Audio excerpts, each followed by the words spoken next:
Hey guys,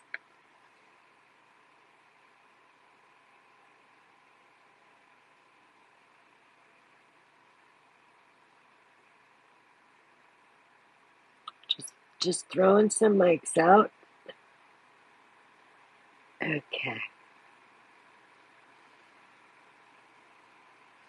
we're waiting on Mr. Mott. Hi Rob, how are ya? Good afternoon, Tisha. How are you? Good, thank you. Thanks for stopping by. Um, we got Andrew in the house, Peter, Harley. Hi guys, nice to see you. Hi, Mr. Mott's secretary. How are you, my Uh, dear? yeah, good. You? Good, good. I was just doing a little homework. I was watching. Yeah, I was watching the History Channel on the on the East Indian Company, which it's very interesting. When you really pay attention to it, it's wow. It was all about trade routes and tea and Yeah. craziness. Like yeah, like they paid off the king in order um, to keep the trade routes. Yes. It's just simply amazing when you listen to it. Um, Uh, Tisha, Jan is here. yes, I see John. I just gave Yeah, him the co-host too. Okay. yeah. And then we're just waiting on Mott. If everybody wouldn't mind retweeting the space, because when we know history, we know what's going to happen in the future. Okay.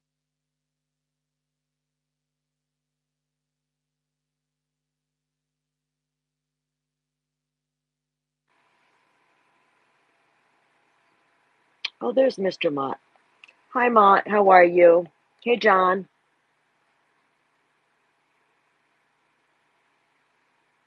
Good afternoon, good evening, good morning, everybody.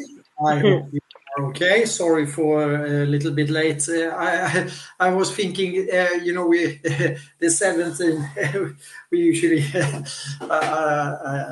Well, anyways, Well, I did. I'm very. I had it set for 17, and I don't know why, but it like went back to 15. It's just weird, but that's fine. It's no problem. Rob is here. Oh, I'm honored and delighted. Uh, Yes. Now we're going to talk banking for real. And I can see that John is here as well. John, how is it with your nuked main account? How is it, sir? Is it everything okay with you? Just typical nonsense. I appealed it 3 times already, and I just sent them a notice of liability as well as letter of intent and fee schedule that because I have not heard a response from X, but I've heard a response from quote Twitter. Hot mic, thank you. That they're going to be tacitly accepting the terms which are listed in my letter of intent. So we'll see how that goes. I mean, I didn't hear anything. There was no warning, no notice, no nothing. So I have no So idea. you It was don't a know what you clearly, did? Do you know what I you didn't do did? anything. I didn't do anything. It was a clearly targeted attack. Wow. I was like, oh no, John's gone. And then the secretary said, no, he's got a stock account, so we're good. That's awful. They give you no reason. That's terrible. So it is. So it is. Well, you're here. We are ready to rumble a little bit, but first, of course, Rob, please for the crowd, would you mind introducing yourself? Because I think most people actually know who you are and so on. But it would be very pleasant to get the introduction for new coming listeners and so on. I've been listening a lot to Rob. We've been talking in some different spaces and so on. And he's a world of knowledge, and he got the central banking in his back pocket. He knows this stuff. Rob, please introduce yourself. Thank you. You know what? So you're not supposed to oversell people, and then you get an underperformance when people actually tell the truth. But thank you for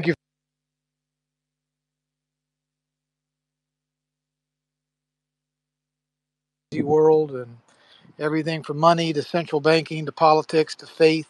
But my background, I was a management information system computer science guy in college. I went in the Air Force and flew jets, was an instructor pilot, flew little combat time in Desert Shield and Desert Storm.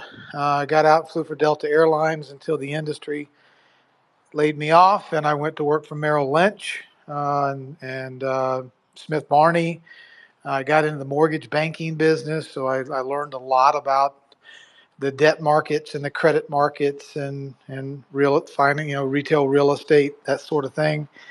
My wife and I ran a company for 22 years now, and strategy, business development, sales, and leadership across the United States, and um, just blessed by God to have an addiction or whatever you might like to use, just an analytical mind that puts together financial markets and political strategy, world history, the cryptocurrency markets, and our Constitution, the way that we're supposed to be able to live our lives, and then the enemies that are always fighting to keep us enslaved and indebted and imprisoned and anything but free. So the last 4 years for each and every one of us has been one intense, long classroom, if we choose to be students, and trying to put all of these theories and all of these competing agendas together. So here we are this afternoon trying to sharpen each other's saw. So thank you for letting me speak. You are so welcome. And we have a new speaker here, Tisha. Is it somebody that you are acquainted with? And then you have to do the introduction. It's OC over there, something. I can't see. Let me check it out properly. Well, OC, we're not going to be Ex-political guide. Okay. Yeah, we're not going to take questions just yet. So if you could just keep your mic muted until we do take questions, that'd be wonderful. Thank you. Yeah. So this is space number 3 in this series, the second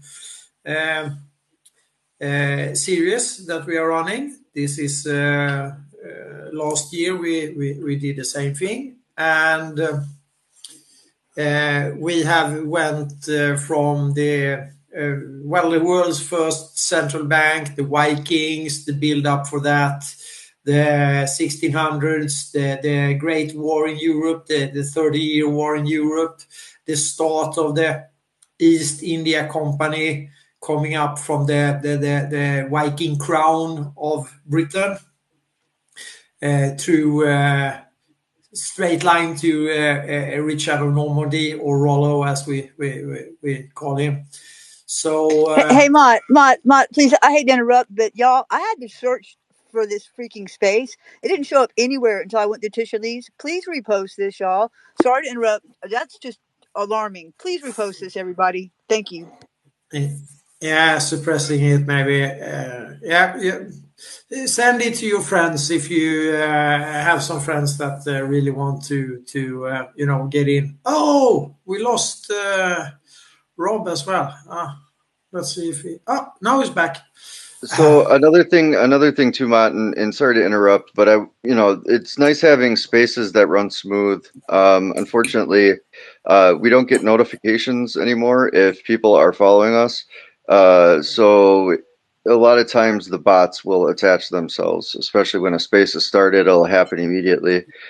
So if everybody could just be mindful, if you want to be a speaker, this is nothing personal. Please just check your followers. Look at the tabs where it says all, and then just do a quick scan through. You'll know in the first 25 people if they're not having anybody in common and they're following one or two people. It's just kind of those flags that we need to be mindful of, because it will completely do this in Rugga space. So be mindful of your bots. Have good hygiene. Thank you. Yeah, we might be coming under some. It's strange that they just nuked your account straight after the space the last time, John. It's very strange, actually. I can really not see, but okay, it is what it is. So we were kicking the can down the road, and also sort of, getting the feeling for the walking us the people along the garden path, which ends with the abyss, with the steep abyss. This is the modus operandi. You have to dumb down people. We talked a little bit about school and so on also. So now we are, of course, we are going forth and back a little bit in time. Today we will probably end up sort of around the First World War, Russian Revolution, perhaps. Maybe we up further. We don't know yet. This is it's always where it takes us, so to speak. So we have the 7076. This is Tariffs. This is East India Company that sparks the 7076.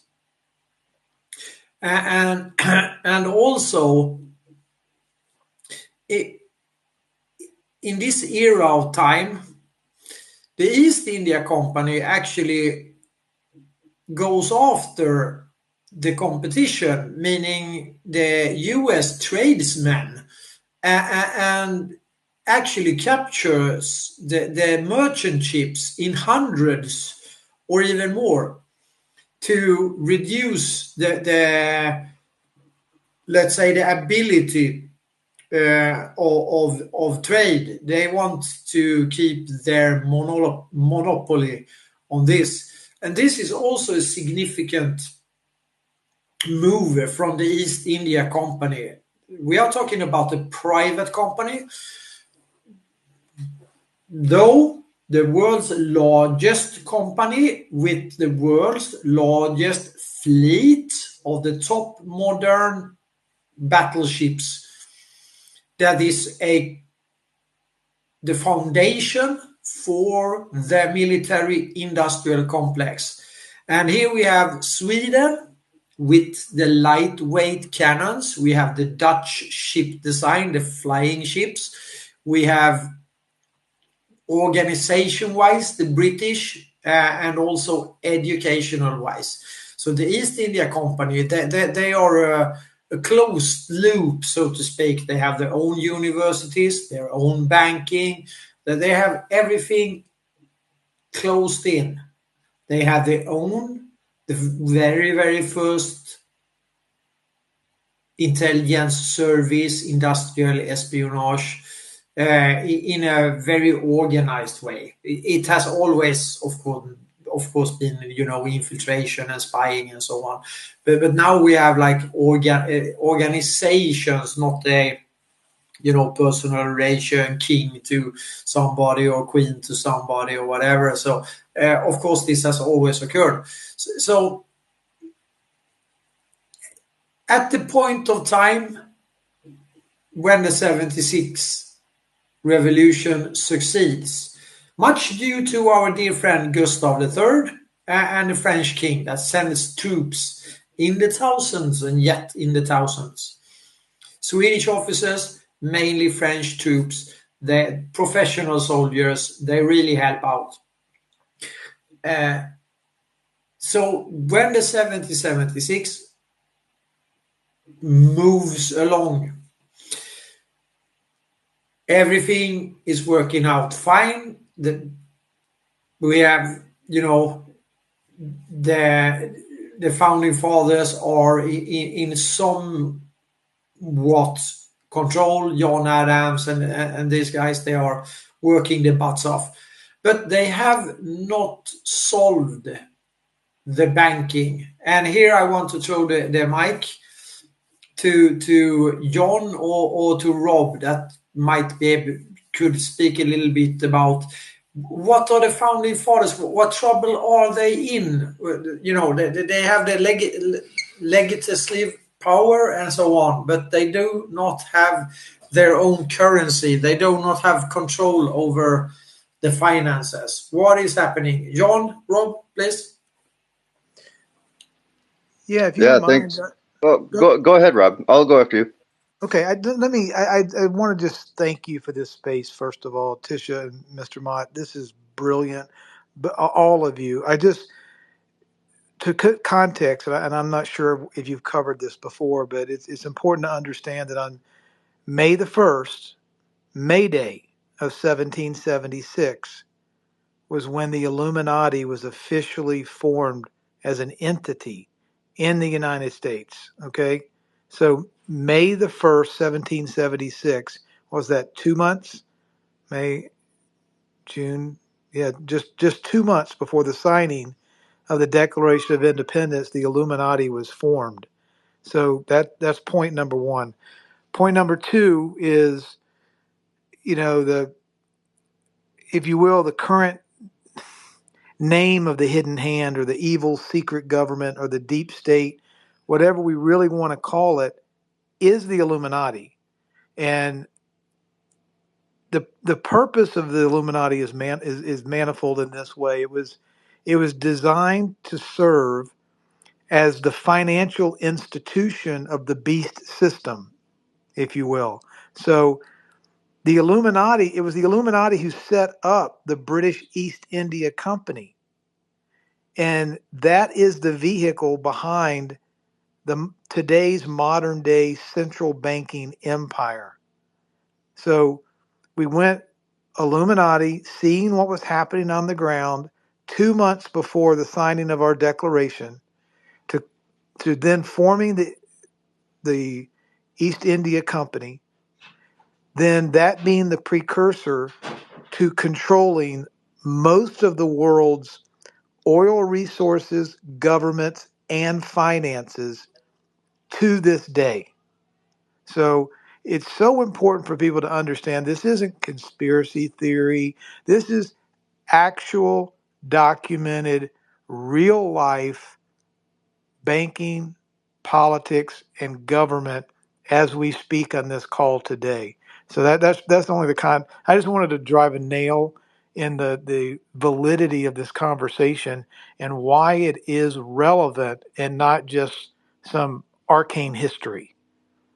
Exactly. And I'm going to tell you some history that is going to be so amazing. So Blackbeard came down here in Charleston. Right? He's a pirate, what they call a pirate. Right? And that's actually a free human. He's a pirate. That's what a pirate is. So he came down here. What did he go for? He didn't go for the gold. He didn't go for this.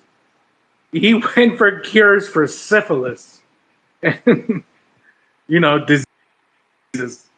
So his pirates, we with freaking disease, and they would hold up their hostage with the doctors to come aboard the ship and inject mercury. You're breaking up really bad. You're breaking up bad, buddy. You want me to drop you and bring you back up? I'll drop you and bring you back up. But John, go ahead. You were up. Yeah.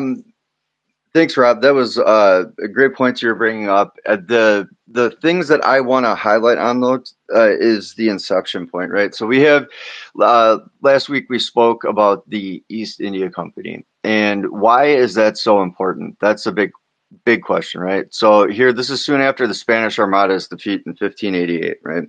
And now we have this inception point of trade in this new territory and these new possibilities for the future.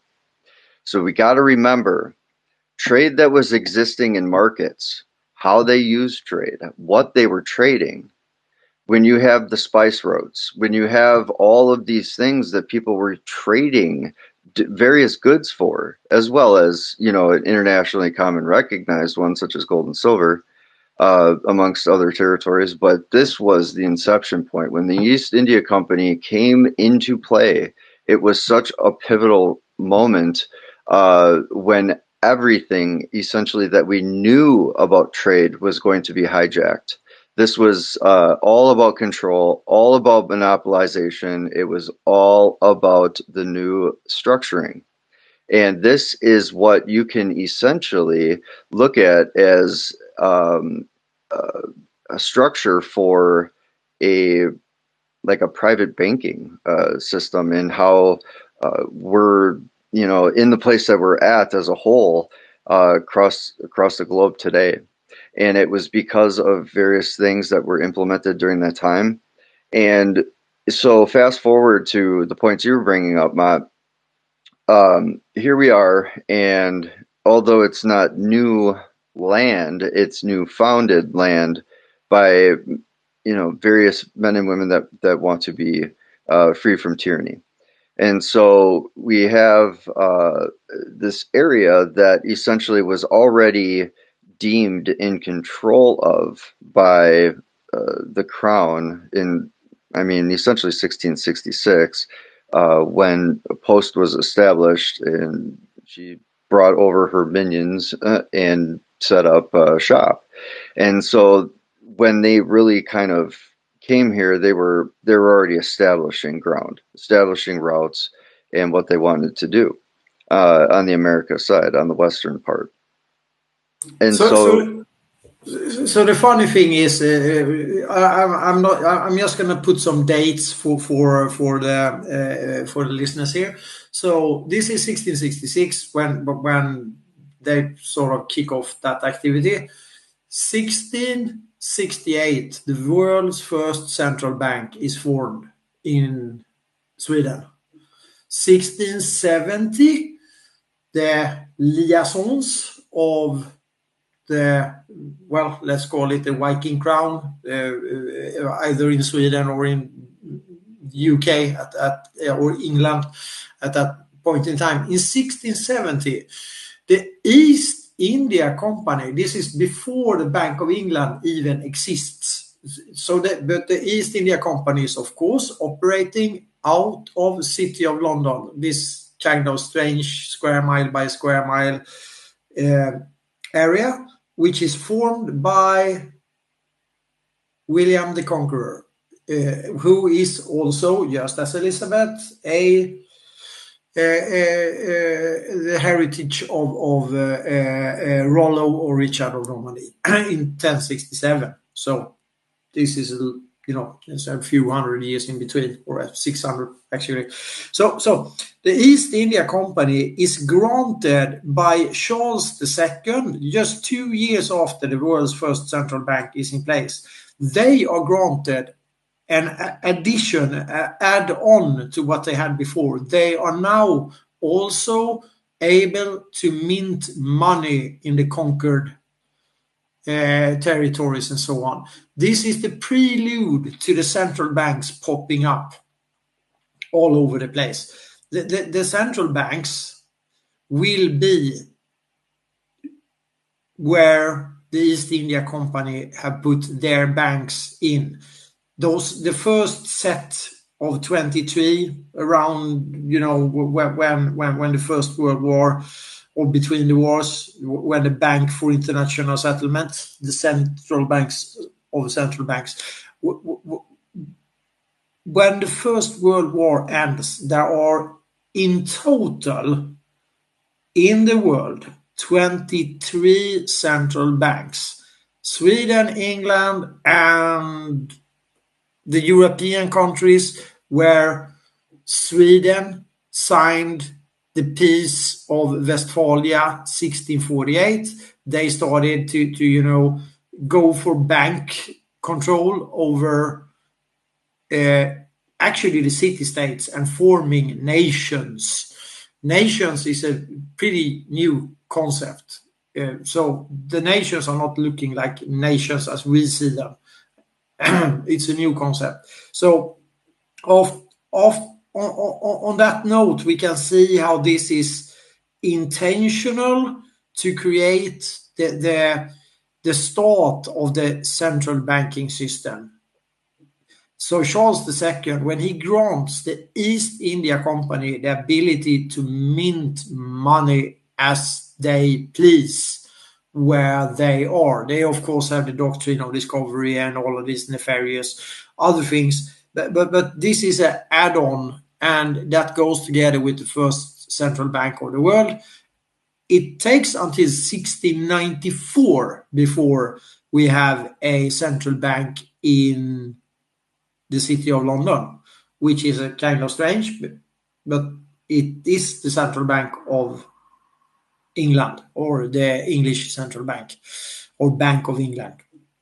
So this is the setup for what we have today. So I totally agree with Rob. I'm just putting the timeline of these people. They are working together already. Maybe not as globalist, but the East India Company is global. The sun never sets on it. Let's put it this way.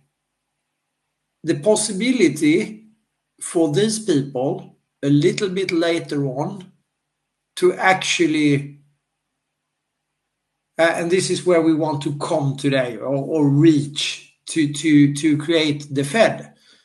I would suggest that it is still the grant from 1670, Charles II, that is in motion. I usually say, Rob, and I totally agree with you, I usually say that we have the East India Company. The East India Companies, we have, different of them. We have the Swedish, we have the Russell and Company, the Delano family, and so on, working together sometimes, and they are also in conflict, power struggle with inside the oligarchy as well. So out of that, it morphs into IG Farben and the Third Reich project, and then it morphs into Investor, Vanguard, and BlackRock. This is the simplified way that I prefer to look at it, because all indicators are there. And of course, together with this, we have the banking system and the military industrial complex and the medical industrial complex and the global food industrial complex as well. So, together, these people are sitting on almost all the patents, on all the telecom, on all the transfer of current, meaning ABB, Hitachi, and creating also of energy, building dams and so forth, atomic energy, that is ABB Atom or Westinghouse for the main part, the atomic weapon, and so on. So that is the simplified way to follow the morphing sequences. But I would assume that with the kind of setup with the Fed, that they still are running on the grant. That, of course, but the grant of minting money for the private companies, which will be used with their private banks. And then the private banks fakes that they are, they're trying to fake this central banking system. It's still private banking, mainly. So, well, Mr. John. Let me, if you don't mind, piggyback on something you just said. Is that okay? Of course. First of all, I want to correct something. I think I may have misspoken. I was speaking quickly about, our discussion on the Illuminati, and I meant to say it was what was going on in America. It was obvious to the overseas empires what was happening. There was a revolution that was afoot.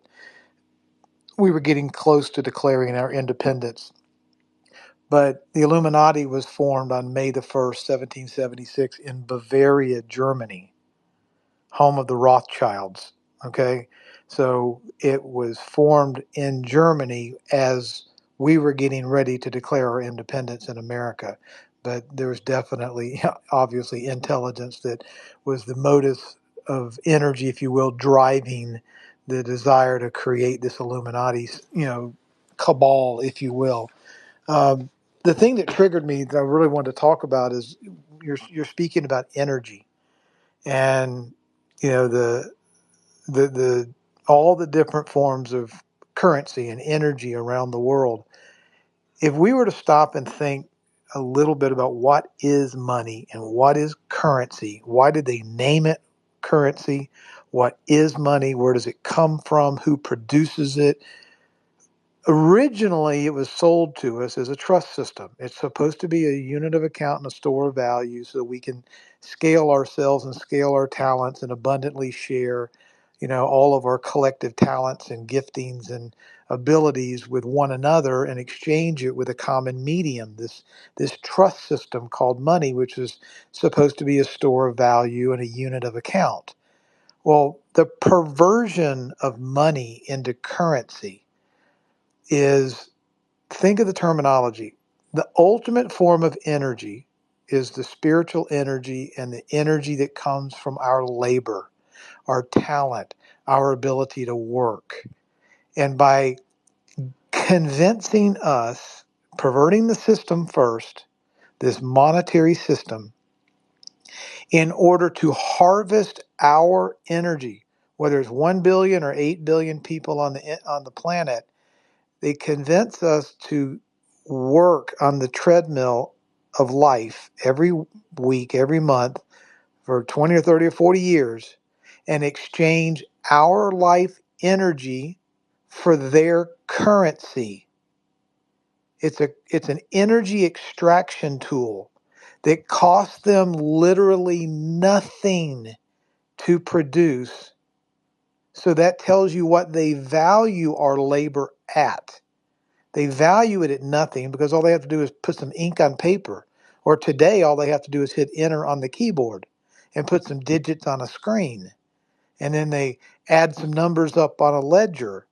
And they give us this shrinking by the minute, by the day, by the week, by the year asset, quote unquote, which costs them nothing to create, but we give our life for it. We spend our time chasing it.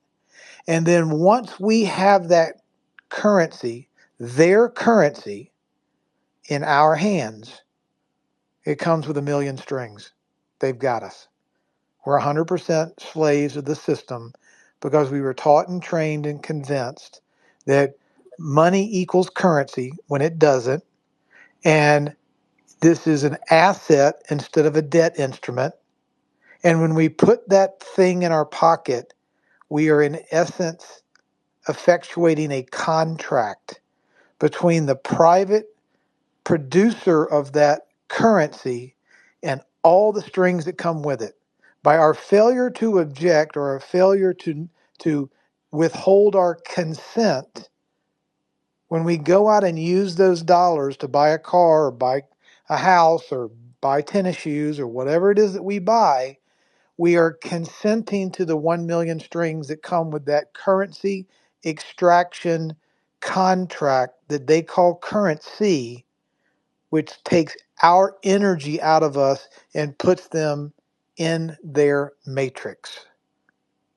Until we understand that money is supposed to be an asset and it's supposed to be a public domain asset, not a privately owned contract, until we get our terminology correct and restore what money is supposed to be. It's supposed to be a public good, a public service that governments of we the people respect in a fiduciary manner and store it as a trust system. It's a public welfare, if you will, not a private for-profit operation.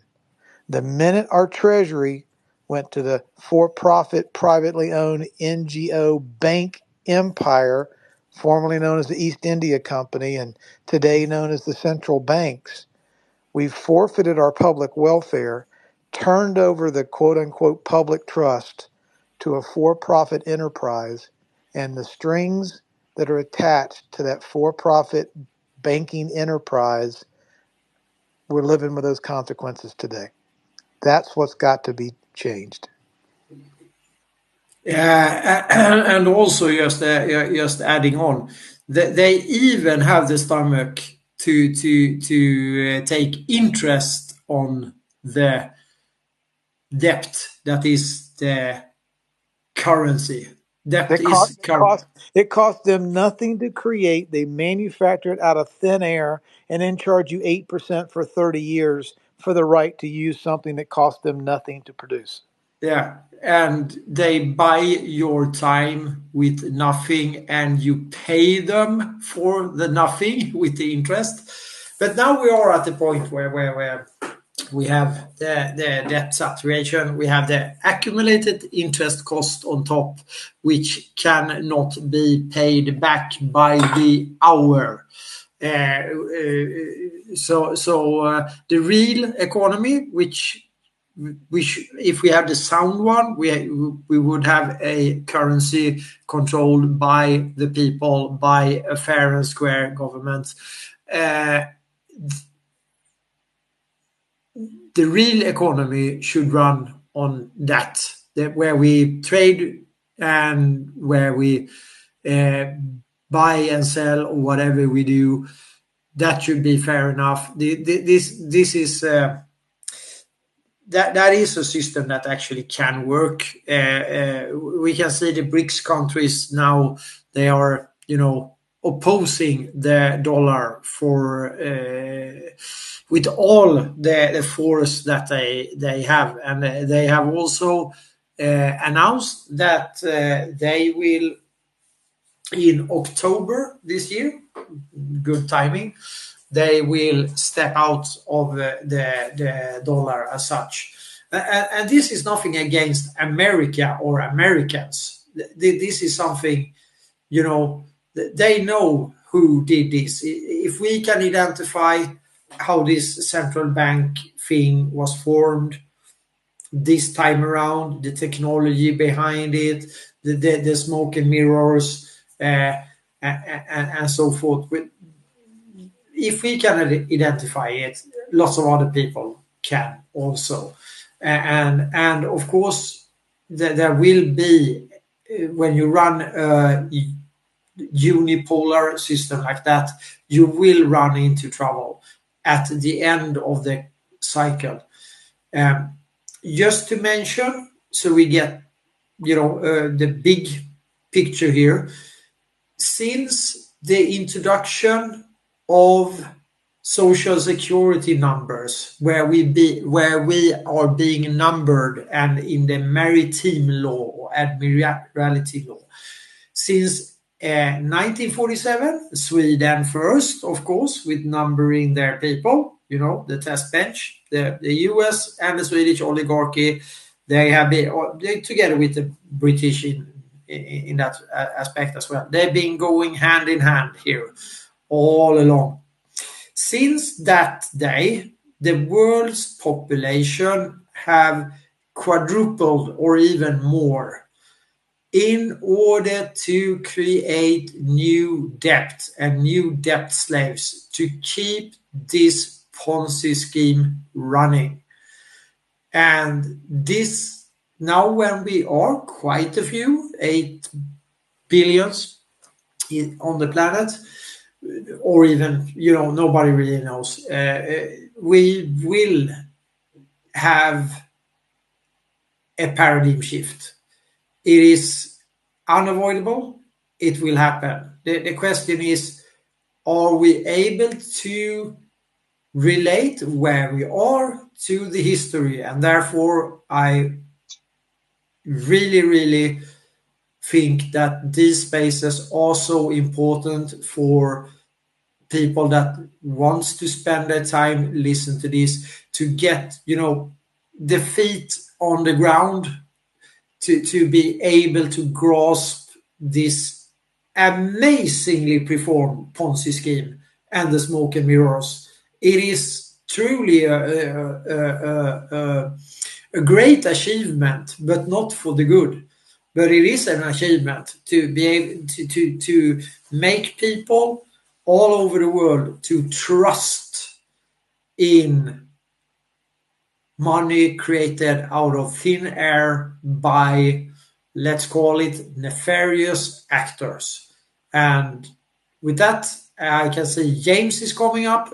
Very welcome, James, and thank you, Rob, for your insights. Perfect. We are in total agreement, Rob. I would say on 99.9, and the rest is not important. So, and we can also see Mr. Brian is coming up. Brian, welcome. How are Hey, you Matt, doing? can I finish something quick that I was going to mention? Yes, of course.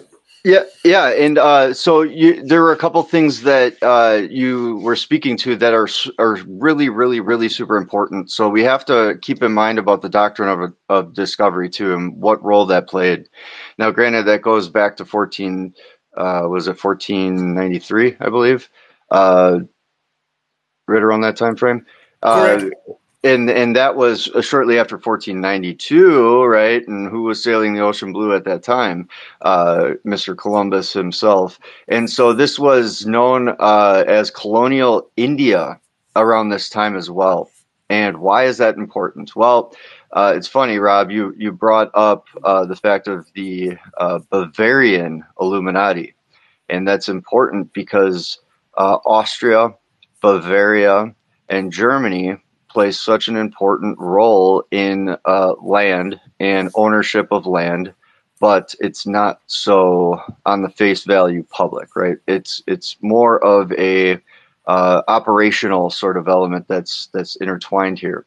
And so during it is around mid to late 1700s, so right around, I think it was, I'd have to check the date exactly, I think it was around 1778. It was just a short period of time, but during this colonialization of India, which lasted from 1668, which was the time frame that it was French India, okay, all the way to the 1950s. I mean, this is like the imperial entities that were part of this area.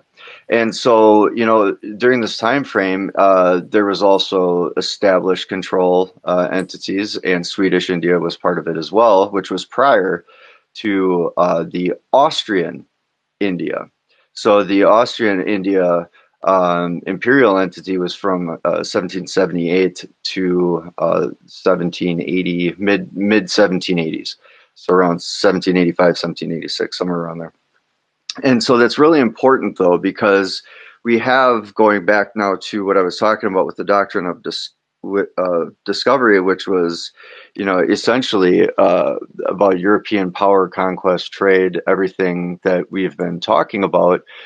This was during the time of the age of exploration and the establishment of essentially, land ownership and control and what that looks like through the papal bull. And so this was, discoveries of new land. It acquired the rights to the land, including the property and sovereignty rights. This is what this is about. And Rob, you nailed it, man. I mean, the energy that is put in is the energy from us. It is our force, our workforce, our labor, our one foot moving in front of the other. So I will push back a little bit, though, and say that it isn't created out of thin air, because we are the value. We are the intrinsic value that they created an illusionary piece of paper and attached it to us, then branding us, right? Like we are some sort of cattle property chattel. And so this is, part of the system, which then going to what Mott was talking about through, the inception with the Fed and then the numbering system through Social Security Administration, so on and so forth. And here we are today. So I just wanted to add those points because they're really crucial to where we are today, because it's about the land. The people live on the land. They wanted to control the land and the people that lived on the land. And how did they do that? Well, they did that by a piece of paper in a grandiose sort of discovery process through this doctrine of discovery done by the papal bull in the church. Yeah, and to my point, what I was saying that comes out of thin air is the piece of paper, the currency document, not the labor behind the currency document. That just proves, that's evidence that they have zero respect for human life. They value it at the cost of them producing this paper, which is not much, right? And what's more important is if you look at the Admiralty law and contract law, when you pair, here we are in America with a British accreditation registry, which is an NGO running our quote unquote laws, our legal system, and a NGO central banking system in the City of London that runs our monetary system. So they extract our energy with paper created out of thin air. I think, as Voltaire said, the value of the currency always returns to its intrinsic value, which is zero. The paper they create or enter through a keypad entry with a digit costs them nothing. But then they extract our human life force or life energy for something that costs them at the base level next to nothing to generate. But then we give our life energy for their currency, and we sign documents that don't allow us or entitle us to legally actually own anything. They own the land, they own the car, they own the home, they own the stocks. They let us, they'll give us permissions to use them. But when you look deeply into the details of the contracts that we sign, they're just allowing us a lease. They're allowing us a privileged, a short-term usage of said property. Ultimately, title is registrated, it's registered to the crown. Anything of value, a corporation, a stock, a bond, a home, land, artwork, a vehicle, it gets registered, re-registered to the Crown Corporation for their ultimate title. We just don't understand the trickeration of how they've engineered this Admiralty legal system. So they Right, give us, because it's a blending of the words, like you said, right. the re. It's like anything re, and sorry to interrupt, I just want to add this because the RE part of it is so crucial. It's actually a shortening or an abbreviation of remittance. And this is part of that public indentured trust that you're speaking about, right? What is our intrinsic value that was created through the surety system? So it's all word, demagoguery. Yeah, it's a narrative war. And since the Garden of Eden, it's been a narrative war. They deceive us. What does the scripture say? The ultimate law book says, we are destroyed by our lack of knowledge.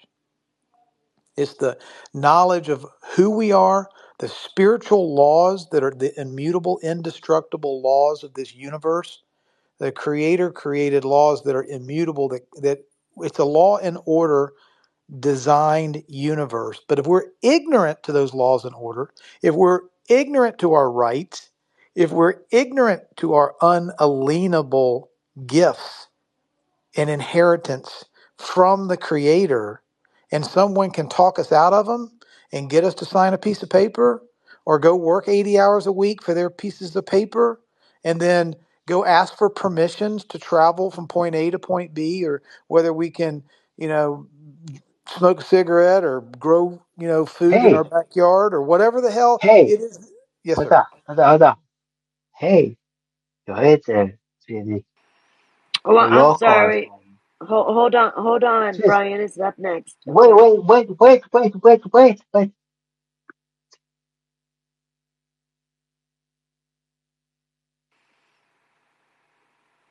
Go ahead, Rob. I'm so sorry. Sorry about that. Yeah, no, that's okay. I think this great awakening that we're going through right now is an understanding that before they could steal us and divide us and deceive us and destroy us and enslave us, they had to deceive us and make us ignorant, if you will, to their deceptive hidden hand ways. So from time immemorial, they're vested in deceiving us and making us ignorant so they can then harvest our ignorance with their constructs of money and their constructs of laws.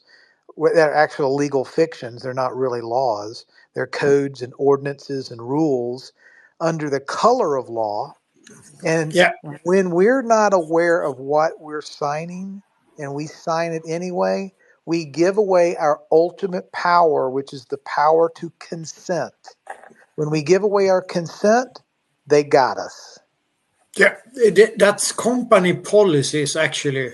If you want to translate it to a bit of a simpler language, it's company policies masquerading as laws.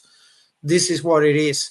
The Admiralty law, which put us as chattel or as a asset under a company as assets in commerce. We are commercialized as you and not being human beings. This is how they trick this into this maritime law, the Admiralty law. There are two of them. One sits in Catalonia. The other one is in its modern shape. It's written by the French, but the origin is actually, believe it or not, or we can suppose that that is the origin. It is from the Hansa trade. The Hansa cities were about 100 or so European cities.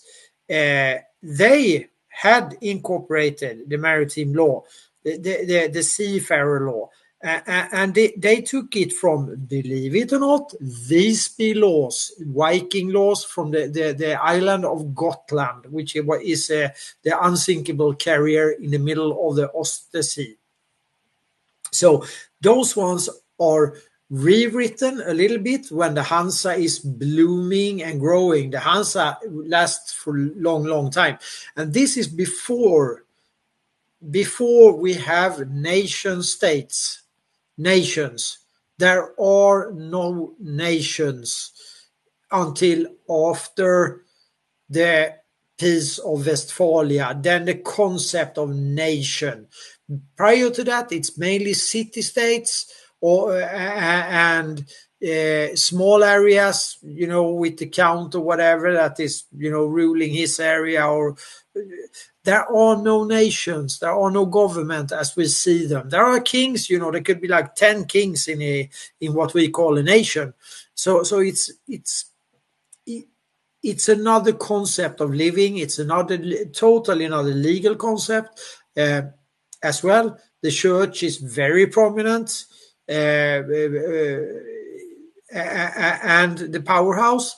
The banks are there, but the private banks are there. There is nothing else but private banking. You could say the word bank comes from the Longobards in the Lombardy. That's also Vikings. They actually occupied. We usually talk about this because Tisha is a heritage from the Lombardy. I'm a Viking. Yes, from Yay! Lombardy. Yes. So bank means bench, means in Viking language denk, and that is then bank.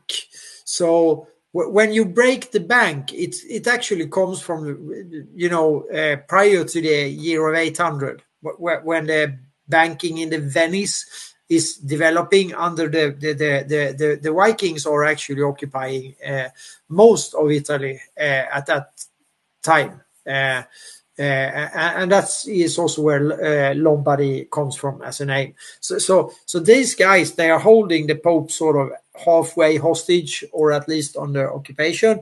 They don't control Rome, but they have Rome under siege.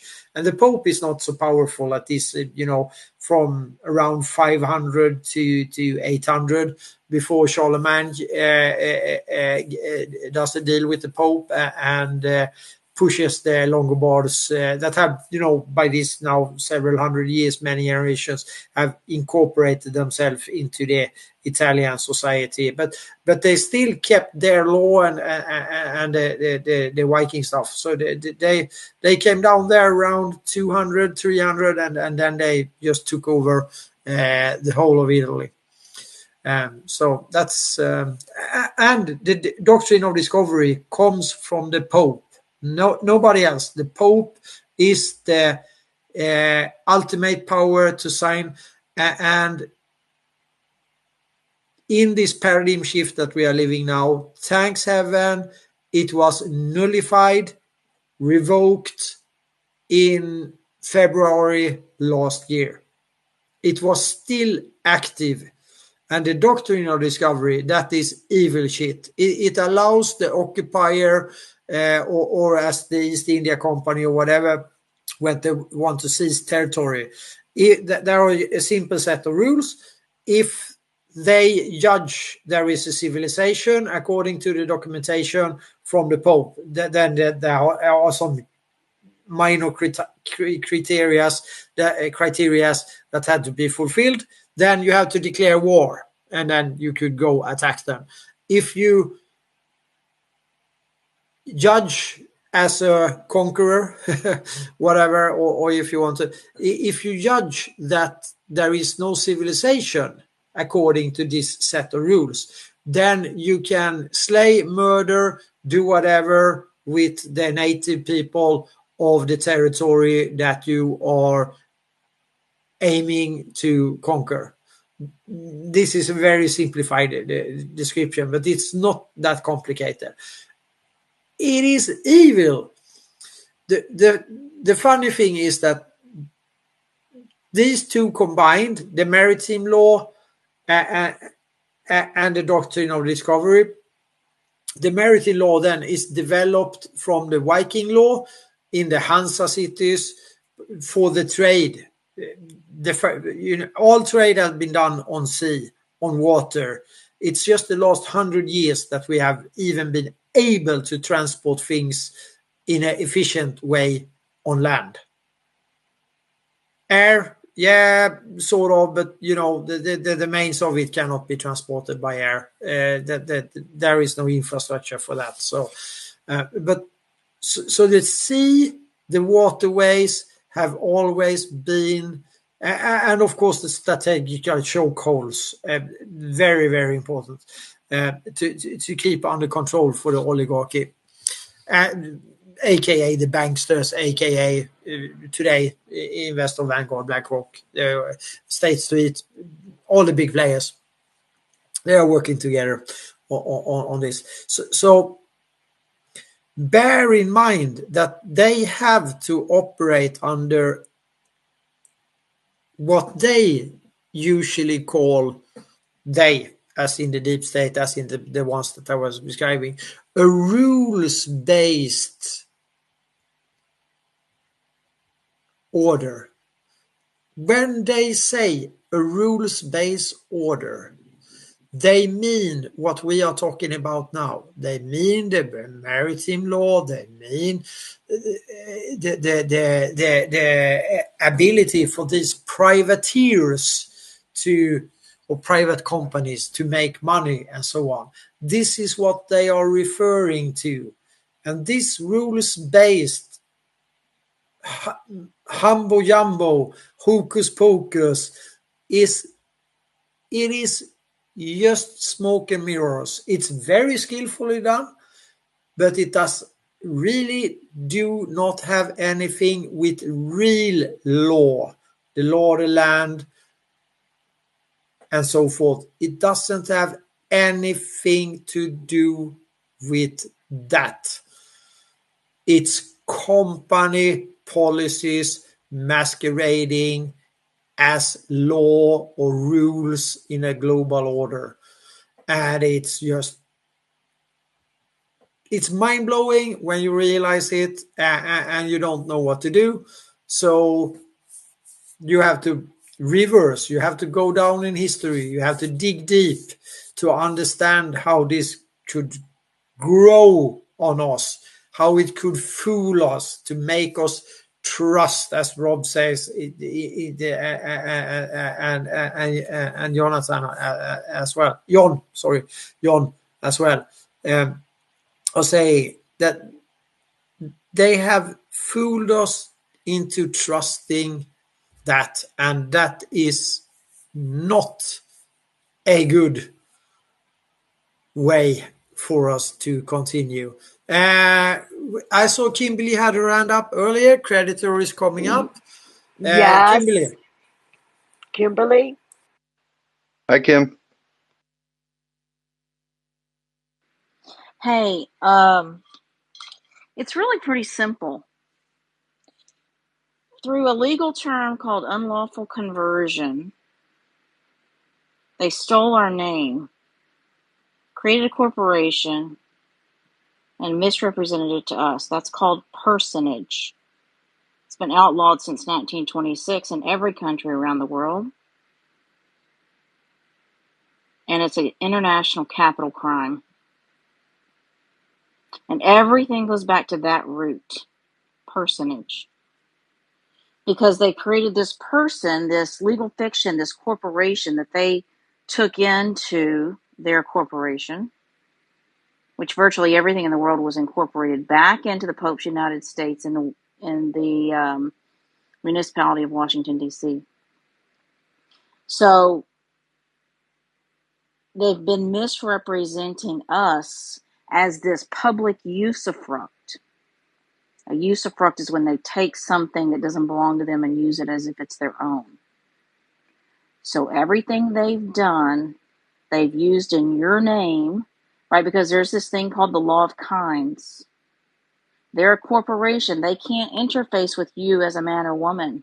They have to interface with you in international jurisdiction through a person, either a legal person or a lawful person. So they create this legal person in your name. They misrepresent it to you, the living man or woman. And then everything that the usufruct does, they're supposed to hold you harmless. Taxes, interest, usury, mortgages. And they haven't done that. And on top of that, they've used fractional reserve banking, and they are way in over their head, and they know it.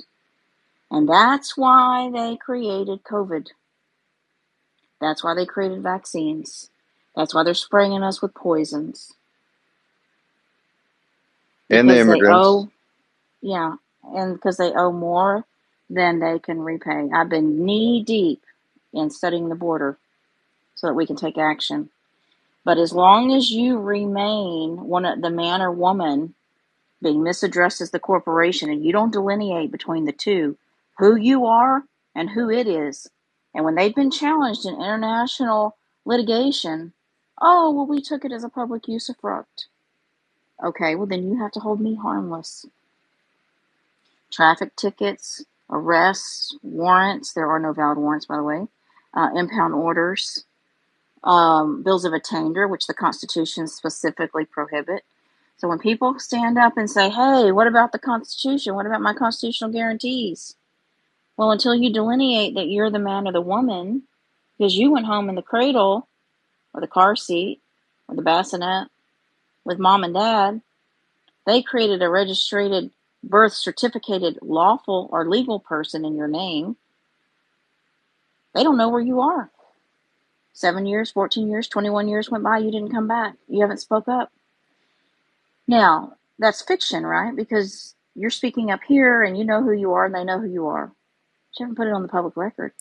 You haven't put it out for all to see. So the crime ultimately is personage. Everything they've done go back to the person. You created a person in my name, and you know that it's a person because in the English language, there's no proper noun in all uppercase letters, unless you're using American Sign Language, and then a cohesive thought has to be hyphenated. Otherwise, it reads John, period, Michael, period, Smith, period. And that's called Dog Latin. It's a corrupted text. It's not English. So think about any contracts that you have that have Dog Latin, the all uppercase letter name, and English. You can't mix two languages in a contract. It has to be written all in one language. So now take this back 160 years. We got a big problem. You better bring your mops and your buckets because we got a lot of cleanup work to do. And if everybody takes a small piece, we can get it done pretty quickly. But if there's just a small number of people trying to do all the work for all the persons, then it's going to take us a lot longer to get there. But ultimately, the crime is personage. It's an international capital crime under both the Geneva and Hague Conventions, and they know it. That's amazing, Ken. Thank you. And I just want to add to, sorry, but I just want to add to that. If we don't correct what wrongs that we know now, right? If we are aware, if we know, then we're knowingly too. Then that's known as what is called tacit acceptance. And we can't be tacitly accepting anything if we are aware, because then it becomes true acceptance. So we have to refute and rebut these and correct the record publicly. And Kimberly, I just want to thank you. I love your brilliant, precise, articulate expose. I mean, if you were a surgeon, you laid it out perfectly. And to your point, the old adage that the harvest is plenty and the workers are few, that's true in this instance, that most people have no idea what you just talked about. They have no idea what money is.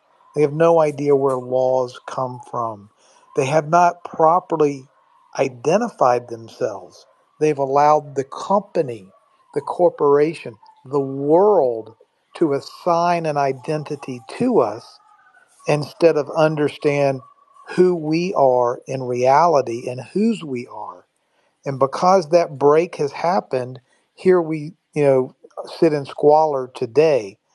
The good news, though, is let's say that there's 100,000 people, 13 families, 300 families, a million elite jerks, assholes running this world, and a lot of people are asleep. What if we wake up 8 million or 80 million or 500 million people to these truths, this profound clarity of truth about what you just spoke about, Kimberly? And now we have 80 million people. Does that outnumber the 1 million assholes of the elite in Davos and the central banking empire and their actor politicians that are perpetuating this hoax?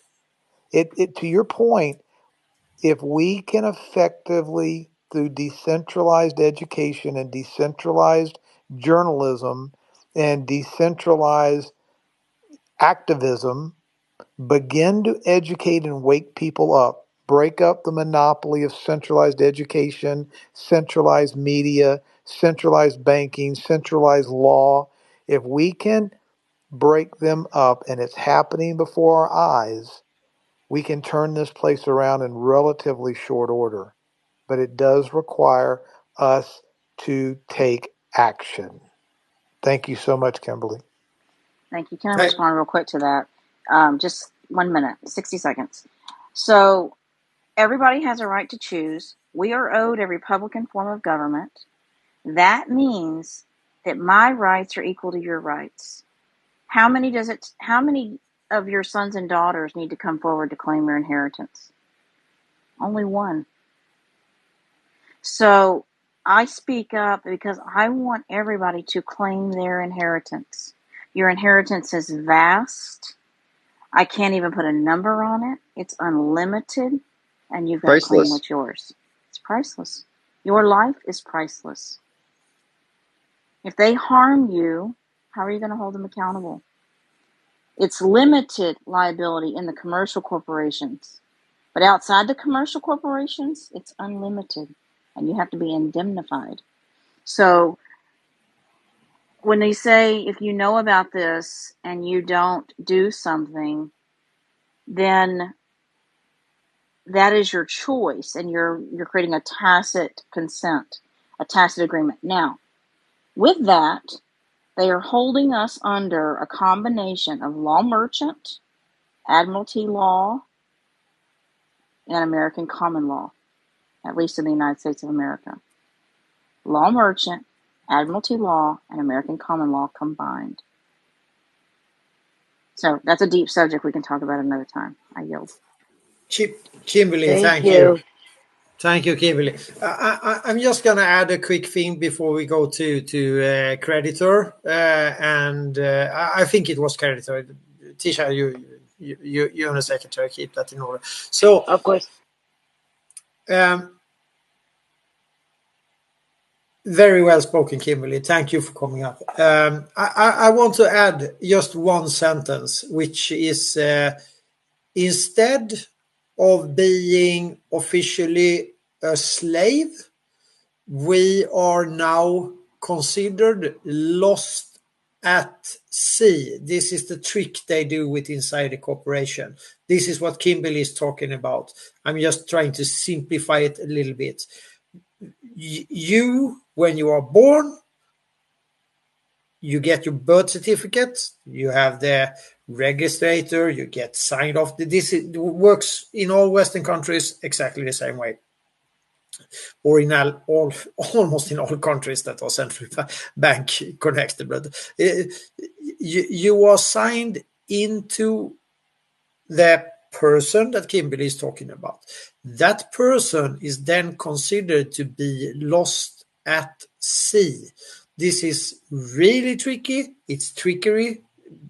It's legal magic, you could call it, or company legal, corporation, commerce legal magic.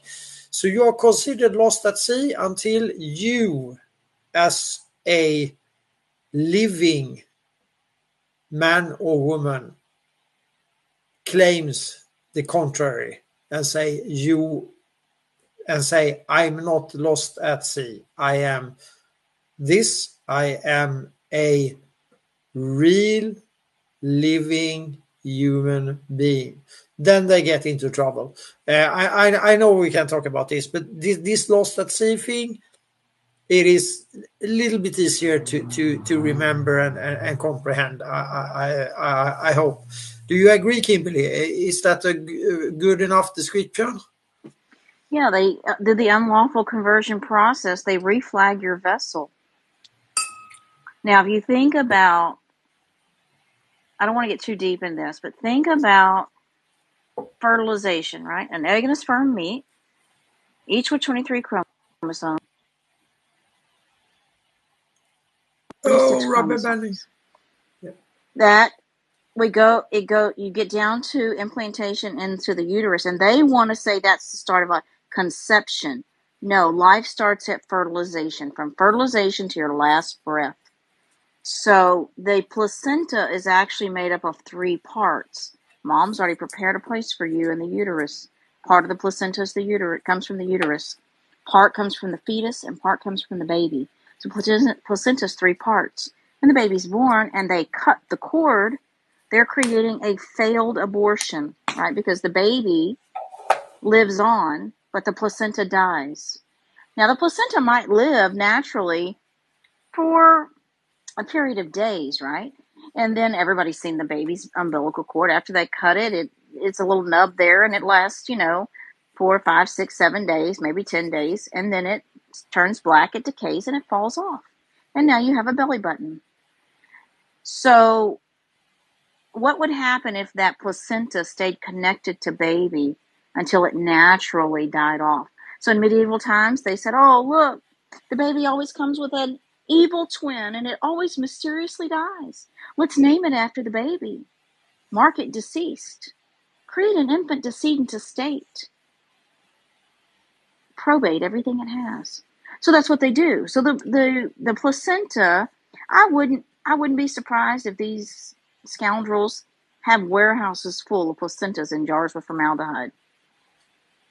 So they took your DNA at birth. They said, oh, look, mom and dad left behind the placenta, right? The thing that got you into this world has your DNA, has mom's DNA, and you, quote, abandoned it.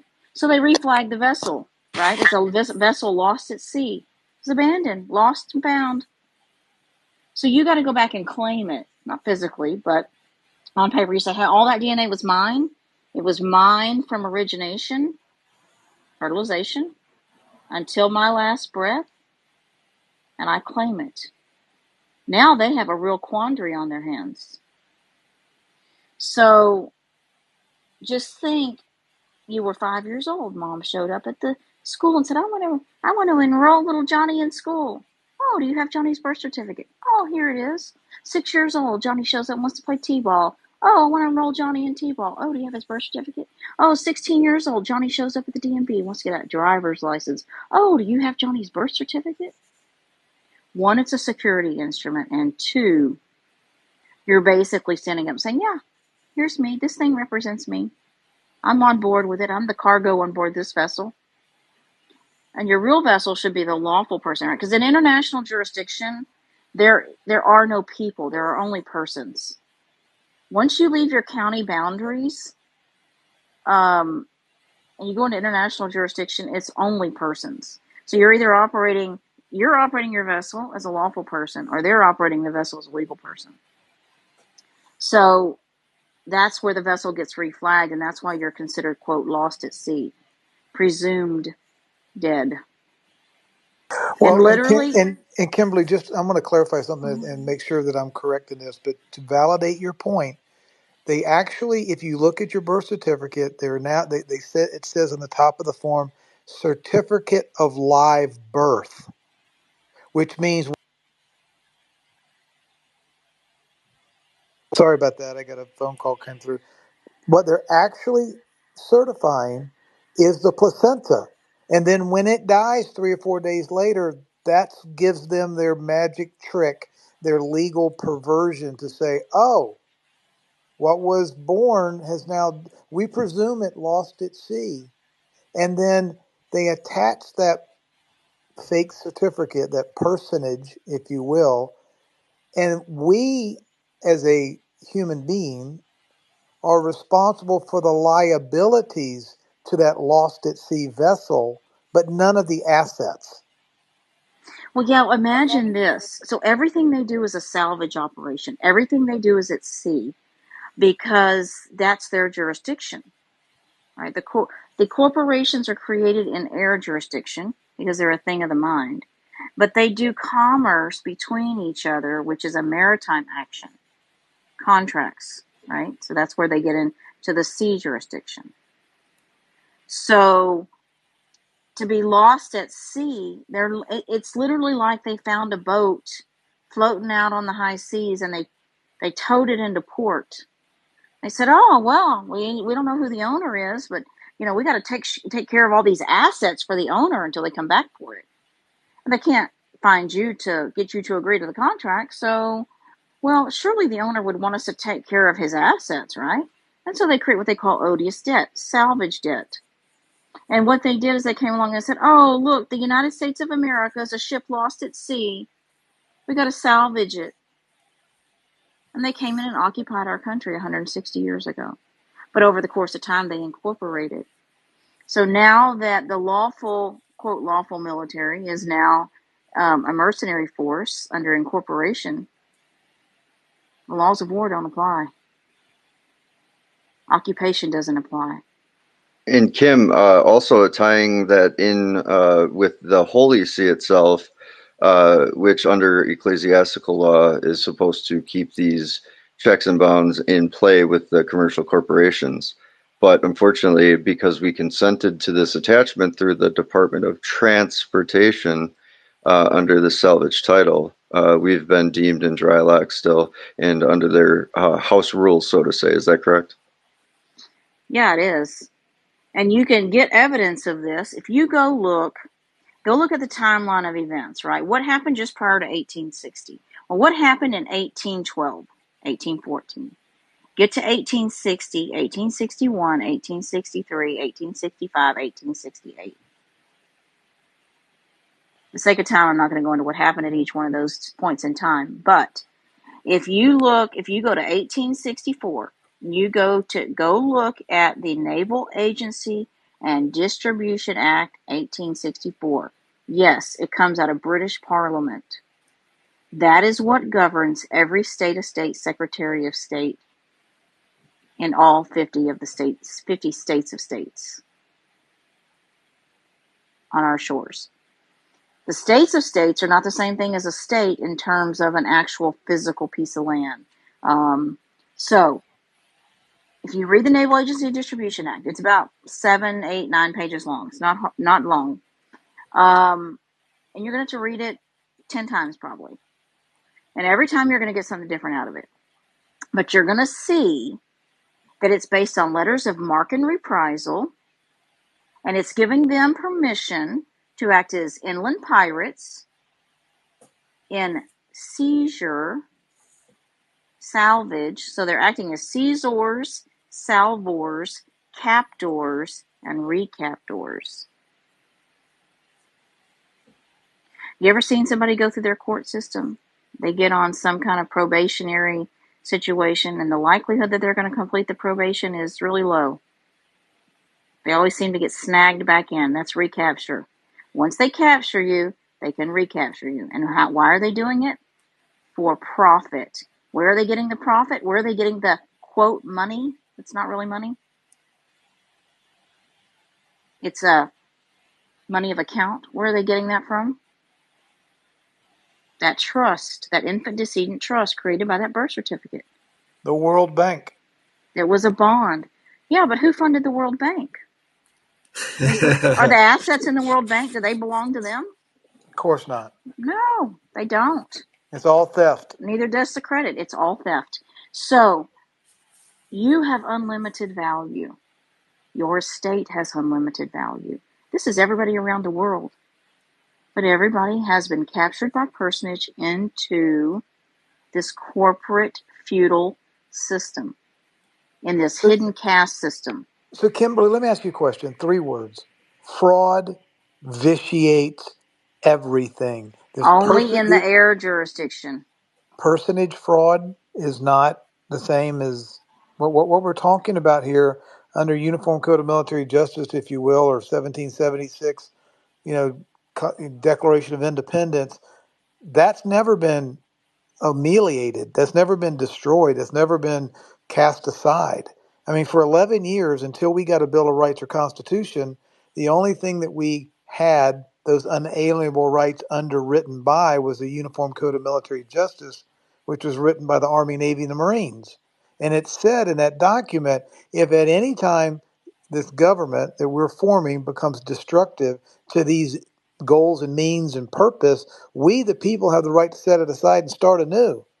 That declaration document signed by 56 signatories and from 13 colonies has never been canceled. No, you're right. You're right. It is the basis by which the people stand under the Declaration. The corporations, in contract with us via the constitutions, represents the delegated powers we delegated to them, which were only 19. Right, there's 19 delegated powers across 3 jurisdictions. That's why there's 3 constitutions. But in order to stand under the Declaration, you've got to be considered one of the people. Now, technically, you are one of the people, but in law, on paper, They papered over that. And they said, no, you're not one of the people. You're a person. And we're going to reflag your vessel as a Brit. Yeah, it's And not. But to your point, it's not in law; it's in legalities. well, There's a it's in difference their between law. their law, which Mm-hmm. is not lawful; it's legal. Yes. Correct? Mm-hmm. Yes. So the point here is that you got to come forward and say, wait a minute, wait. I'm still John Michael Smith, and I'm still alive and well, and I'm here to claim all my stuff, all of it. My spirit, my soul. They thought they could buy your soul by buying your baptismal certificates, by buying your church memberships. They could claim your soul. No. You have to say no. Now, this is where law merchant comes in, right? They've got all these courts built up. And these courts are administrative courts for the most part. Do you know that they have courts in place? You know there is an alien terrorism or terrorist court to expel terrorists from our country that's been in place since 1996. That's almost 30 years. And they've never heard one case. Why?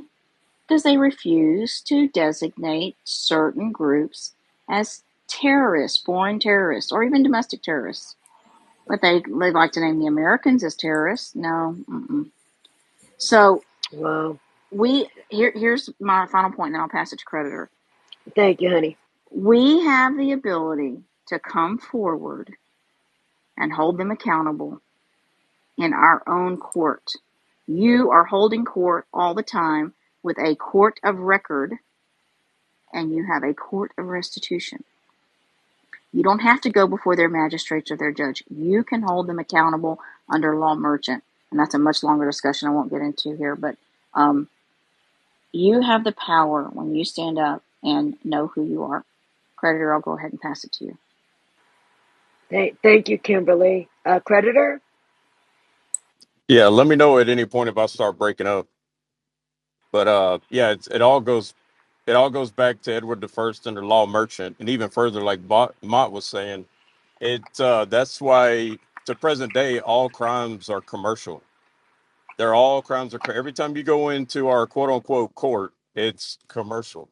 There's a dollar attached to it, quote unquote a dollar, and they had to do this. You had to become a vessel. Don't get caught up. I'm probably about to lose signal. Go ahead. I'm driving. Go ahead. I'll talk later. Thank you, creditor. Kelly? Wow. Thanks. Uh, I don't even know where to start. There's been like so many things brought up since I freaking put my hand up. Forgive me for simplifying things to like a grade school level, but a lot of times I find it's easier for me to grasp concepts if I like kind of erase them from what I was taught in school, if that makes sense. And so, Mr. Mott, this is kind of for you. We were always taught that the Vikings were like these marauders that they landed and then they raided and they raped and they pillaged and they freaking hauled ass and took all the goods and pretty women with them and went back to Viking land. And so what I'm learning now, I guess, is that that's not especially true, that they left behind, which makes sense. I mean, why would you do that? Why would you go and have to defeat a place over and over again if you could leave your foot in the door, you know? And so I'm curious about longboard. What in that, like, isn't that a bench? Would you call a bench a longboard? And so I'm curious, what did they call the things that the Vikings would sit on and row their ships when there was no wind? Is that all tied in together? That's the it's a rower's bench, as far as I know. I'm not a sailor, but it's a rower's bench, just like in your in a small boat. So it's a bench. Right, and a bench is a bank. A bench is a bank. And so, like, all the guys that were rowing, they weren't slaves; they were Vikings. They were warriors. It's just there was no wind; they had to do something, and they all took a part in this in the booty and in the spoils, right? Yep. So they were sitting on a bank. I'll be damned. But yeah, Wow. that's the word for it. And the thing in Venice was that at the area where they were actually doing that, the trade was actually since the Asia wanted silver, they traded silver for gold. They had a good business, but if somebody was doing fault play, they broke the bench that was in the trade area or in the banking trade area. It was for that person, that individual. That is what breaking the bank means. When we talk about casino or whatever, it derivates from there as far as we can understand.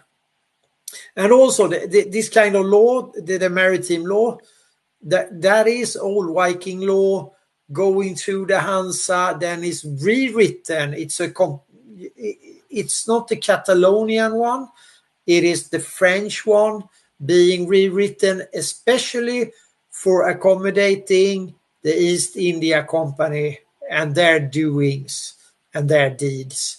And East India Company, it is more or less a Viking 2.0. They are doing the same thing. The Vikings wanted to be, people to be scared of them and so on and so. But they really were tradesmen. They were very efficient in trading. They were very skilled sailors. They had the top of the line ships back then. It's just like the East India's Dutch flying ships, and so. But they always left people behind. They even have something. That well, Putin didn't mention it. Maybe he did when he talked to Tucker Carlson. I can't remember. But they even left the what's called the Varinga Guard in Constantinople, so they could keep that chokehold between the Black Sea and the Mediterranean What did under they leave? control. What did you say? A Vernigod? Varinga Guard, the personal protection for the emperor at that point in time.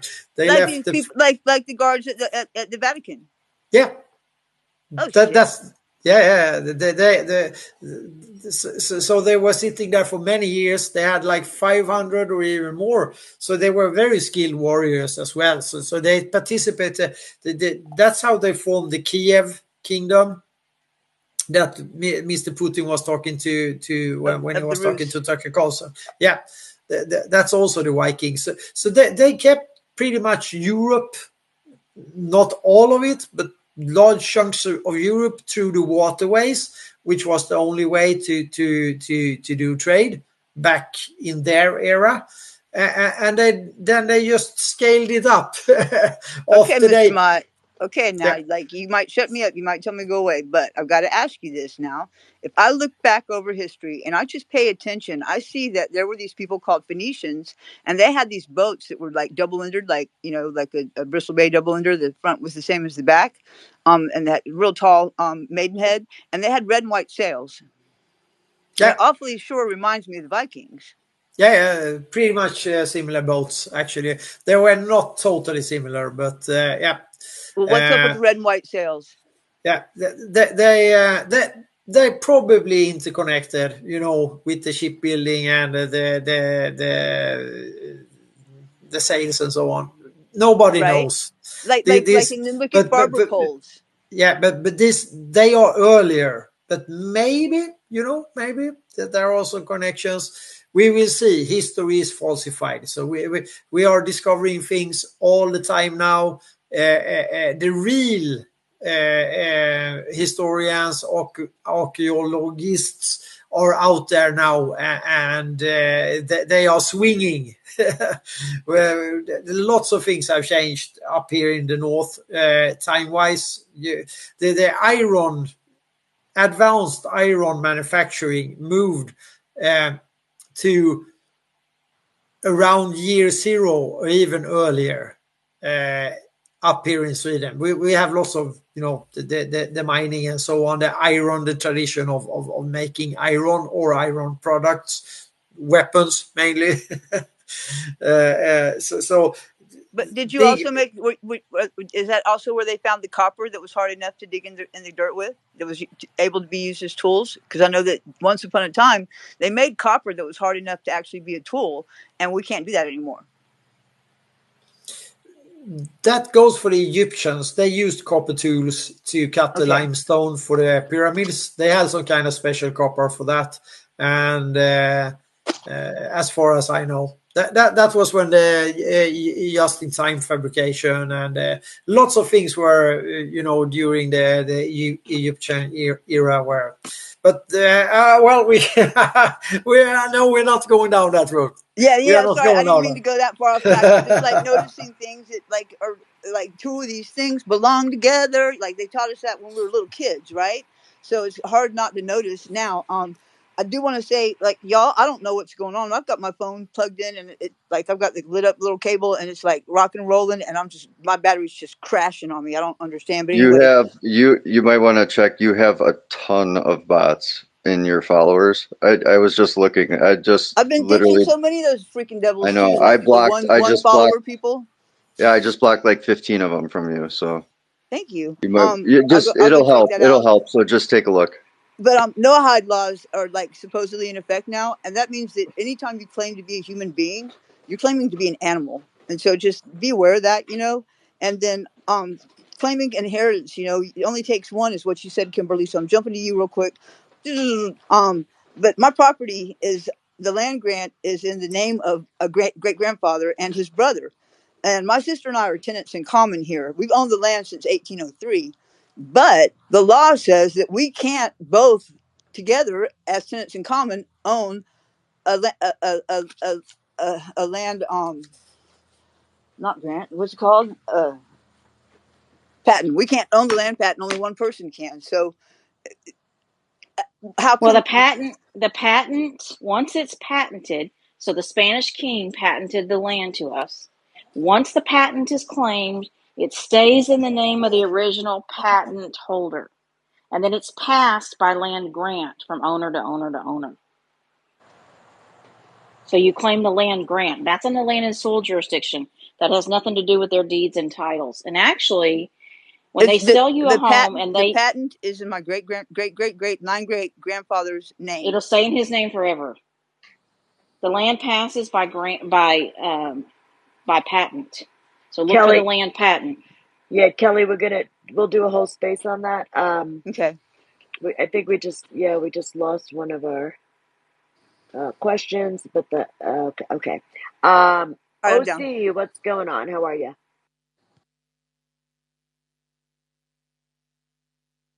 Hey, really quick, we're not playing Smash and Grab. Why did you even suggest Smash and Grab to me? That was really fucking weird. You already told me you're from the police, and now you're telling wait, and now you're trying to play Smash and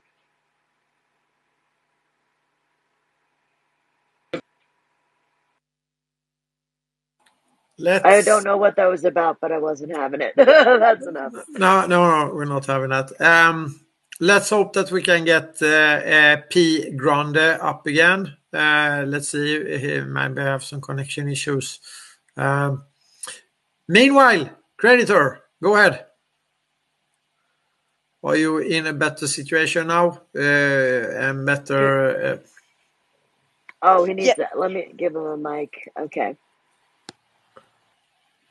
And see if he grab blocked. It. Yeah, Creditor, I just sent you a mic if you could grab it. I see him as speaker. Oh, you do? I don't. I see him as listener. Yeah, I see him as speaker. Interesting. Creditor, can you hear us? Will you give us a thumbs up, please?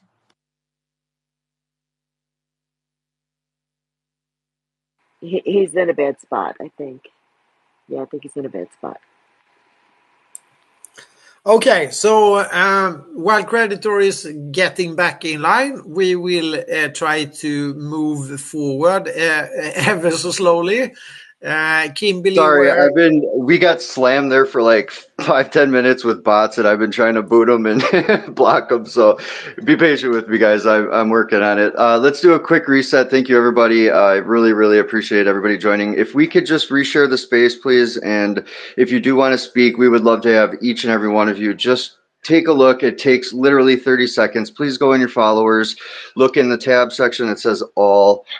They like to attack the people who are speaking truth. So just make sure, just to help yourself in the space run smooth, just clear the bots out. It literally takes 30 seconds. So thank you. Thank you so much, John. That will help a lot.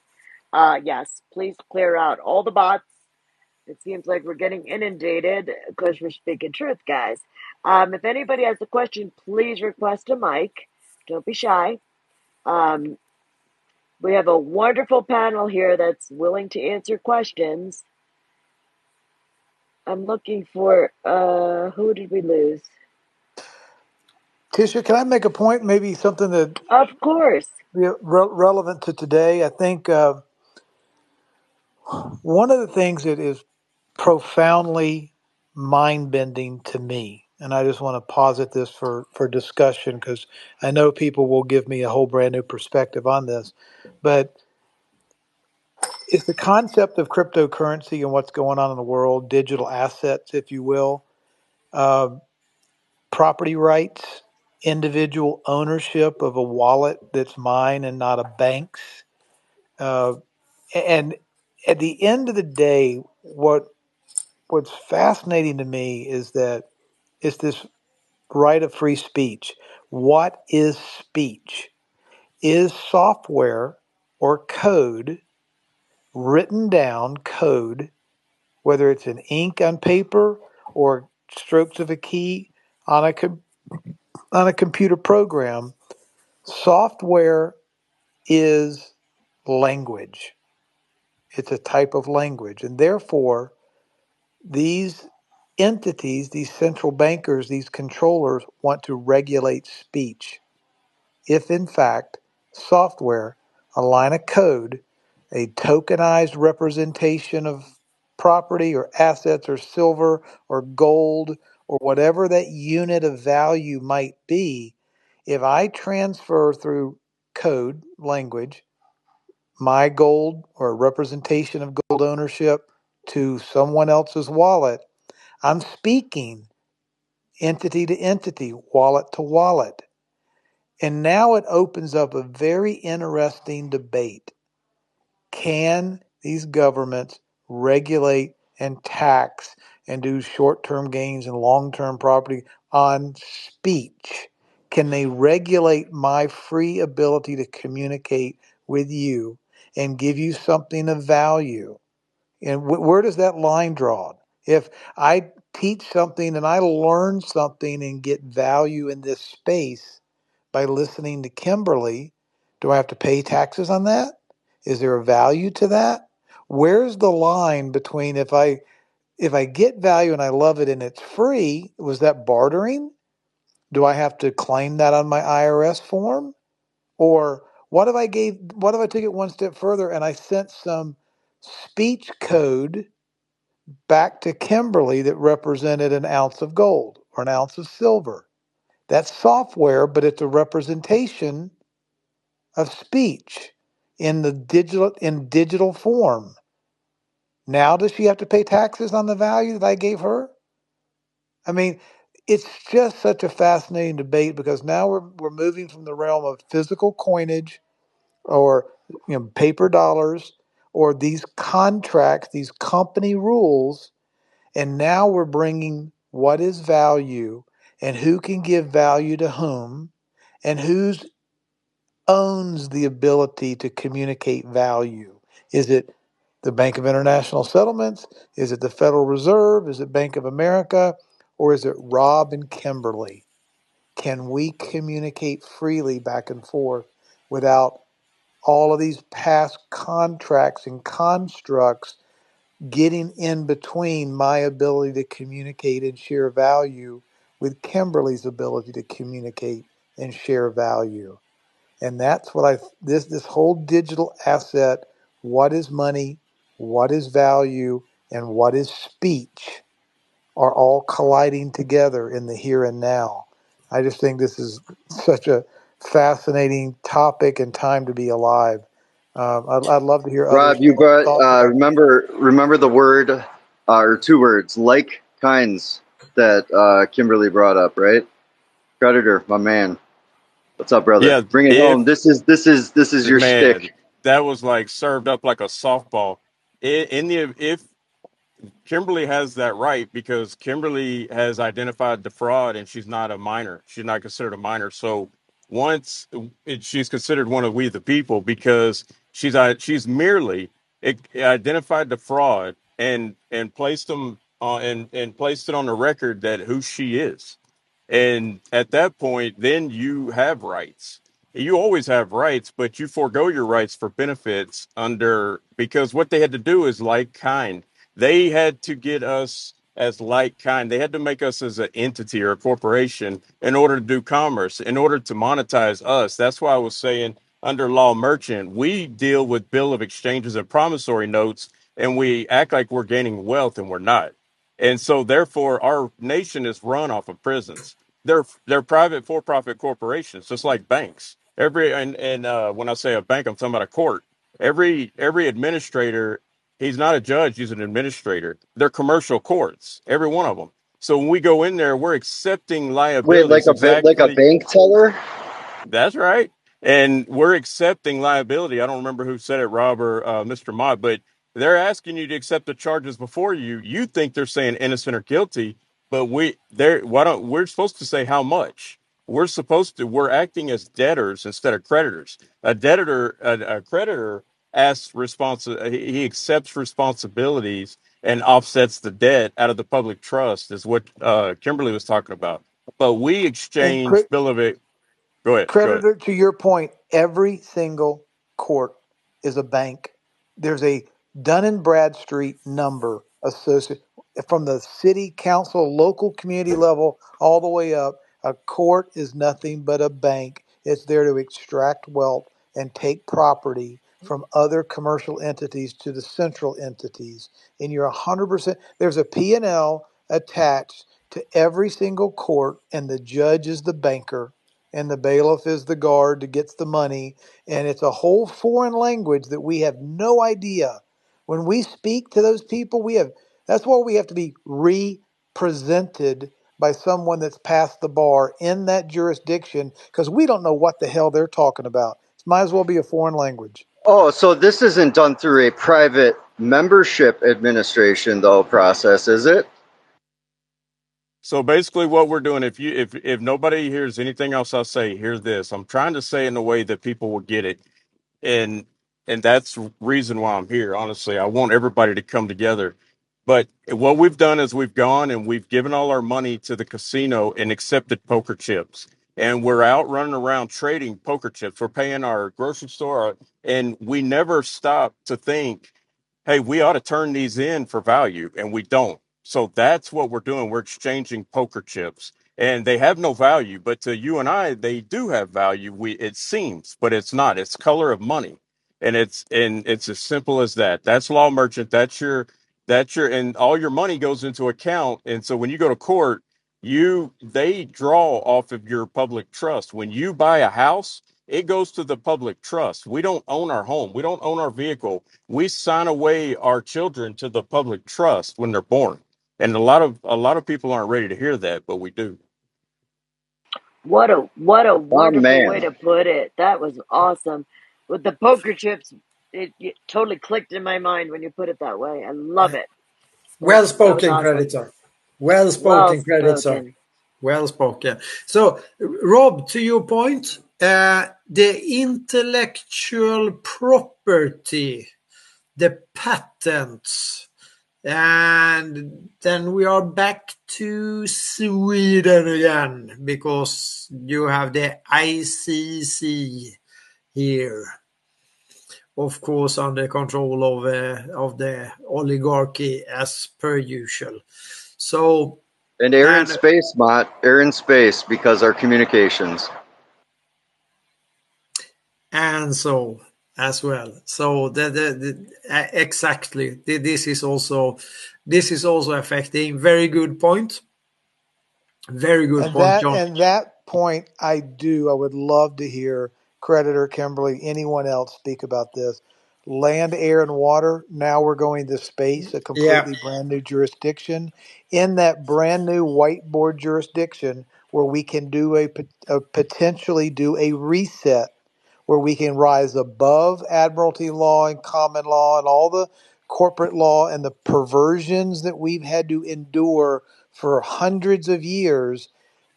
Is this a potential reset where we're able to basically wash away through liquidity, through new forms of through new forms of value, an internet of value that provides absolute transparency and accountability and visibility in how value is moved from point to point?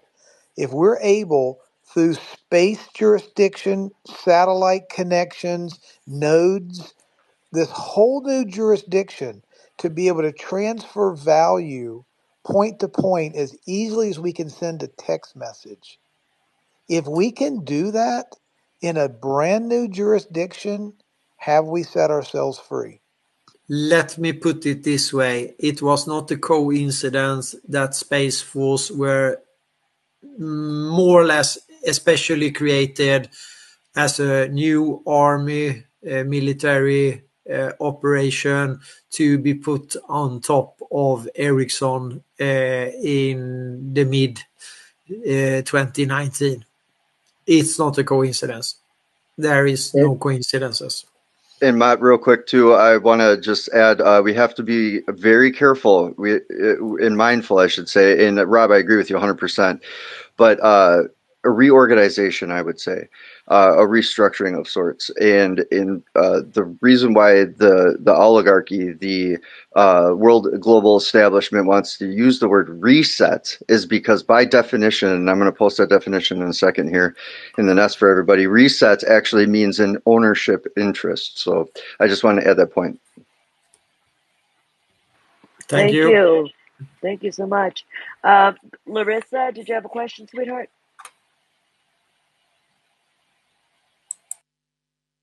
Yeah, hi, Tish. Oh, I just wanted to thank Hi, you for honey. holding the space. How you been? Good? Oh, very good. Thank you. Thank you for Yeah, asking. yeah. Oh, I do have a question though. As far as language, with monetary language, or in ourselves, God code in the DNA doesn't they use gematria when as a language, as numbers as a language. Now, is that part of this as well? Could anybody answer to that? In the DNA, I just saw. It's nothing I've studied, but it's a term I often hear, and I wonder, as far as people who who have been inoculated with a bioweapon, there's that aspect of how they're not any longer. I can't remember. I'm sorry, I don't have my thoughts together. But I think I'm speaking on They're no longer transhumanism. considered. Yeah, Yeah, exactly. transhumanism. Yeah. Yep, you got it, Larissa.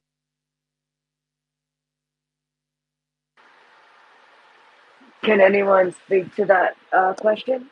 Well, Yeah, let me. actually, the transhuman entity is an identity, and I'll be brief on this. I know Cred and Tim have their hands up too, but Larissa, you're spot on, and thank you so much for bringing that up. I'm going to also post.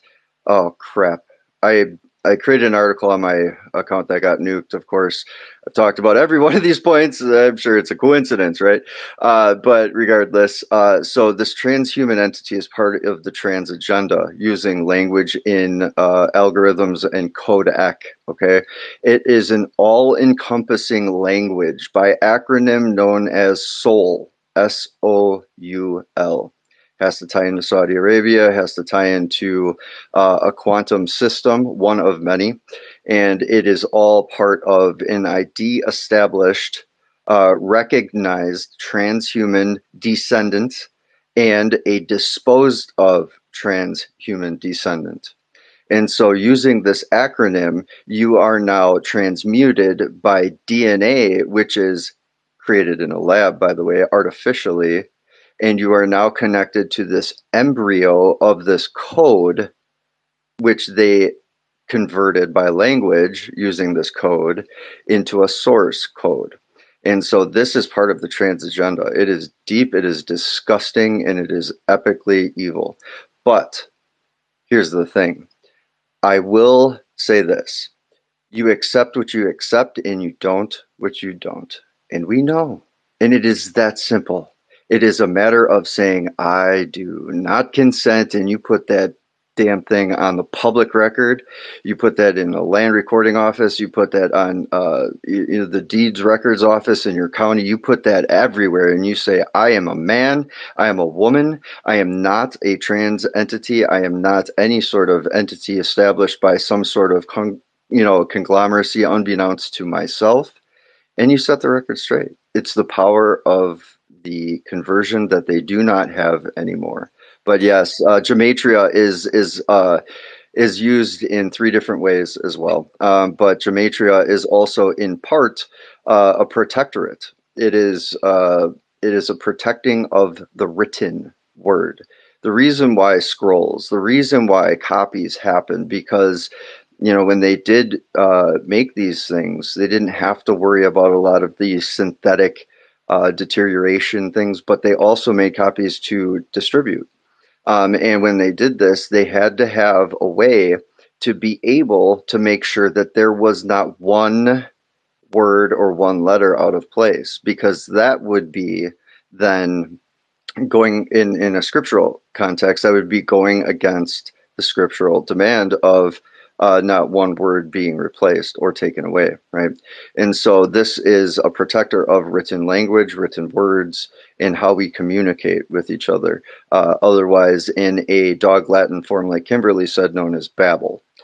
So this Babylonian context, amalgamation of words, is used against us and part of the trans identity agenda. So I'll land it there. But great points, Larissa. Yeah, and Yes. Larissa, to your point, if you think about, this fascinates me as well. But Nikola Tesla, when he talks about everything, every form, every type of matter in this universe boils down to energy, vibration, and frequency. And energy, vibration, and frequency can all be distilled to mathematical formulas. So, given the fact that mathematics in language, the frequency of the spoken word, in gematria, being able to put a digit to a sound, to a frequency, and I mean, math is a law, just like energy is a law, and love is a law, and reciprocity is a law. I mean, we have a God creator of laws and orders, right? And so mathematics, we didn't create, Nikola Tesla didn't create anything. All he did was discover. There was a revelation to him, the purity and the absoluteness of mathematics. He didn't himself create anything. He had the mind space and the intelligence to be able to understand the laws as they were created when this universe was created. But what we do as men is try to go, oh, look at what I created. I'm going to monetize this algorithm. I'm going to sign my name to it and I'm going to sell it for profit. I discovered X, Y, and Z. Well, I don't discover gravity. I don't create gravity, lift, weight, thrust, drag. I don't create 2 plus 2 equals 4, but it's revealed to me that 2 plus 2 equals 4. That is a truth. It's not a creation of mine. So it kind of, I know I'm on a tangent here a little bit, but why would the controllers and the merchants and the liars want to stop or freeze 6,500 patents? because That these patents disrupt their ability to control. The innovation happens too fast. Their corporate entities start to fall apart. They immediately become not relevant anymore as technology and or innovation, as the creative forces grow. They have to stop these disruptive creative forces, otherwise they lose control.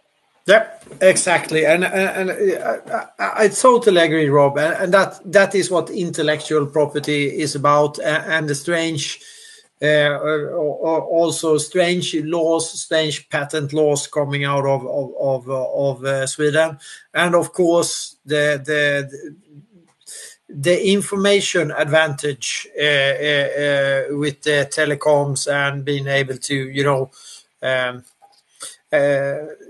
pick up things before they happen, and also of course the schools, the universities, and so on. The oligarchy keeps that in and the research, of course, that they finance everything because they own the money. So all of the researchers and so on that are more or less, or the main chunk of them, are obeying to the monetary system, and therefore they can keep it under control. But these days are over. That is a goner for the oligarchy as such. But however, the reshaping from a unipolar world to a multipolar world, which are occurring as we speak, it cannot be stopped. I can assure you that. So we are moving forward, but the patent laws, the intellectual property laws, and so on. Then we are back to the information headquarters, the kings of cyber war. We are back in the Viking country again. We are back in Bombadils that used to be neutral, or acting as neutral. Sweden, Switzerland, neutral since 1814. That was Kimberly mentioned before, a good number, the Treaty of Versailles, and that was very important. So if we just fast forward from the Treaty of Versailles, we go to the Civil War. We have the Russians trying to help out. They're having the Russian Tsar have his whole fleet protecting the American East Coast. Another year mentioned by Kimberly, 1863, 64, 65. And then we just jump to 1913, almost 100 years after the Treaty of Versailles. Woodrow Wilson signs the paper for the Fed. This gains him, or he will receive, a Nobel Prize. That's the Merchant of Death Prize. I repeat, the Merchant of Death. Merchant, maritime. This is the Merchant of Death. This is the name the people had on Alfred Nobel. He was called the Merchant of Death. The Nobels are an industrial family. Still are maybe not as powerful as once upon a time. Very active in Russia in the 1900s. They are weapon manufacturers, and anything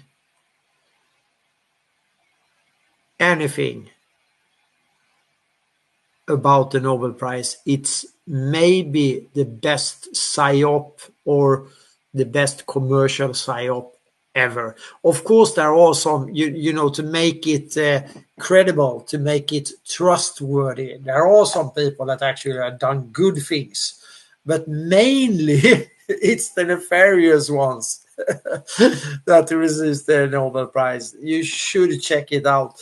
We can go to the Nobel Prize, we can go to the Star of Polar Order, we can go to Seraphim Orders.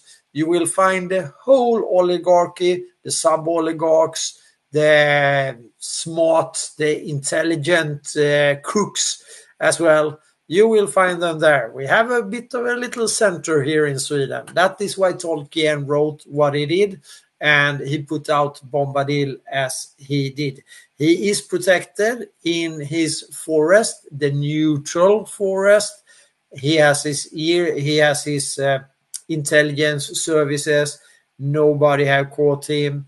He has the strongest voice, and so on and so on. Tolkien was a man of his time, and he knew the nefarious Wallenbergs of Sweden very well. Just saying, because then we talk about patents. We are talking about all the IG Farben patents. Paperclip, Operation Paperclip, IG Farben, Kaiser Wilhelm Institute, all the rocket scientists, all the nefarious chemistry, all the, it comes out of that era.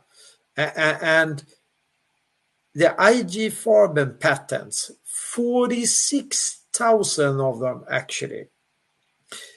The man who brought them from Germany at the end of the war, his name is Voldemar, remember Tolkien again, von Kniren. He is the grandfather on the mother side of the assassinated Swedish Prime Minister Olof Palme. And that there is a lot of actions with regards to the Palme family.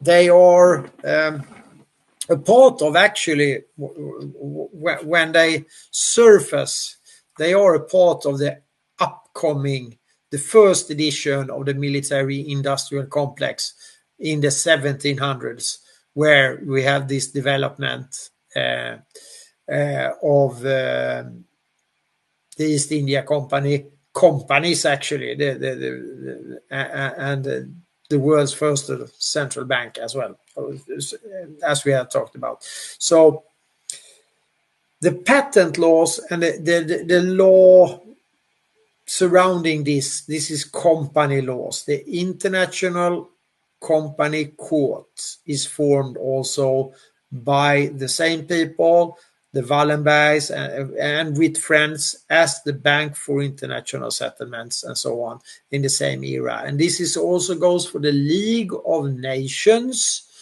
which is the pre-runner to the United Nations as we have them today. This is out in the open. This is verified history. These players are there. So it's the US oligarchy, the Swedish oligarchy. They are playing this game of reforming after the First World War, reforming the German banking system, and also by that creating the Bank for International Settlements.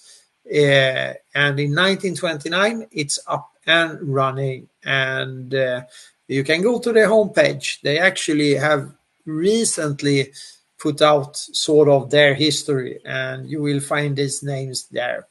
You will also find Thomas McKittrick, who is the protege of Wallenberg, whilst reforming dots on reforming the German banking system as a pre-runner-up to the Second World War, which is the Third Reich project, which will be the Paperclip project. And the Paperclip and the Third Reich thing just sort of moved to the United States. So because of the capacity of military and industrial capacity, that's the reason for this moving. I've been talking too much. We have Hans. Tim, Yes, welcome. Tim, welcome. How are you? Very good. Yeah, I'm sorry about that. I just have a couple minutes, and I'm going to be quick with my quick observation and then one question. Rob lit my candle with starting to talk about CBDCs, which is a question that's been formulating in my brain for a month now, that I didn't think we were going to get to on today's observations. But then, creditor, you burned that wick all the way down with saying that. So let me make it real quick. Well, first, let me make an observation. Several people on here during that quick discussion said something about representation and even legal representation. And in several of these conversations, it's been made very clear to me that that's what we're trying. That's one of the big things we're trying to stay away from in declaring ourselves and becoming true citizens. So I'm a little confused by those references of about 20 minutes ago to legal representation, but that's not my big point. My big point is this: um, CBDCs they're already here and they're coming in the USA faster than we want them to come, and they're going to get here a lot very soon. And like I said, it's been on my mind in regard to this subject and what, Kim and John and everybody else have been trying to educate me on and us on is, what are the ramifications of what we're attempting to do with our representation in regard to our money. So when creditors said, what I'm holding, what I've spent the last 25 plus years of my life doing.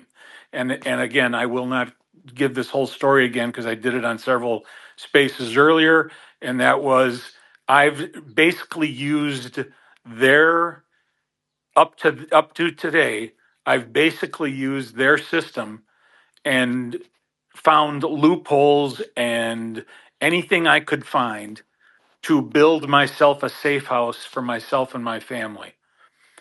And what I'm especially keen about in what we're attempting to do right here is that number one, I'm exhausted having the amount of effort that I've put into and expense that I've put into trying to beat them at their own game in their own system.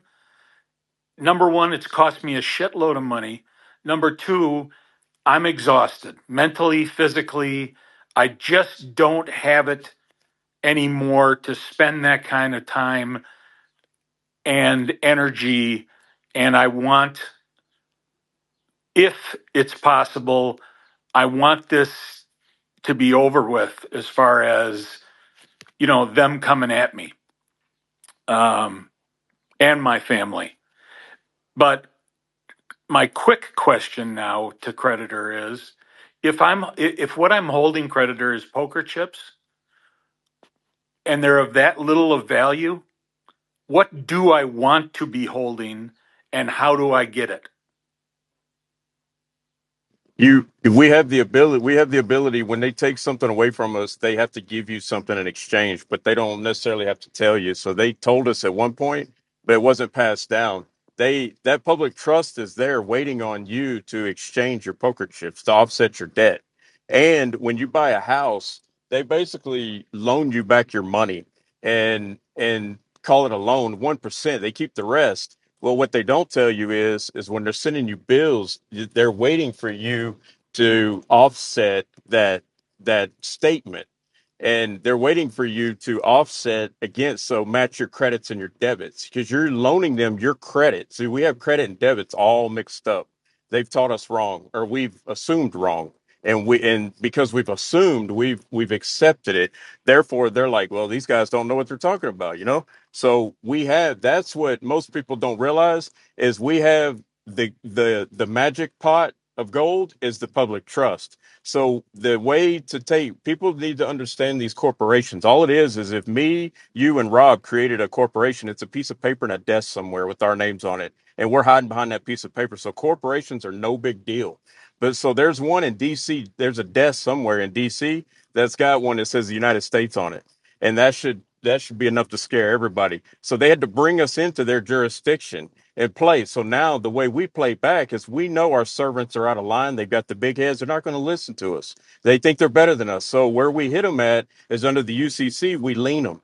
We lean them and we come after them with our credits. And we get that. And that's what Kimberly always talks about. There is a judiciary that's going to pay out these credits to people that are on, because right now you're going to accept CBDCs if you're a part of their jurisdiction. And then you're going to have the people over here that know that have undone the fraud that are going to live off the public trust. But that sounds like something special, but it's not. You're accepting responsibility.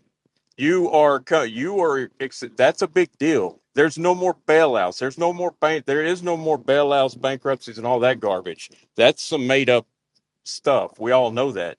So we're going to forego our benefits and accept responsibility, get our rights back, and manage this under our credits. So, like, there's a guy named Cal Washington who's already got this thing moving. Kimberly told me about it, and I've ran with it. He's already placing liens on big corporations for having 5G towers, for having these smart meters on your homes. He's already saying, "Hey, dude, $1,000 a day, $10,000 a day. If you got him in your neighborhood, let's go." He's got the paperwork. All you have to do is sign up. He sends it to you. You notarize it. You sign it the right way, autograph it the right way, not a signature, and then you send it in, and they know what that means. See, we think they're not listening to us, but when you hit them with the right conversation and the right paperwork, they're listening.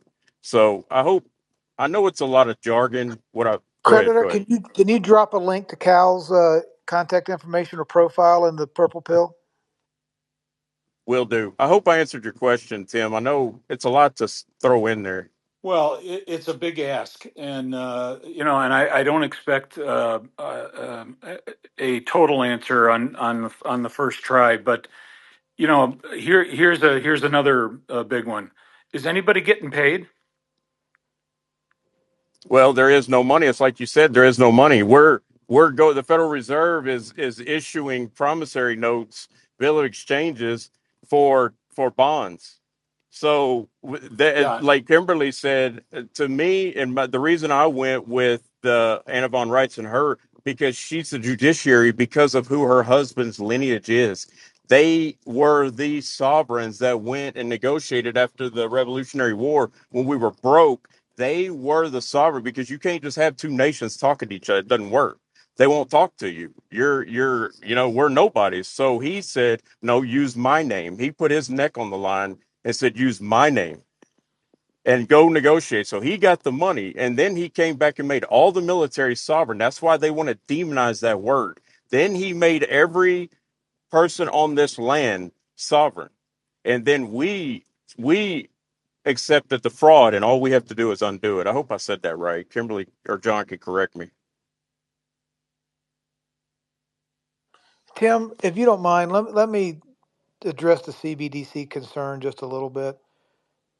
You're 100% correct in that these central bankers, these nefarious asshats, have this elaborate scheme of a brand new monetary system that they're going to control from a centralized perch with digits and universal basic income, and they're going to issue central bank funny money and basically encumber us in a manner that is a wet dream for them.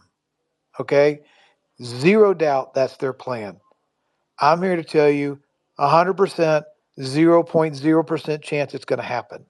Okay. I don't believe the central banking franchise, which is already insolvent, is going to be around. The Rothschild enslavement monetary system is dead. It's in the process of atrophying before our eyes. We're going from a debt-based currency system to an asset-backed value system with no strings attached. If I have assets and I have gold and I have silver and I can exchange it with you, it's like a bearer bond. I can exchange value, whether I do that physically with silver or digitally with the digital rights of silver and transfer it from my ledger to your ledger with no intermediary in between. What the bankers would love, the cartel owners would love to put us in a surveillance system. The people of China will not and have not, and they cannot get them to use China's CBDC system. The CCP is attempting to do surveillance and mass tracking and satellites and geotag everything and every being in that nation. No doubt about it. The people, look, the average Chinese person is not a fan of the CCP any more than we're a fan of the swamp. I'm an American, but I'm not a DCan. Most Chinese people are Chinese. They're not CCPers. And these nefarious assholes that run our nations that want to enslave us in debt and regulation and bondage and personage, of course they want to. But what's happening before our very eyes is the collapse and the chaos of their inability to maintain control based on all the matrix, personage, fiat money, debt, maritime law bullshit that they have built over the last 500 or 2,000 years, however long we want to go back. That system is gone. And if you want to look at very, very briefly, the story when Trump was recruited before 2015 and came on board, for 9 years, we've been at war. We have been at war since the minute he came down the escalator, 24/7, 365.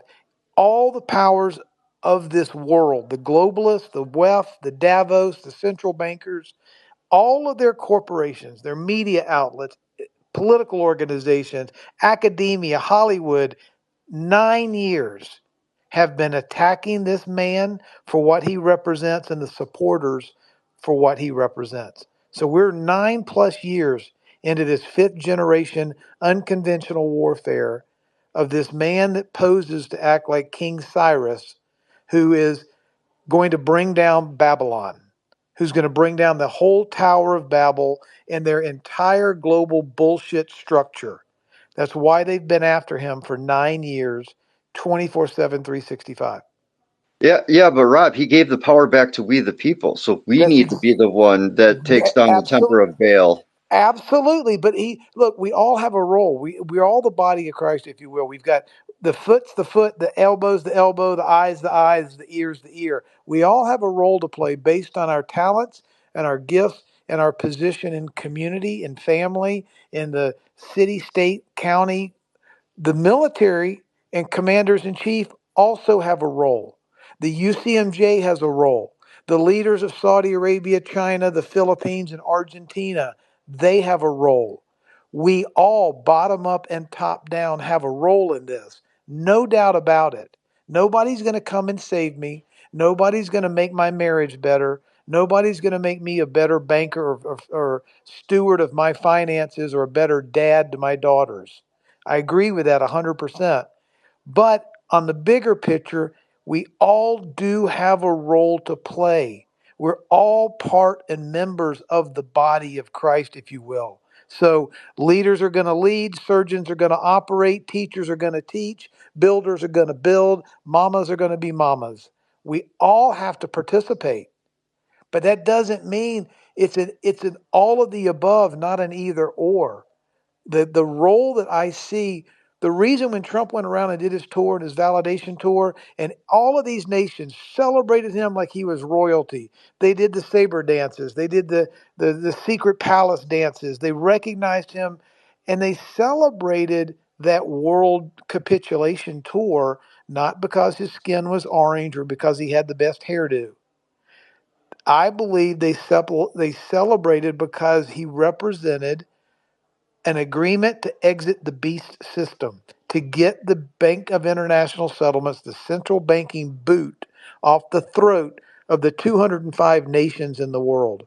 Level the playing field, get us out of this system, let us live and let live. We're going to have 205 nations running 205 budgets on a level playing field with their own currency, their own priorities, their own cultures. Russia will do Russia. Brazil will do Brazil, America will do America, Germany will do Germany. The central bank of America is going to be this quaint thing called the Treasury. And there's going to be a Bank of Brazil. And there's going to be, and this concept of the Rothschild central bank digital currency, I believe is nothing but fear. There's not going to be that private shareholder, for profit, central bank monarchy reigning hell over earth anymore. We're going to decentralized ledger technology. We are going to go to digital assets. But This ledgering system that's being laid over 205 countries is stateless. It's held in public trust. It's based on open source code. No one owns it. It's not owned by the United States or Russia or the EU or China or any for profit entity. It's a public good, open source, free, software based ledgering system that allows us to move value back and forth from individuals as easily as we send a text message. And And that's and it's it's got to be decentralized. decentralized. It's based on decentralized ledger Yep. technology, Yep. DLT, and the fact that it's open source and stateless. Think about this, folks. If it's decentralized and stateless, and it's point to point, it's property to property, entity to entity, me to you, it cuts out all these third parties. It cuts out the NGOs. It cuts out the ability for the military industrial complex via the central bankers to siphon out fees and money and wealth and shrink our valuable assets with inflation and debasement and taxation and regulation. The casino chips go away because now the property that I can transfer from person to person is my actual title to my actual land, my actual gold, my actual Jeep title, my actual whatever I have. I can transfer it across the ledger, point to point, person to person, in a permissionless way without their nefarious contracts, rules, and regulations and bullshit in between my transfer of value from someone in Argentina that makes great cowboy boots. I can send them some digits and they can send me the boots. And I Yeah. don't need a contract. Yeah. There's nothing that you said, Rob, that I don't disagree with or don't agree with. It's just that I tell you what, I'm so deep into the finance and economics of this, and I have contacts literally all over the world. And what you said about China is absolutely correct. If you think we dislike what's going on in China, all you need to do is talk to the average citizen over there. They're absolutely totally outraged with what's going on in their own country. And I have contacts over there that are saying the same thing. China's been pushing since the Olympics over there, since before the Olympics, been pushing their CBDC, and they can't get any traction. And the people, and they just continue to keep locking down, and the people are sidestepping it with gold, silver, and outlawed Bitcoin. So here's my thing, though, with what's going on with the U.S. Every time I turn around and I run the numbers on what's going on U.S. wise and what's going on global wise with the economy, I just go. Every time I get to the point where I say, "Who the hell is is authorizing us to go this much farther, deeper, and darker into debt?" No, it's the legal system is authorizing, the treasury is authorizing. There is nobody stepping on the throat of anybody else. So when you say, I hope you're right, but when you say that the digital dollar, the CBDC, totally US government controlled digital dollar isn't coming, I sure hope you're right. But who's going to step on their throat and stop them? Because nobody's stopping us from doing some insane things with our finances right now. Well, and I am so glad you brought that question. Let me answer it real quickly, and I'll turn the mic back, okay? Because I know I want to hear what Kimberly has to say on this. But think of this. Let's look at the law book that says the lesson, the proverbial lesson that we were taught. Look, you can't pour old wine into a new sack, okay? We have to pour new wine in a new sack because otherwise the sack will burst. The old wine is this fiat currency, this fiat monetary system, where all fiat currencies throughout history have an average life tenure of between 60 and 80 years before they go to zero. The mathematics of this monetary system always end in zero. 100% of recorded history. So it took us 200 years plus to get the first trillion, America, 200 years to rack up the first $1 trillion in debt. Now, every 95 days, we're creating a brand new $1 trillion.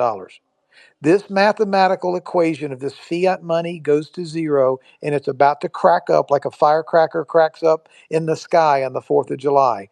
The math for the US dollar numbering currency system is going to zero.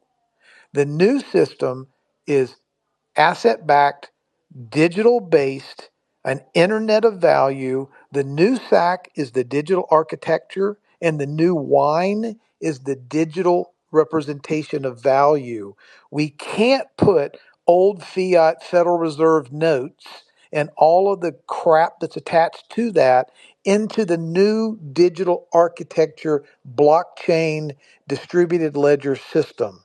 So in some respects, letting these drunken sailor narcissistic freaks spin themselves into oblivion until they go absolutely mathematically bankrupt, that's going to bring us to the flip the switch moment. That's going to bring us to having to basically abandon the old world reserve currency, Federal Reserve Ponzi scheme, and switch over to and look, we're going last. America was the world reserve currency. We're going last. You're looking at all these nations the world over, buying gold and silver, a tier one asset, opting out of the SWIFT system and out of the Federal Reserve system and out of the dollar-based system for brand new value, brand new trading partnerships, brand new commerce systems, and we are letting them all go first because that was the deal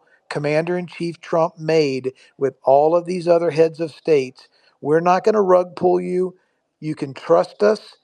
We're gonna let you all go first, get your houses in order, get your gold and silver bought, get your currency in order, get off of this dollar-based system. We'll go last. And guess what passed today? With a supermajority vote in the Senate, the Blockchain Act. The one act of clarity and common sense that has come out of this dysfunctional, corrupt as hell DC swamp. All of a sudden, you had adult like behavior with unbelievable common sense and crystal clear clarity passing a blockchain act that is absolutely essential for America to join the rest of the world in digital architecture and the internet of value that has been built for the last 15 years around the world. The only thing that was excluded from that was the Iraqi dinar, but it went into full effect today. It actually passed yesterday, but it went in full effect as of this morning. Guys, I could not be, I'm not, I know it might sound hopium, but it's based on research, it's based on science, it's based on technology, it's based on architecture. If you want to go, if you want to know why the media and the whole establishment hates Ripple, and they spent over $200 million, having to defend themselves against this egalitarian central bank monarchy beast system that tried to kneecap Ripple and XRP, that's all into executive orders, executive order 13772. If you want to look at the partnerships, if you want to look at what XRP does, its utility value in creating a level playing field among all nations to exclude the necessity for a central bank, when you look at its quantum architectural impact and utility for the benefit of all mankind, then you'll understand why the beast system and all of its controllers have tried to give it a crib death and do everything they possibly can to run Ripple and XRP out of Executive Order 13772 and the plans that the whole world is now re-architecting itself around. It to Well, me, and Rob, I want to add something real quick, and I'll be 30 seconds, and then we'll get to Lone Traveler or Kimberly and Lone Traveler.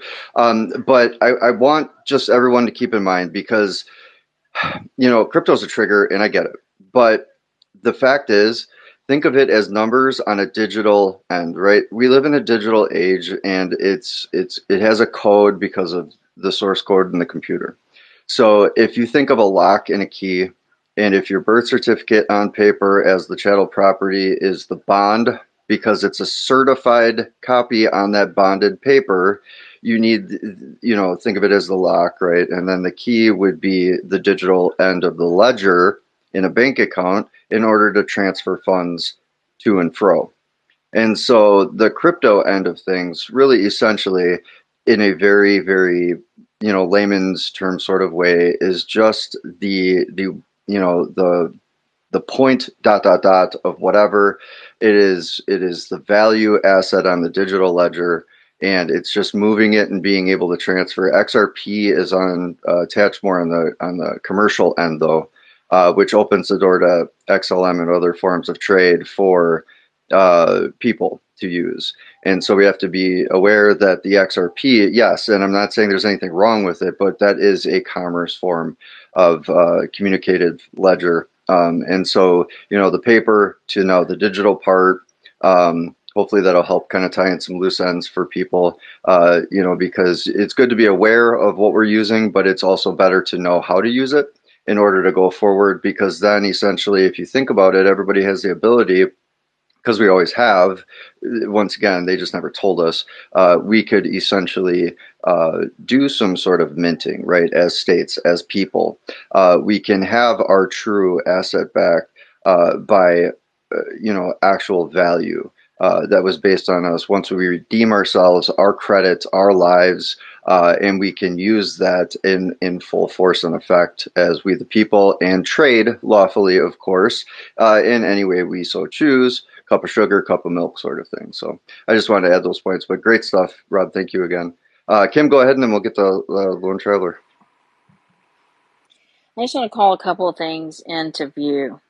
And I want to ask everybody to listen kind of with a focused ear. And if this doesn't make sense to you, I want you just to ponder it, meditate on it, think about it. The world banks were funded primarily, they were funded by the Avila Family Trust. And professional metals depositor out of the Philippines made the last deposit in 1941. All governments around the world have been prepaid since 1941. So what are you paying? Who are you paying it to? And for what purpose? That's one question. Kim, Second why question is is real quick, a quick question. Why is the Philippines important in this matter? because the Philippines is the global deposit storehouse for gold. Not just ours, but others too. The Yeah, and Philippines I have a and the paper document that was lodged on the record that I'm going to put in the nest for everybody, showing the series bonds on those. and Kimberly, if you could bring in, just for edification purposes as well, the dragon families in China as well as the Philippines, that might add some more clarity. Well, it doesn't really play a role here for the purposes of the World Bank. What I want to amplify for you is the Avila Family Trust started the World Bank. It was the asset, the gold. So they put all their family gold in their trust up, and there's a long history to it. I can't get into the whole thing, but just kind of shorten it. The gold assets of the Avila Family Trust were deposited by professional metals depositor in the world banks, but from which they could lend credit. Now, the asset and the credit still belong to the original asset holder. Okay, so there's Ferdinand Marcos and there's Severino Sta Romano. Ferdinand was his attorney. Severino was the metal depositors. He was the professional metals depositor. So he basically took this metal around the world and put it in the places where it needed to be.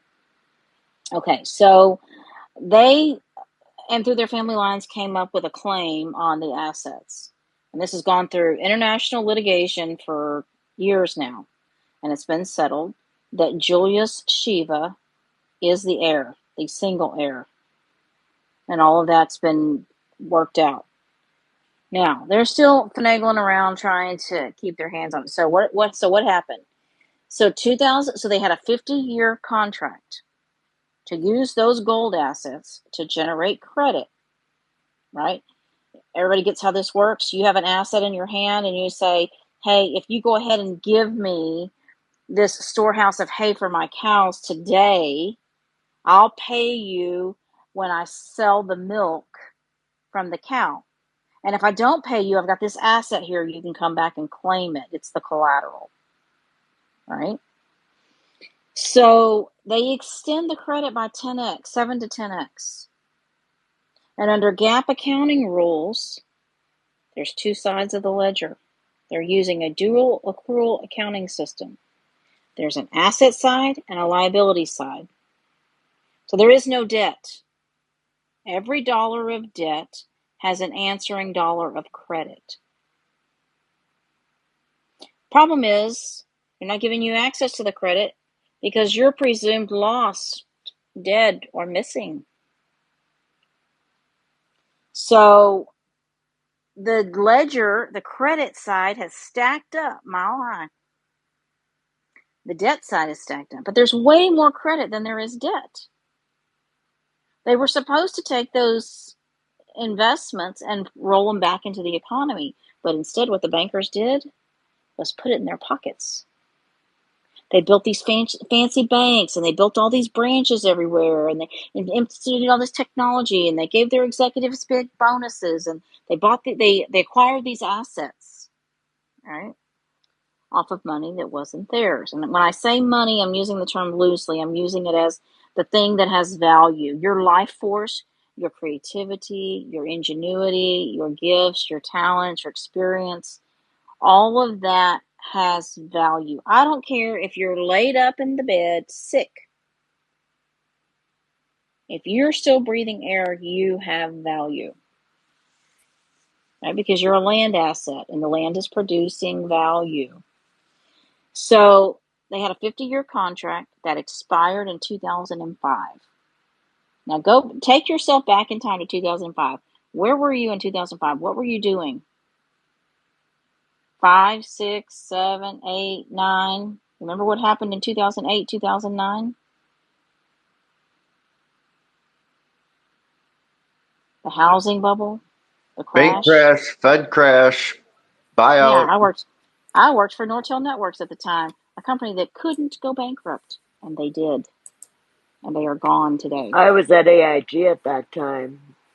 I remember that very clearly. Okay, so remember this happened. So it was at that time that they were called to the table. In 2005, they were called to the table. Hey, the contract's expiring. Oh, we need more time. We need more time. We need more time. They never came to the table. This is the world banks, right? So they don't come to the table. Therefore, they're still using the gold and the credit. They've got the asset and the credit tied up when they have no contract to do so. So if I'm them, I'm imagining we're in way deep water. We're way over our head and we don't know what to do. How are we going to get out of this, right? And so they've been stalling all these years, trying to figure out how they're going to finagle their way out of this. So the banks have to crash because the assets and the credit that they've been using don't belong to them. Now, what's the idea, right? They put the gold on deposit. They leverage the credit 7 to 10 times. They make those investments. The gain comes back. And with service fees, right? And interest is supposed to be, interest that's reasonable, 3, 4, 5%, not 30%. That's usury. And that's been outlawed everywhere in the world. It is illegal and it is unlawful. So when you get a little traffic citation and they say, hey, if you don't show up to court and you don't pay it, we're going to send it to a collection agency and you're going to get 30% right off the top. And what do you say?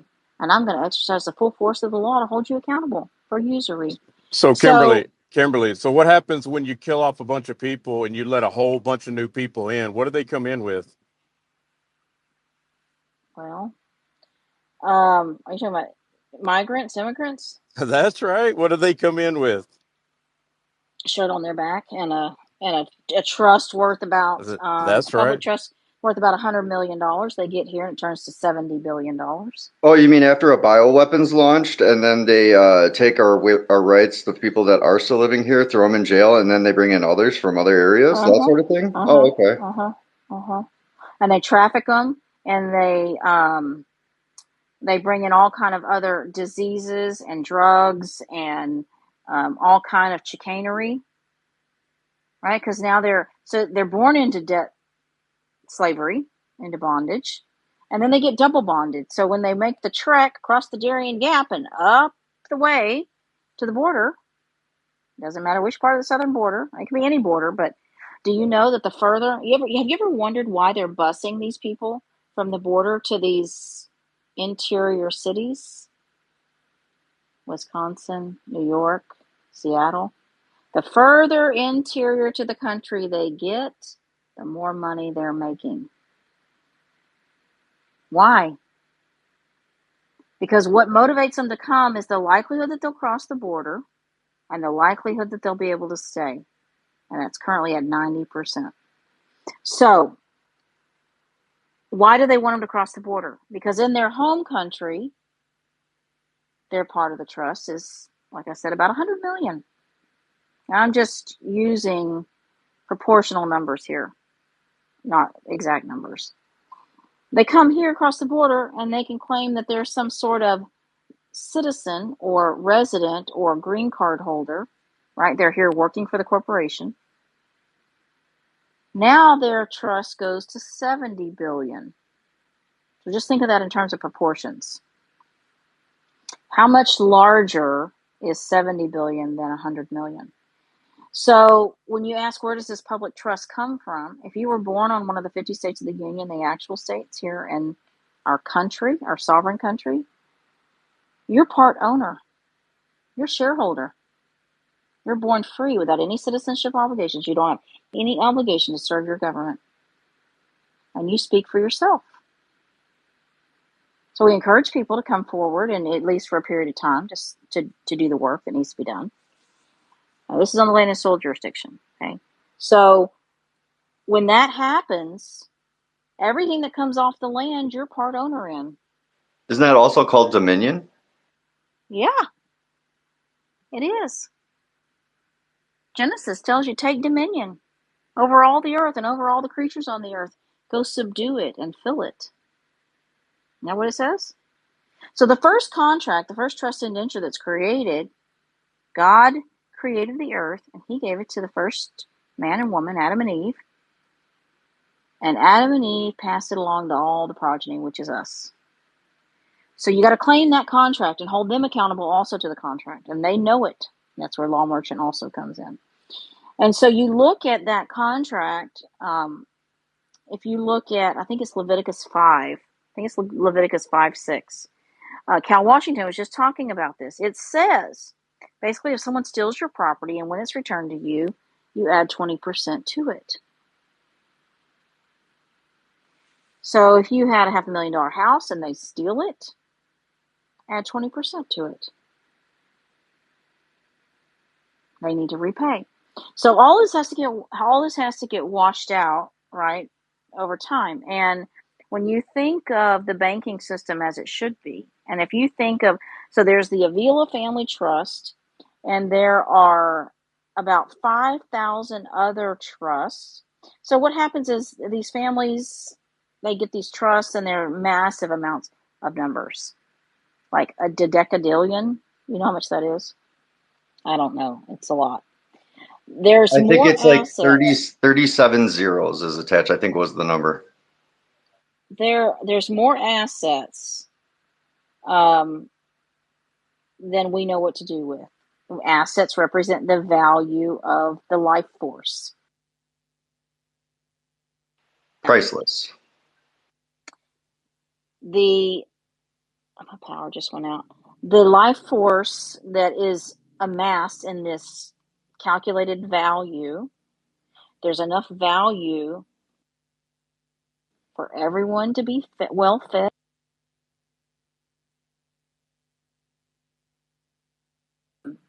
educated, to not be ignorant. So Along with that, there are 5,000 other public and private trusts.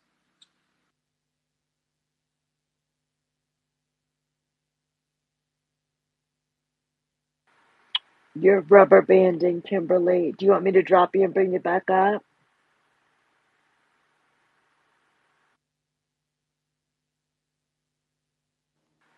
Yeah, I Yes. can't hear. Yeah, I'm going to drop you and bring you back up. Ma, did you have something to add?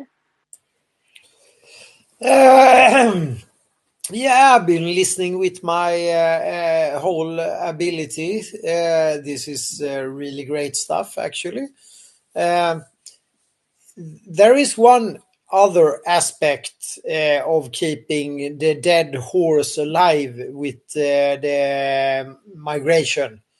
Because it generates immediate new debt.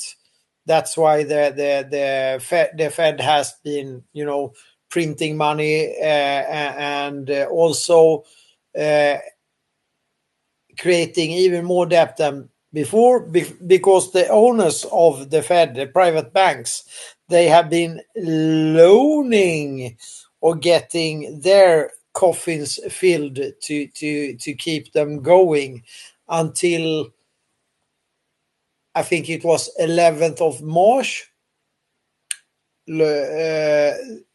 They had to stop that kind of, let's call it a bank emergency project. And now we can hear the trembling down on a third deck on this Titanic slash Olympic, whatever, that the one that had to submerge for the Fed to emerge. We can hear the trembling down in the crash, so to speak, because the Fed is not allowed to inject any more money into the private banks, and the private banks actually have to repay. So we are seeing the end of the, just as Rob said earlier, we are seeing the end of the Fed as such. It's closing in, it's dropping in on us, but the migration will create more debt because the government have to borrow to keep that operation going. So it will also give that side effect and boost the printing or the finances of the US. It's actually a financial boost for the people,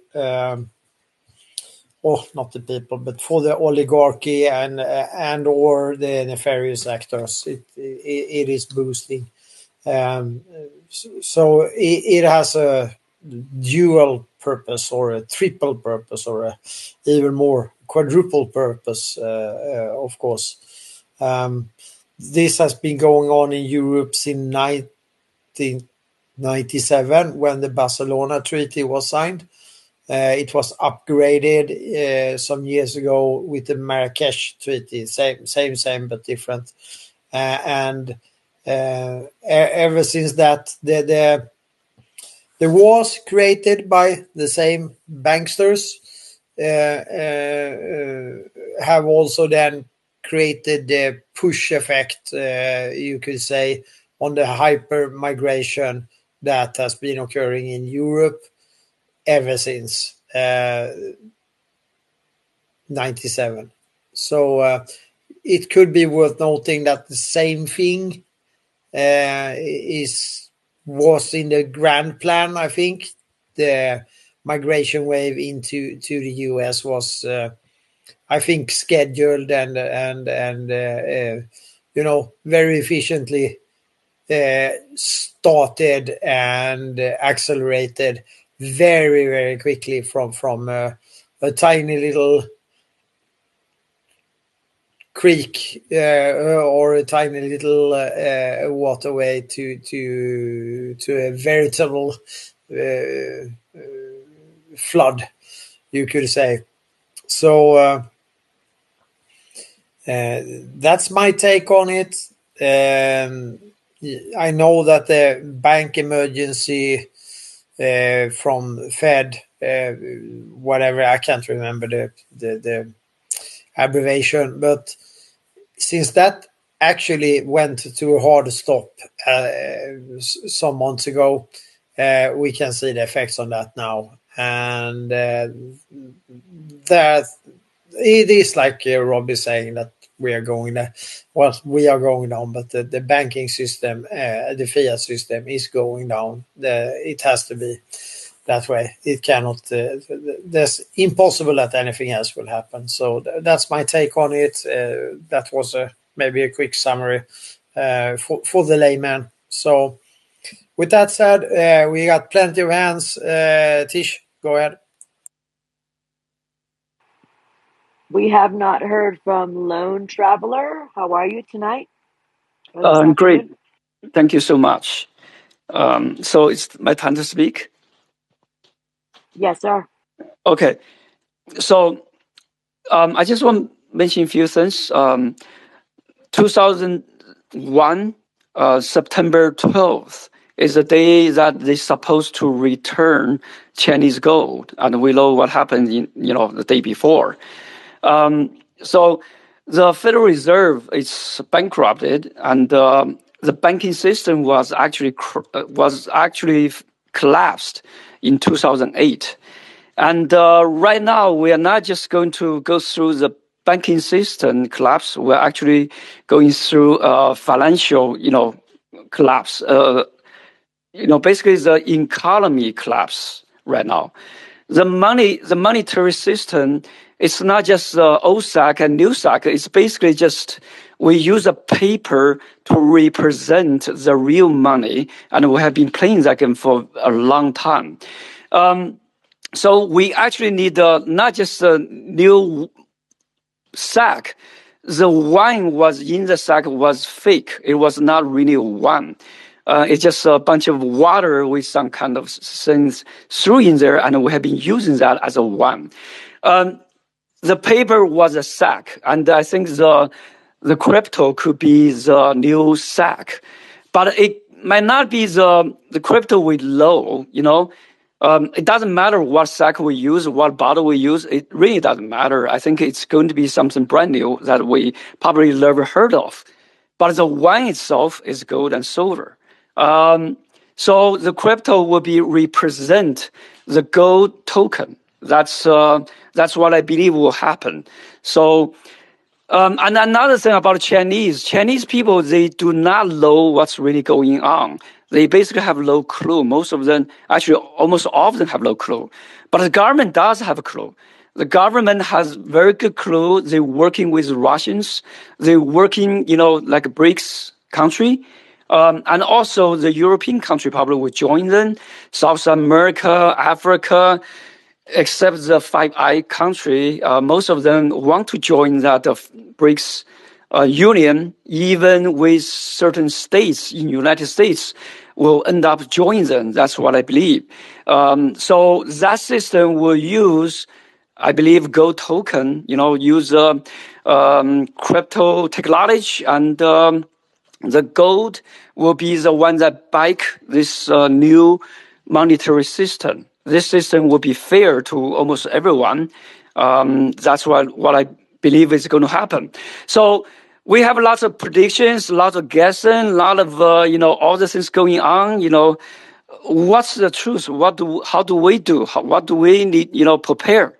With the QFS, you can come to this country right now, jam pack this United States. Try to influence voting, all that, but. In the end, I think if they do have the credit of the money, people have to go back to their own country. You have to go back to get that money. That's what I heard.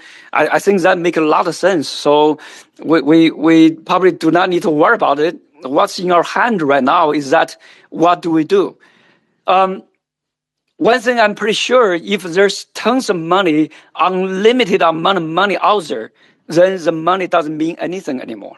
If everybody is a trillionaire, so who's going to work? Who's going to serve other people? Nobody will going to serve anybody. Everybody will just sit in their home and spend the money, right? So I don't think, there's money for everybody have unlimited things to Well, use. yeah, I but don't who think that's the cares? case. Who cares? That's what's why wouldn't it be great to just do whatever you want? It's not our job to judge either, right? Just because it's available, we could do whatever we want. That's on each individual man or woman. You know what I mean? But Yeah. your But my credit, point, yeah, your but credit owed is unlimited. That is a fact. It is a fact. yeah, the credit could be unlimited, but the thing is this: if you have unlimited credit, I have unlimited credit. Who's going to cook the hamburger, and then we can buy it? I mean, that guy has the credit as well. So that's my point. Well, So I don't let me know. I don't let know me what's going to happen, but let that's me let me one thing I'm sure. let You me know, answer that. Let me answer that question, brother. The corporate construct of outsourcing everything, becoming these commercial consumers, living in a system where it's based on covet means and consumption and fancier cars and bigger houses and designer clothes. If we don't live in that world, and number one, we don't have to be this endless consumer, and we can cook our own damn meal without having to go have somebody else cook it for us. Number two, if we do have rights and wealth, then it's up to us as individuals to find our purpose. And our purpose is it's much better to give than it is to receive. It's to build community, it's to build family, it's to teach, it's to love your neighbor. If we have purpose and we have resources from the creator, then we'll live from that perspective. If you overlay the commercial construct of Delta Airlines and mortgages and homes and designer clothes and the next model Tesla, then yeah, you could look at it and say, well, my God, who's going to make this system run? Maybe the more important question is, who gives a shit if we even keep this system in place as it's been constructed? We ought to have the right to sit on the couch for the next 12 years or go start a restaurant or go start a school or reinvent the healthcare system, which is really the sick care system, and go back to naturopathic medicine. I mean, we're going to be able to be free with resources to find our purpose and serve our fellow man, but not under the construct of this commercialized, industrialized, central bank planned crazy ass system that has been put into place. The yeah. There's going to be an May public-private may I partnership, may I finish right? my thing? You probably misunderstood what I said. I totally agree with everything you said. This whole system needs to be changed. But still, when you said it in the home for 12 years, somebody had to pick up the garbage. That's what I'm trying to say. But I totally agree. We all have to get rid of that system and rebuild it. That's totally true. But still, we still need some people to build a road, still have something need to happen. Even though we can cook our food, but there are certain things we cannot do. We still need other people to do it for us. That's my point. So I'm trying to bring attention to, the money in the future will be only will be a small portion of the whole equation. Basically, we are going to build our own homeland, and then when we need to buy something, we're going to use this money to do a transaction, but it's just like any tool, just like a screwdriver in your drawer, it's just a very small part of a tool set. So that's what I'm saying, the money will become that. But anyway, I'm trying to get to the point that to be prepared for what's coming, I think, is that we need to pour our own money right now into gold and silver because we really don't know what's really going to come in the next few months, in the next 1 year or 2 years. Maybe in the future, it's going to happen like what you said, but at this point of time, it's just some prediction, some guessing, some wondering. We do not exactly know what's going to happen, in the next 2-3 months. But I have been watching Chinese and Russian. They have been preparing for this gold financial system for the, I watched them making this happen for the past almost 20 years. So I do think they're going to come out to tell people, yes, this gold-backed token we're going to use in Shanghai. We're going to, we are going to build a market in Shanghai to trade everything, and we are not going to use dollar anymore. Russian is already stopped using dollar. I think UAE, they don't want to accept dollar anymore. So they are waiting for Chinese to announce it. So that's what I think is coming. Still, no matter how much resource in this world, this is what's coming. This will happen One before we thing, see that unlimited money. one thing I do want to just say though, because it is important to be aware of, to say that the quote dollar, this generalized, all-encompassing thing, unfortunately, that is misleading because of the fact that the USD. Now we got to remember language, acronyms. It all has purpose and meaning, right? So the US dollar is not going to go anywhere, okay, in the sense of the way you think. Now, we also have another attachment here in the United States of America, which is the fiat currency, okay? So this is a note. It is not the US dollar, the USD. This fiat currency, you see where I'm going with this? So once again, we have to really grasp the fact that there is a digital, and like Kim said, there's two parts to this. There's lock and key, digital ledger, asset-backed, full based value based on credit and full asset value in gold and so on and so forth, right? And so the gold will, yes, be the backing. There will be a redemption rate, right? And that is going to be the exchange rate of gold value to the US dollar, dollar exchange rate to the new dollar as the Federation dollar, maybe. I don't know, just throwing it out there.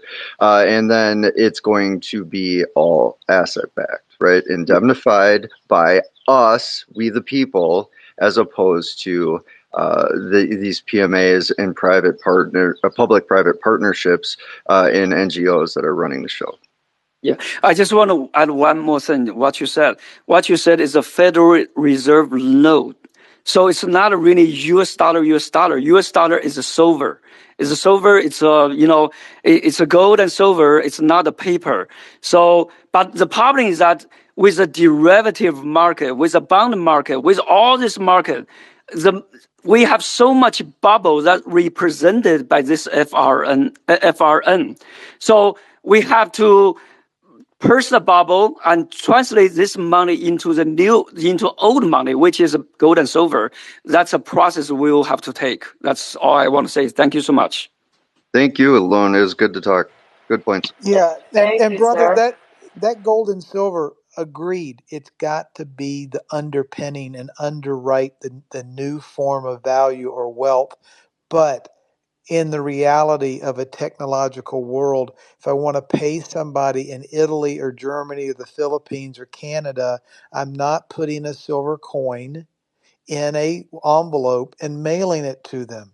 It has to be a digital representation of that collateral known as gold or silver, or that instrument that is backed by or collateralized by gold and silver. At the end of the rainbow has to be, I do believe, something like gold or silver. But for mercantilism and trade, or to buy that Lexus vehicle from Japan and get it off the dock in Long Beach and driven to Georgia, they have to accept some form of payment. And it's not going to be physical gold and silver. It's going to be a digital representation backed by gold and silver. My point being is that we have to have sound money, or we're going to get unsound politics and unsound governance, because they're just going to make stuff out of thin air. They're going to pay off every crooked politician in the world who's just going to throw stuff on the books and call it law. We can't have that. We have to have accountability. We have to have sound money based on sound principles to have sound governance and to have sound economies. But We have to go from a blockbuster world to a Netflix 9.0 world. And if I'm going to do business in Argentina or the Philippines and pay people for their goods and services, it's not going to be by putting physical gold in an envelope or a box and sending it to them. It's got to get there in a different, more efficient way. I don't know about Netflix, but I hear you. Cutie's really messed everything up after that shit show. But Oh, that I was get the what you're saying. worst. I know. Oh God, Netflix. Terrible. Oh, May it terrible. burn, oligarchy. I hear you loud and clear, though. And keep in mind too, like you said. I mean, you guys bring up fantastic points. The thing of it is, don't be scared. Embellish it, and you have to get in and learn.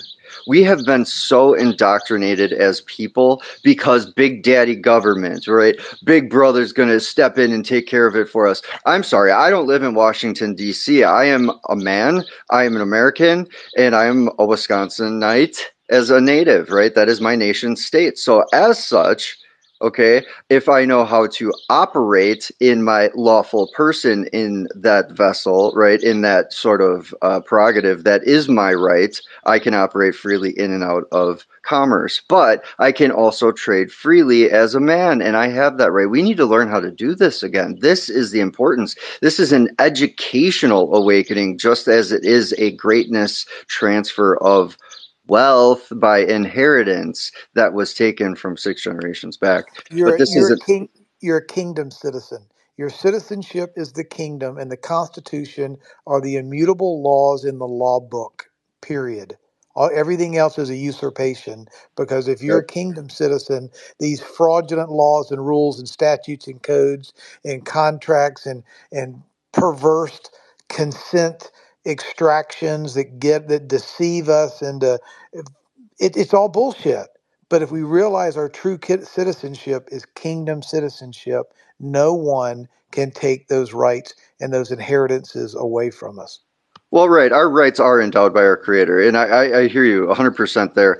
Citizenship, is a choice. It is, if I choose to be a state citizen and do my duty and responsibility to my state, I can act in that sort of manner. Absolutely. But once again, I don't live as a U.S. citizen, so I am going to refute that attachment to me as a man and as an American.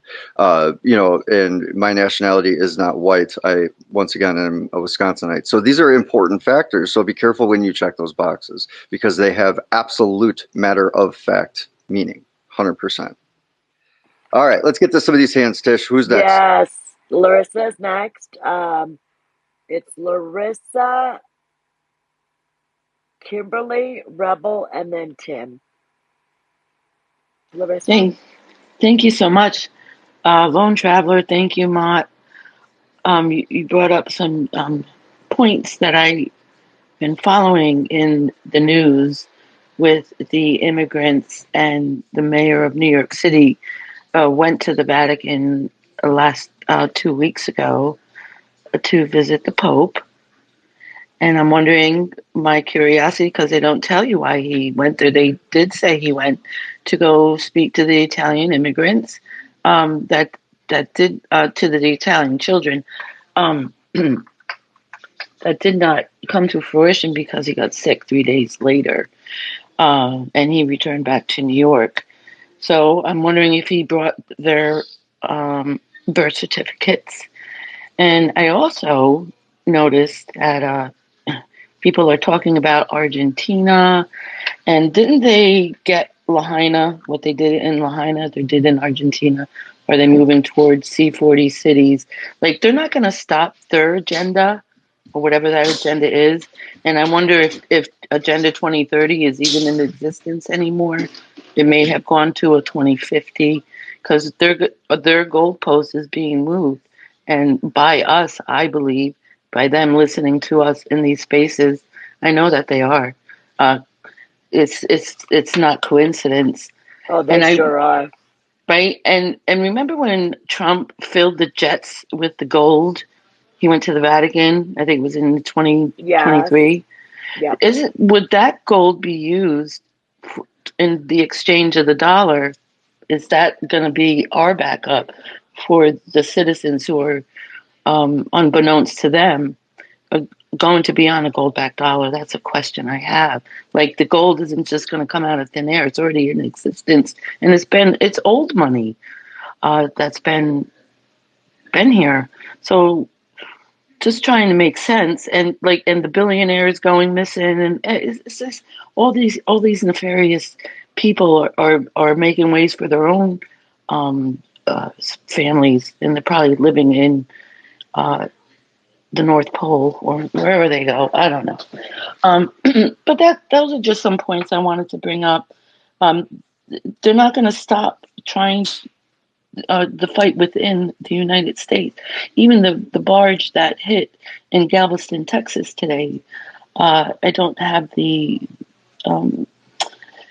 bridge or whatever got hit, but they're still trying to attack from within. So I don't even look at that stuff, but it's just something that's always there. And we're already good people. And I've been listening to Dr. Milkovich.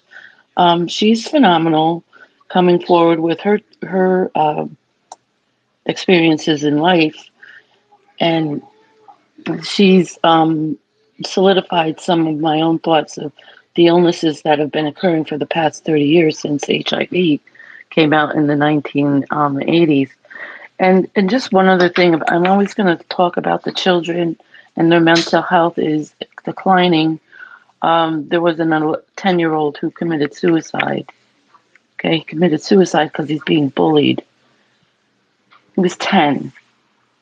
And then there are the school systems, and that I hope that we can start a new school for, because in the school there is a teacher who read to a 5th grade class called a book, My Shadow is Pink.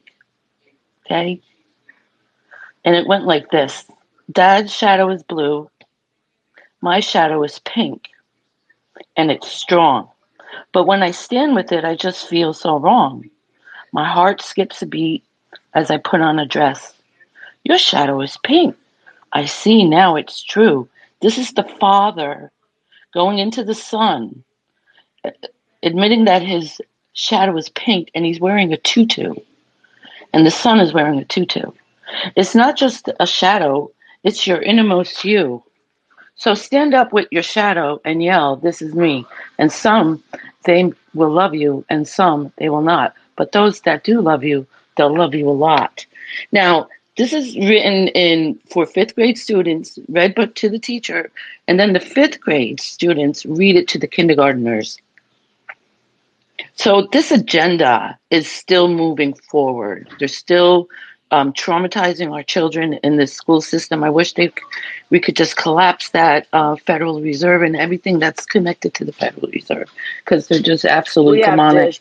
Thank you. We have to start showing up to those school meetings. If that's yes, absolutely. I've been in it since Common Core hit the scene, and I'm familiar with the Brotherhood and how it was written by them. I'm familiar with the Pearsons literature that took over the other people who were printing the books. It has nothing to do for the kids. It's all monetization. They want to monetize on our children, and they don't care how they get there, and they don't care who they hurt. But yeah, it's always about the children first, and it has to start in the home. And I've known through my own battles that it starts in the home, and you can only, if you get one child, you've done something. If you get one family that will listen to you, to what's really happening. Because parents are tired right now, and they're just trying to make ends meet like we did when I was younger. I'm in my winter years, I have to say. Not that I want to be, but it's true. So we have to keep holding the torch, I think, and putting that to the feet of the people, and burn their feet. Let them learn what repentance means. And my purpose, I believe, is to get stronger again, to go back into the school districts, because it's empty. I know when I was going to the school board meetings, I was the only parent there. There weren't many, and they like it that way. And they let me know we like it this way, that nobody's here. So thank you for giving me the opportunity to speak my Of course. my thoughts. Because free speech is very important, right? And now we got what's happening now with the freedom of speech, the anti-Semitism that they're trying to stop and Oh all this yes, talk about. those It's just, laws that isn't were it? put through. Yes, Yeah, it's just so much. it's But against the anyways, Bible. Yeah. yeah, absolutely. But there's people doing work, making documents to correct that, and hopefully we can stop it. But thank you. Have a great day. Thank you, guys. Thanks, Thank you, Larissa. sweetheart. Thank you It's so so good to much. hear you. And Larissa, I remember when we first met, it was in a testimony space. It was in a space where it was fire on nonstop levels for so many, and you are so strong and you inspire me now. And I appreciate you because I listen to you. I want you to know that. Like, I hear you. And I thank you for your strong voice because you have had courage, my dear, that not many people have. You, I know, fight for the children, as do I. I have not stopped, not a day since I started. And it may appear different, it may look different, but do not get it confused. Not you, but anybody, because the fact of the matter is, what you just spoke to, those points are so incredibly crucial of the pieces of this puzzle. Our children are our future. We are doomed and we are condemned if we allow anything, one hair on their head, to be harmed. And they have harmed many, many, many. And so I have a whole yard full of millstones for these assholes, and they will Yes. absolutely meet their time. Let's just say. I'm not going to say anything other than that, so I get in trouble again, get my second account nuked. But I wanted to say something also on the fact of what you brought up because it's really important, and this does tie into this point here about the children. It does tie into the gold in all this, what this is all about. It is this all-encompassing factor because it all goes back to the children. So when this was in its inception point, the very first stop that Trump made was in Saudi Arabia. Now, there's multiple reasons for that, but I'm going to touch on two. Number one, because of the fact I brought up earlier, because you have to be aware of intelligence. You have to be aware of how governments communicate and how they operate. And part of that intelligence factor is the comms or communication sector, right? In how information is disseminated and how it travels or how it's connected to the rest of the world from the United States. And that is through this source coding that I was speaking about, known as SOUL. Why is that important? What does that have to do with Saudi Arabia? Well, one of the quantum systems that was built in China was part of a bigger operation and has to do with this bot known as Sophia. And this AI intelligence known as Sophia is part of the 2021, which was foiled to a certain extent. But 2021, the agenda was on the American front. It was a war on sovereignty. It was a war on us as people. Why? Because of this coding. So this company that built Sophia, headquartered in Hong Kong, also the same place where all of the IP, Rob, intellectual property, and the domain name registries. This is all computer language now, like a domain name like www dot. That's a domain registry. It's all done through the source coding, all-encompassing code known as SOUL, which went to Saudi Arabia and Sophia under this company and this quantum system. Guess what Agenda 2030 is called in Saudi Arabia? NEOM, Neom. Look it up. NEOM is this all big, huge city that they're building, which has billions and billions and billions of dollars of infrastructure put into a fully autonomous, fully AI integrated, like, I mean, Starship Enterprise sort of shit going on here, right? With all of this technology, and it is literally called Agenda 2030. Okay, so it is really important to know that part of it, because this coding has to do with the birth of another language, and it has to do with the identities of a global citizen under this new language known as a transhuman entity. That is why that's so important. That is why that ties in. That is why one of the reasons why he went to Saudi first, because of the tarmac, right? The meeting of the, let's just I say, totally just got booted, so yep, here we go. All right, I might I'll have wrap missed that part something. up. I got booted for a Yeah. second.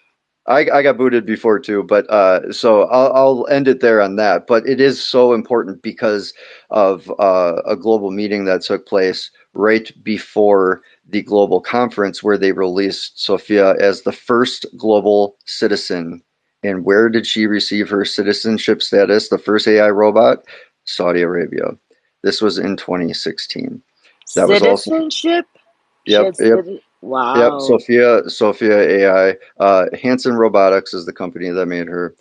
In Hong Kong is their headquarters. That is where all of this goes to. This is where all the IP registry domain names, like ICANN, all the registry of internet domain names, headquartered in California. Well, Obama sold off that part to China. So this is where Hong Kong comes in, because of all. If you go to FAFO, like FAFO.com, by the way, yeah, it's owned by Hong Kong. And like, these are important points. This is why this all ties in. Now, the second part is because of the adrenochrome. All of the hot labs, all of the black market labs, all of these labs, which they use in big pharma, believe it or not, adrenochrome, yes, it's in an EpiPen. Fact. Okay, this is a product that is literally used, sold, and on the big pharma market. This is horrible, sick, twisted shit, ladies and gentlemen. It is disgusting on epic levels. But these hot labs were also these sub labs that were subbed out for the second part of Agenda 21 and Event 201, known as what the bioweapon was. So now here comes COVID-19, which is a three-part operation, military. It is a weapon based on us. It is a war based on us, and it is used as a global genocide agenda. And it was to stop us from assembling as people, as reuniting in the 50 states, because this is the last leg. And it was done through the UN door, the back door of the UN, through the United States of America in New York. And so this hotbed is now where they were creating, in these dark labs with adrenochrome labs from the start, they were creating these bioweapons. A lot of this was known. They were, there's multiple servers, and there's multiple Blackberries, and there's multiple things, right? Well, a lot of it was known. A lot of it couldn't be stopped. Unfortunately, evil exists, but the gold is part of it too, because that got dispersed amongst the nations, and BRICS was formed from that. But here nor there, we are not a part of BRICS, so don't think that's going to happen. It's not going to happen. The United States of America is not part of BRICS. So I hope that helps fill in some gaps. I'm sorry to be long-winded. It's just really important, because Larissa, it has everything to do with the children, the torturing, the indoctrination, the schools, and it all has a political, financial attachment with these NGOs, this private-public partnerships relating all to their God, i.e. the fiat currency FRN, and that is the God of this world for them. So we're definitely bringing this house of cards down. Hey, John. Remember the? Oh, I'm sorry, Rob. Good. No, go ahead, Tisha. Remember, the God of this world cannot create. The God of the heavens can. So the God of this world mutilates. He cannot create, so he mutilates, and that's the agenda. Divide, deceive, destroy, devour, mutilate, all of that. Control. You're 100% correct. And can I, John, I just want to play off of what you said real quick. I want to read a short excerpt from the book called The Secret Government, and it just puts the nail on what you just said. But um, using the same techniques of problem reaction solution, the Hegelian dialectic, the establishment of the United Nations was executed as the last consolidating effort of the secret government over the world. This should not be surprising, for John the Revelator in the book of Revelation clearly states that the coming of the government of the Antichrist is modeled in the same way the United Nations was designed. Studying the biblical prophecies beyond its allegory and symbols, one can clearly understand how this revelation would unfold as it parallels the formation and operations of the UN. In the book of Revelations, John the Revelator signals the coming of the one world government, aka the New World Order. He makes it clear that the Antichrist first comes as a peace bringer, which is exactly what the UN has been set up to do by the secret government as a major part of their globalization programs. So, the backdoor UN depopulation agenda to keep us from reassembling as one people with a conscious beings absolutely is what they needed to do. It's just it's coming into crystal clear vision for so many of us. It's nothing can stop what is coming. Amen, Yeah, Rob. Thank you for reading that. amen. Yes, thank you, Rob. Think about it. Um, it's like they're trying to push revelation to happen by everything that they're planning to do, and they're doing it. So now let's watch God clap back. I think Kimberly was next. Am I correct? Kimberly, then Rebel. Yep. Yes. Sorry I got kicked off there. It's major storms in Texas right now. Oh, you're Anyway, fine, sweetheart. I went on about the Avila Family Trust and the assets and the credit just to try to give people hope. No matter what happens with the banks or any of the other things, we have a safety net.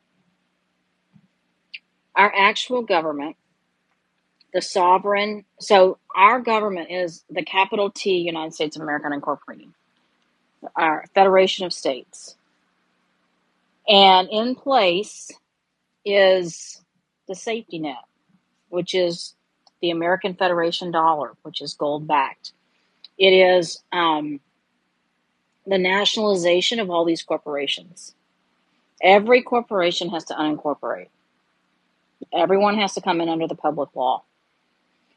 The public law is a subset of law that Congress has made. It's about 8% of what they do, and it's part of the congressional record. It's in the unrevised United States statutes at large, and it applies to everyone.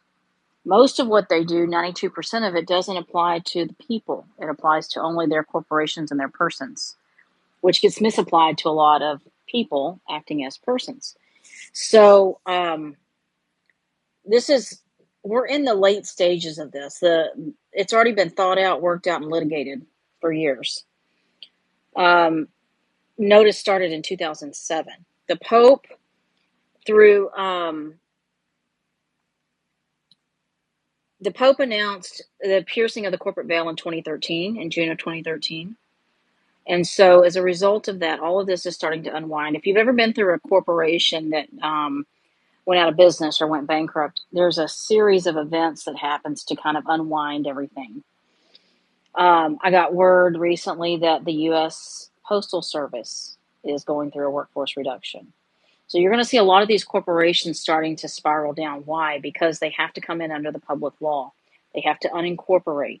They have to, they stand foreclosed, and there's a demand for payment based on what they owe the people. Think about everything you've bought through the bank. Bank being credit cards, being, private loans or personal loans, being mortgages, cars they've stolen. The credit, the asset, and the credit still belongs to you. So if you bought a house for $350,000, the house belongs to you, and all the credit, the 10x, right, the $3.5 million belongs to you, and all of the gains, or at least a portion of the gains, belong to you. So all of that's been tallied in a ledger over time, and that's going to be presented back as prepaid credit, right? So that's where the digits are going to come in. So no, you're not going to take a gold or silver coin and put it in the mail and send it across the world. But when you send that note or those digits, it'll be collectible on the other end as an actual gold-backed asset or currency. So every country, because what they did is they incorporated everything into the Pope's United States in Washington, D.C. under the military, right? Because Lincoln put the military in control of all the money in 1863. And the military industrial complex was headquartered in Washington, D.C. And that was their attempt to take over the whole world, right? Because everything would be incorporated into one corporation, Pope's United States, which then the UN took over, and the IMF, and then all the way back to Rome. So all roads lead back to Rome is not just a good saying that people like to say. It's true. So what Kim, happens then? and real quick, I want to add that that's part of the doctrine of discovery that we spoke about at the beginning of the space, which took place in 1493, which ties in the papacy, the papal bull from Rome. So I just want to add that. Yeah. Well, so And Kimberly, as just a quick clarification, could you tell me from your research, did Lincoln intentionally and knowingly play a part in the role of transferring power over to create the military-industrial complex? yes, Okay. yes. He felt bad about it later. Tried to do something bad, and that's why they killed him. Kind of like Woodrow Wilson, regretted death. His greatest mistake was signing the Federal Reserve Act. So the Federal Reserve has been bankrupt since 2009. There's only one Federal Reserve Bank left, and it's in New York. Correct. And that is to bring down to unwind all of the goings on and provide records for all of the appropriate parties, court cases, attorneys, governments, etc. So I only go into all of this because I want people to feel confident. There are enough assets out there to provide for everything we need. Nobody needs to panic. Nobody needs to be hurt. Nobody needs to go off the rails. In the purple pill, I put a link to a Dropbox. You can peruse through that Dropbox. And what you're going to find is account after account after account certifying the funds in that account. All of those accounts belong to the Avila Family Trust. This is just one set of accounts. And there's 5. That's also part of the VK Durham Trust, and 4 other ones as well. So when you look at those numbers, you're going to be like, well, that's a lot of numbers. There's no way that can be. There is a way it can be. And I just want you to look at it and recognize how much has been stolen from you, from your ancestors, from your future progeny. And God has written in his word, the wealth of the wicked will be stored up for the righteous. Redistributed to the righteous, right? It may not be that we have to work. So think about, what would you do for free? I guarantee you, people don't want to sit in their house all day, every day and do nothing. Promise you. Maybe for a period of time, people need to get rest, or maybe if they're older or they got some health issues, they may. But by and large, people don't want to sit around and do nothing. It's not in their nature. It's not in our nature. People want to be productive. And think about what you could do to be productive if money was no object. Now, that doesn't mean somebody's going to hand you a bank account with $1 million in it. But over time, you're going to learn to be your own banker. You're going to have access to your own credit. You don't have to go to the bank. You're the banker. You're the court. You're the decision maker. You're the government. So you're going to have, everything is going to be distributed. I'm talking about decentralized, really decentralized. Now, every country All but about 10 incorporated. They gave up their sovereignty to incorporation. What do you get out of incorporation? You get bankruptcy protection, and you get the right to have limited commercial liability insurance. If you're unincorporated, you have to be indemnified, full commercial liability, or full liability in trade, right? So, and there's no bankruptcy protection. If you open a business and you do a bad job, then you just lose your tail. But by our life force, we virtually have unlimited credit, especially in this country. You know, the Constitution says full faith and credit. When you go to the bank and say, I need money for a house, they go to the Federal Reserve, and the Federal Reserve always responds in kind. You're never denied. So when that lender comes back and says, oh, you didn't make it, you were denied, your credit score was 10 points shy, they already got paid, and then they're denying you access to your credit. So all this is going to have to come out in the wash, right? That all of these, when they, in GAAP accounting principles, when the liabilities stack up over a period of time, over a 3-year period of time, after 3 years, they take those liabilities either to income or expenses. Because if they let these liabilities stack up over your lifetime, 40 years, 50 years, 60 years, they would look insolvent on paper, and they are insolvent. So look through those records and just know that there are enough assets for everybody to get their due. But this is a free will universe, and you have to come forward and claim it. And Kim, that's why it's so important. So you hear the term repent, right? Why is that always talked about? Well, I said I'm sorry, but did you say it on the record? So if you think of repenting as in like refuting and rebutting, then you get the whole part of why it's so important to correct the record, and you have the refuting evidence now lodged in the public record, because this is part of your duty and your responsibility now to claim those assets back. This is your repentance for redemption. You can redeem and claim back, going 6 generations, what's due to you if you're obedient, if you're mindful, if you're of sound mind and conscience, and you're clean, and you're good to go forward in this journey of life. And if you're going to help your fellow man, who knows, maybe you might, I don't know, be like me and sit on X Spaces and try to help people get to this part. I don't know, just Hey, throwing it John. out there. Hey, John. Yeah, John, it's important to understand the term. If we think of the law book, the Bible, as a law book, not a hymnal, not a feel good story time book, but a law book that documents 100%. lawgiver gave us a law teacher and his son, who gave us a law administrator in the Holy Spirit to a law book. That makes it incumbent upon us to become law students. We have to know the law. But the term repent is a legal term. And it means re-argue, restate your case. It's say again the laws, get the laws accurate. If you're making a mistake and you don't understand the law, then repent is a reformulation, a reconsideration to get the law correct. It's not repent, you sinner. Well, yeah, it is, but not, that's churchy. Okay, sin is to slip, to slide, to miss the mark, to not be on point, meaning you've got the law wrong. We all get the law wrong. That's what sinning is. So when we repent, it's about getting the law right. It's about correcting our understanding of law.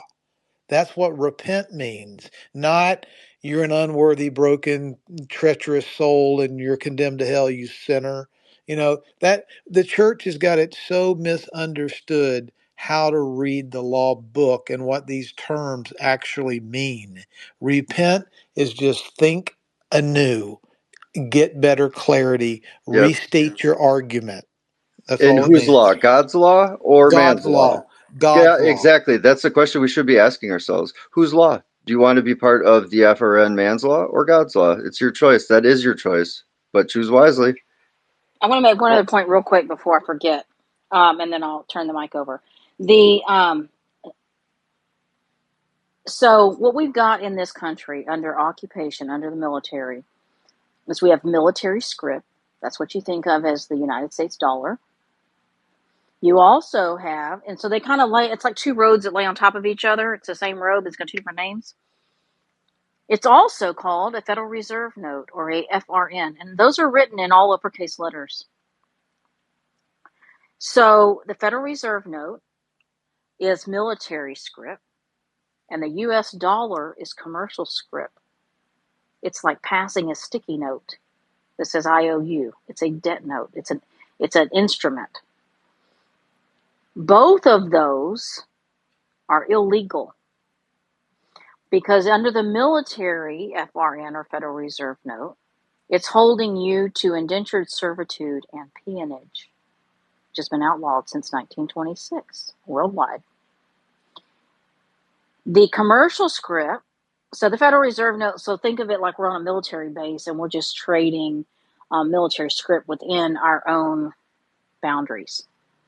Once you go outside of the boundaries of our country and you go to another country, you're using commercial script backed by gold.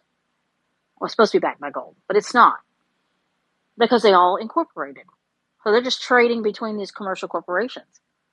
Well, as people come home and say, hey, I'm not a corporation, I'm a man or a woman, and they correct the record, well, that does away with a lot of corporations. As the corporations unincorporate, that does away with a lot of the corporations. As they foreclose, liquidate, dissolve, well, that's a consequence too. So you've got these two instruments, military script and commercial script, being traded. Now the USD, the commercial script, is the world's reserve currency. Why? What's the asset that backs it? Petroleum. Why is it the reserve currency? Because it belongs to the United States Inc. And the United States Inc. incorporated all these other countries that were once sovereign. Australia, China, India. So when they say China, China, China, they're talking about all uppercase CHINA, INC. Not the actual land, not the actual people, the corporation. Because that's of like kind in the air jurisdiction. That's where Hong Kong, China comes into. So when you think about these, so the USD, or the United States dollar, the commercial script, is also illegal because it holds you to slavery. Bondage. You can't take it anywhere and trade it for anything. So you go and actually trade your labor, your life force, your gifts, your talents, your ingenuity, your skills, your experience. And what do you get in return? Some debt notes that you can trade for other debt. How do you pay a debt with a debt? When you pay a mortgage with a debt note, how are you paying a debt? Transferring the asset, which is your labor, your life force, your skill. So that is slavery, is it not? If you went to work and traded your labor, your talents, your gifts, and they gave you silver coins, United States dollars, the United States dollar as in the sovereign country, we're one of the only sovereign countries left, and we're the only sovereign country that has a valid contract with the Holy See that could hold them to the contract. And that's why America had to do it. Because the Constitution is a valid contract. It's the only contract in place today with a sovereign nation that could hold them accountable. Okay, so then all this has to be dismantled. Now, this quote money is no longer, because they're illegal in both cases. So you need to be asking people that you owe money to, your electric company, your insurance company, your mortgage company. I asked them, The IRS. yeah, what would you like me to pay you with? I had a conversation with the SBA recently, and I said, well, how would you like me to pay you? Well, you can pay in check, in cash, in money order. You can, do an electronic transfer. And I said, no, what species would you like me to pay you with? You want coffee beans? Do you want gold coins? Do you want 1963 quarters? What would you like? He sat there dumbfounded. Because you can't actually pay a debt except with lawful money. You can't pay a debt with a debt. Two negatives is still negative, right? If they said, hey, you owe us $600 and you send them $600 with the debt notes, well, now it's a negative $1,200, isn't it? But it's not your debt. It's their debt to you. Because that all uppercase letter name, remember, is the public usufruct. Who created it? The Pope. It's his debt. And he's getting you to trade your labor for it, to pay the debt for him. So then you go put the digits from your labor into your bank account that's in the all uppercase letter name. So you basically hand your digits over to the Pope. And he allows you to be an authorized representative. And if you look at the little micro print on everything they do, Social Security card, birth certificate, checkbook, you're going to see authorized representative, authorized representative, authorized representative. And you think it looks like a line.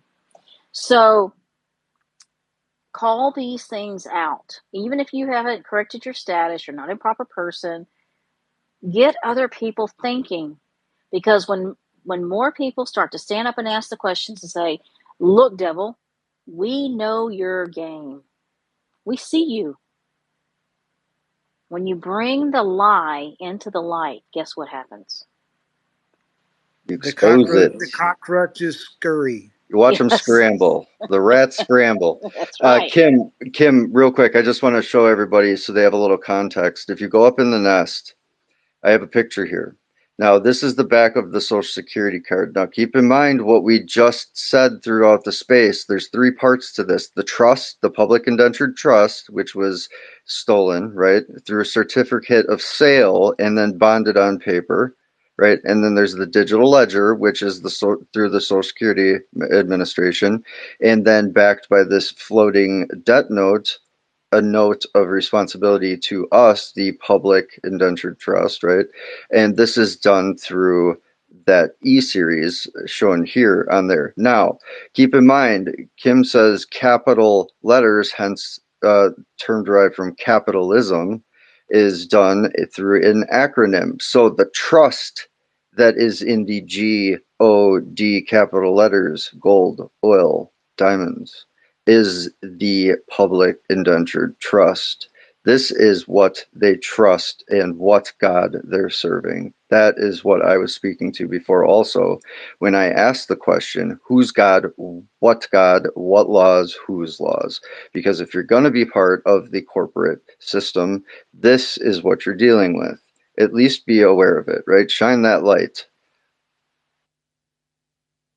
So let me just say this. No matter what happens in the coming days, weeks, months, or years, there is enough. There is plenty for everyone. But you should be diligent.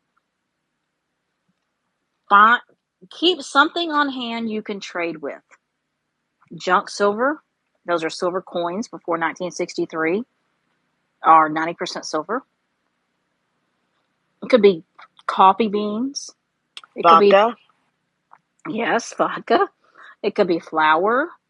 You know, get the flour and the yeast, get the essentials, and know how to make bread. Bullets, ammo. Something. If everybody gets something different they can trade with, then people in your community you can trade with various people to get over the hump. Now, nothing may happen, but it never hurts to prepare. It's better to be prepared and not need it than to need it and not be prepared. So just And to your point, think about the whole concept of barter. What you're talking about is help your neighbor, share, trade some butter for sugar or wine for chicken, for eggs or whatever. But this concept of bartering has been so vilified by the IRS and reporting, and you can't do that, and you can't cut my hair for me, mowing your grass because you've got to report that as income.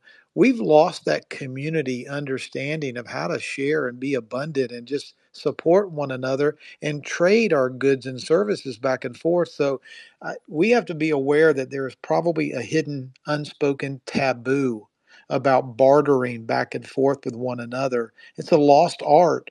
But to your point, we just really Kimberly, we've got to learn how to become neighborly again and loving and generous and communicate and share with things, especially in a time of need. We're going to have to learn the art of bartering. You know what And that, sucks, Rob? Oh, I'm sorry, Kim. Go ahead. no, you go ahead. I was just going to say it sucks because, you spoke to Hidden, right? And unfortunately, I had to have my mirror moments, and I have them daily now because I love those moments of reflection in what I can change to be a better man, to be a better neighbor, to be a better friend, a lover, a family member, so on and so forth. These are things I do on the daily because I know how detrimental anything I speak, say, and state is to my fellow man who I truly, genuinely care about. And, good point of this is looking at the Social Security card also again. Right in the middle, it says, this card belongs to the Social Security Administration, and you must return if we ask for it. Wow, what is that telling us? Let me explain this to people real quick while you're talking about it. Yeah, I'm going to land it here, Kim. I'm just saying, they do tell you. They have to tell you. The Social Security card, if you look at it, it's on a bonded piece of paper. It's got a watermark in it. It's got a micro print or border around the edge of it. It's got a count number on the back. It's got the name. It might say John Michael Smith, but it should say John Michael Smith Estate. It's written in all uppercase letters. That is not the name. It is not a proper noun. Can't be. Not in English. In English, it would have to say John hyphen Michael hyphen Smith. And then people would be like, well, that's weird. Why is it written like that? So what they do, once you work for 10 years and you pay into Social Security, you're vested. Do you know that Social Security is a pension program for federal employees? Are you a federal employee? They classify your all capital letter name, the trust, as a federal employee. Are you earning income? No, you're earning wages in most cases. So what they do is they take this 10-year, they put 10-year bonds on their Social Security card. What they do is they issue the Social Security account, they bond it to your portion of the public trust. They put that border around it, which creates what they call an enclosure act. And every 10 years, that bond matures. You have 2 years to come forward and claim that bond. And if you don't, they take it to the bottom line of the general fund. So everybody says, oh, our taxpayer dollars pay for this and pay for that. No. They take that bond money that's owed to you, and you don't claim it. And so they put it in the general fund, and that's how they pay for immigrants and all this other stuff they want to do. So that makes you part shareholder in the corporation that's now bankrupt. The United States Inc. is Chapter 7 in voluntary liquidation. It is done, complete. That's why you're starting to see a lot of this stuff look like it's spinning out of control. It is spinning, and it might be out of control, but don't fear. Okay?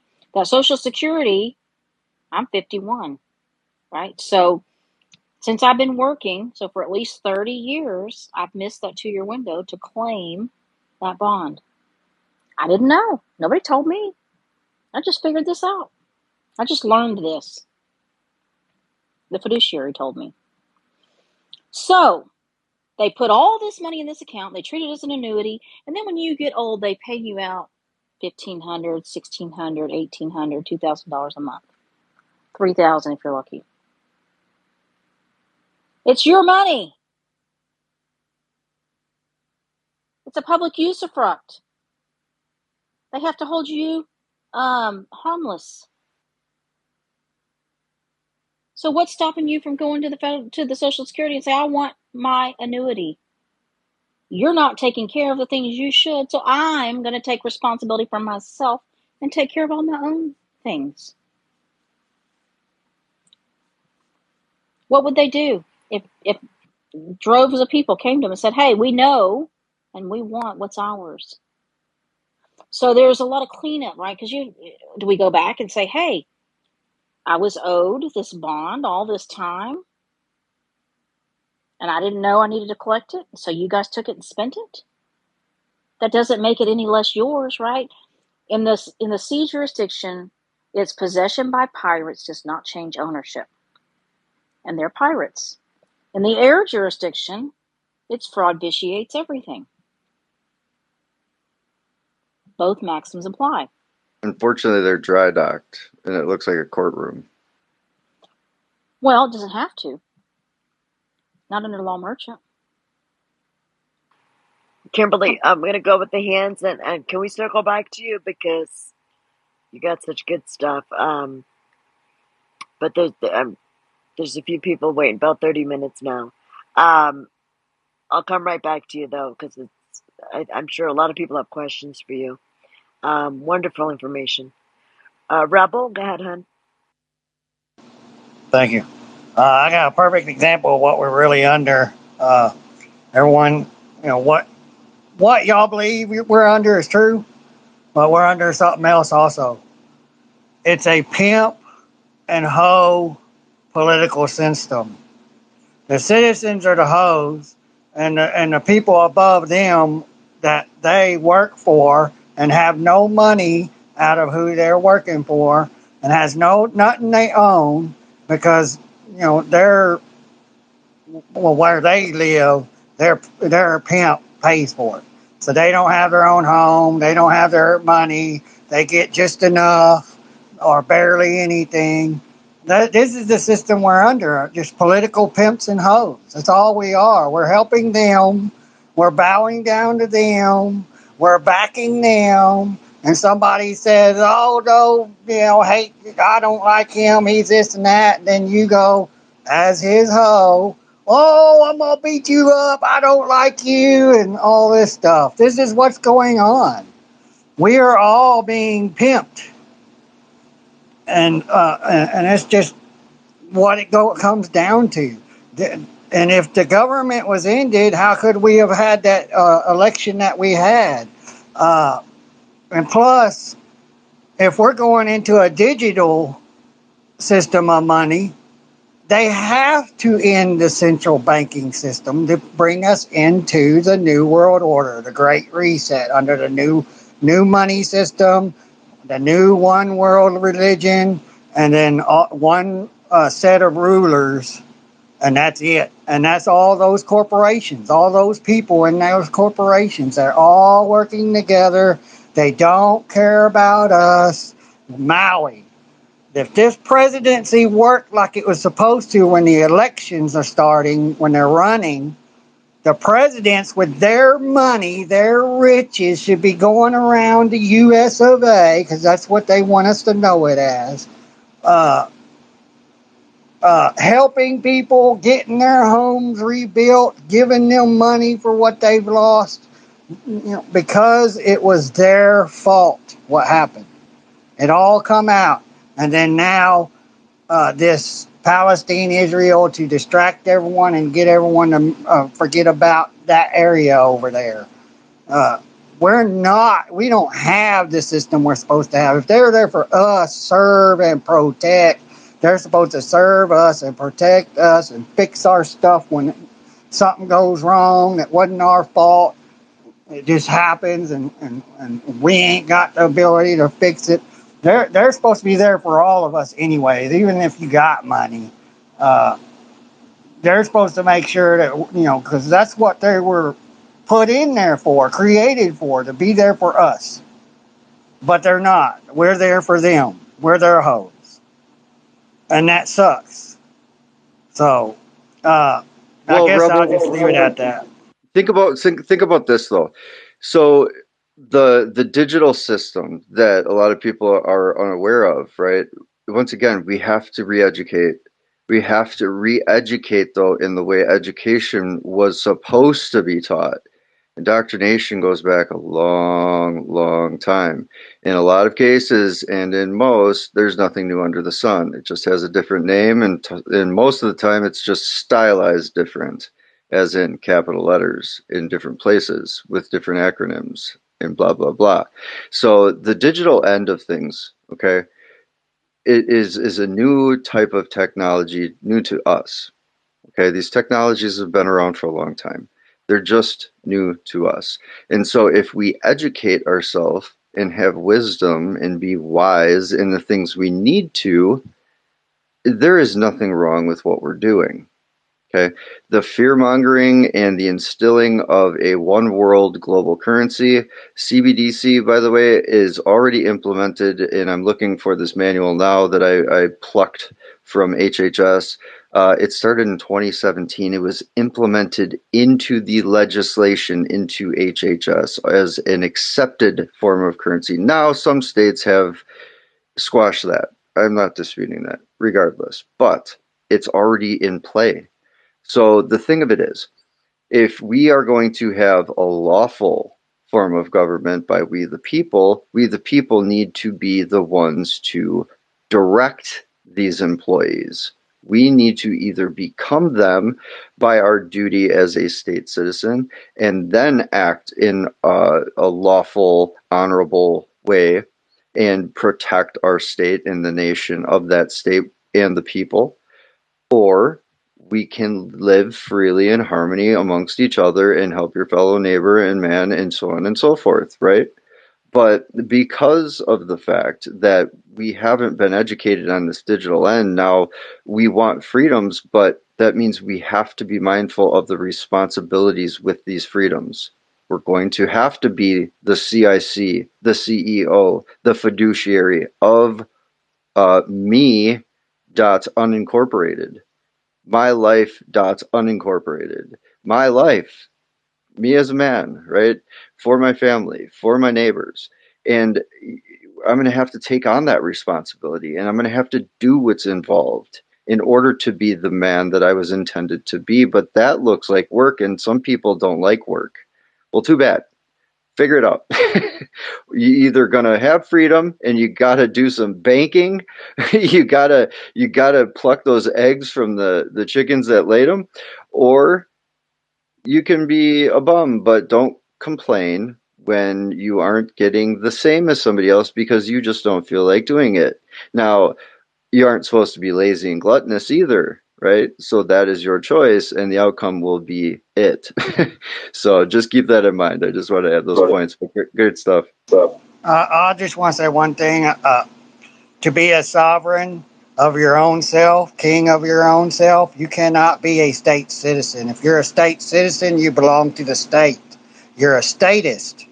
Look up what a statist and statism is. You give up your freedom to become a citizen of a state. You give up your freedom to become a citizen of a nation. You are an American. You're born in America before that birth certificate is signed. You're born in the private. And then once that birth certificate is filled out and signed and then filed, that is what you are.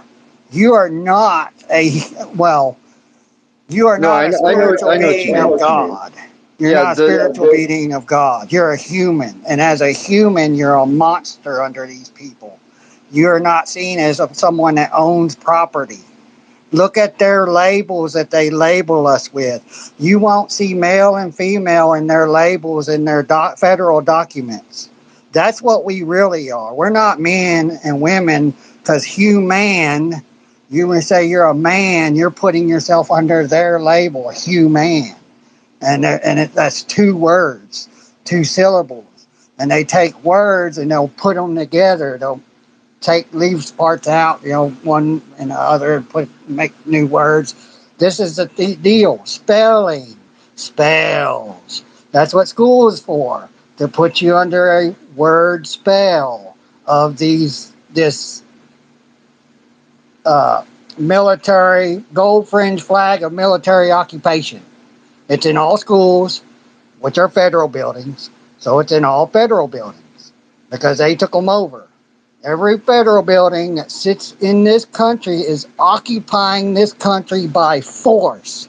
These military bases are occupying America, occupying whatever other countries they got theirs built in, just like a mosque. When they build their mosque in some other country, this is our symbol of we took this country over and we now own it. That's what that gold fringe flag is. But instead of using the gold fringe flag when they're over there in those countries and stick it in the ground, they're using the American flag and getting these people over there thinking the American people was taking them over and occupying them, and not the military, the flag, the gold fringe flag of that military army that's occupying every country by force for these people that are our enemies. They're all our enemies, and we're joining them to do this. We're joining them. They cannot do what they want without us joining them and helping them. Join our army, our U.S. armed forces. Join our police. It's theirs. They created them. Americans didn't. We just join them and help them do what they do to us. We're doing it. They create the chaos amongst us. Problem, reaction, solution. Well, who's the solution out of all of this? That they all created this chaos amongst us. Trump, there's your solution.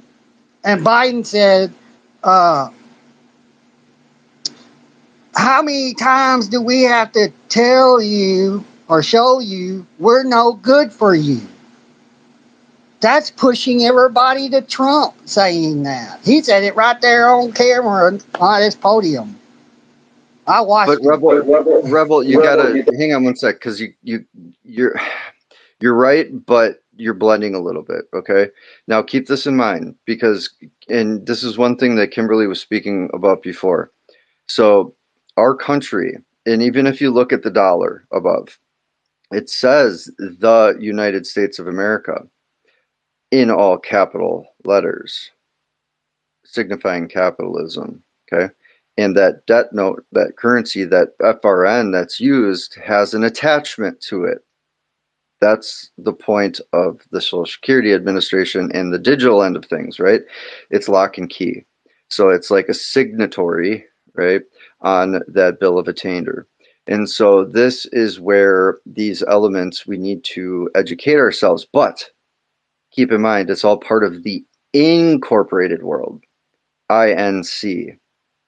Capitalism is part of the incorporated. And I do agree with you. Under the U.S.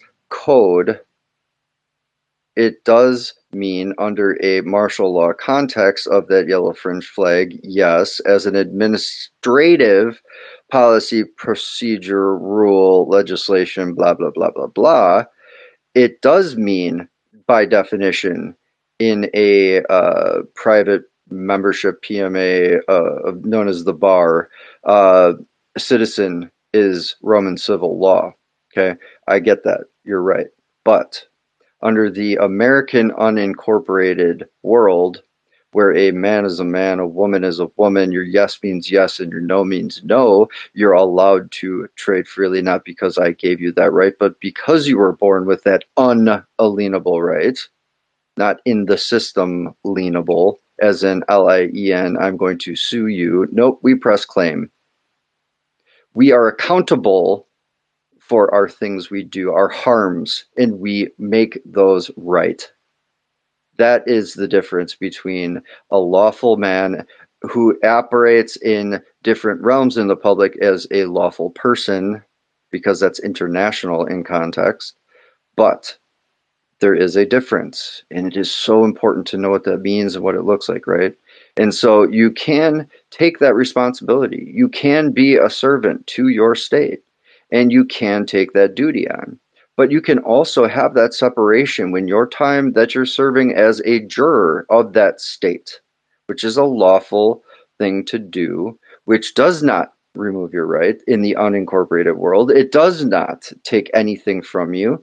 It actually just holds you more accountable, because you have a certain level of extra duties and responsibilities, not only to the people of that state, but of your state, in order to protect its sovereign nation and its people, right? And this is what we are protecting.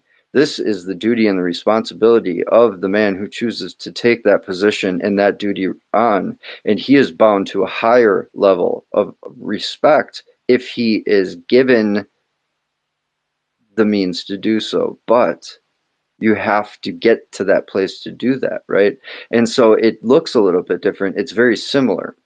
But that's the world of this amalgamation. They blend everything together and they make it look close, but they got to have the pronouns and be careful of them damn adjectives, because anything with an adjective you should be mindful of.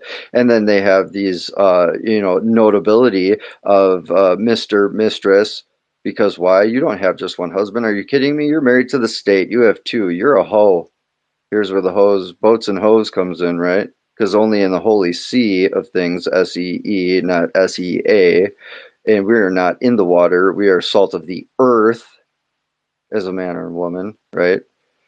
So there's the difference. And you're spot on, though. I love what you're saying, man. But we have to be careful not to blend it because, yes, in Roman civil law, under the U.S. Code, a citizen is, by definition, a citizen of the territorial U.S.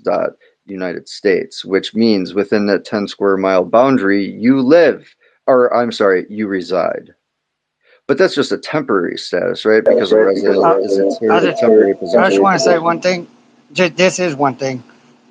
If you claim to be a U.S. citizen and you never swore an oath of office to become a U.S. citizen, you actually get 3 years in prison according to their federal documents if you claim to be a U.S. citizen when you never swore an oath to be a U.S. citizen.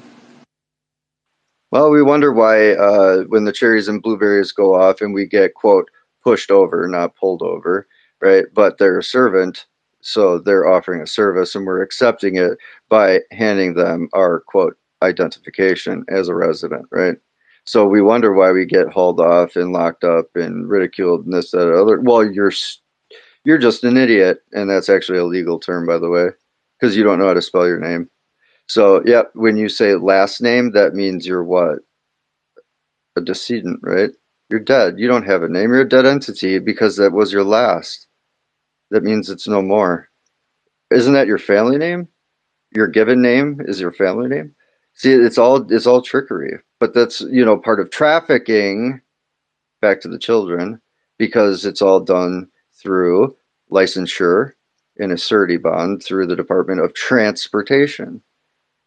We're all trafficked, ladies and gentlemen. Yeah, your last name is your father's last name, and your father's last name is a corporation. You're born out of a corporation, or two corporations to be a new corporation, and then that's where they can still put you as a corporation because the one that you came from was already incorporated, and then that just follows along. So. Thank you, Rebel. Let's go with Prometheus. How are you, friend? It's been a while. Yeah, it's been a while, Tisha. Great discussion here today. Good to see all of my familiar friends and faces here. Rob, Mott, you guys have been cooking it for quite some time. I've just been working in the background. I suppose my question and comment, I'm going to start with my comment and then get to a question, I suppose.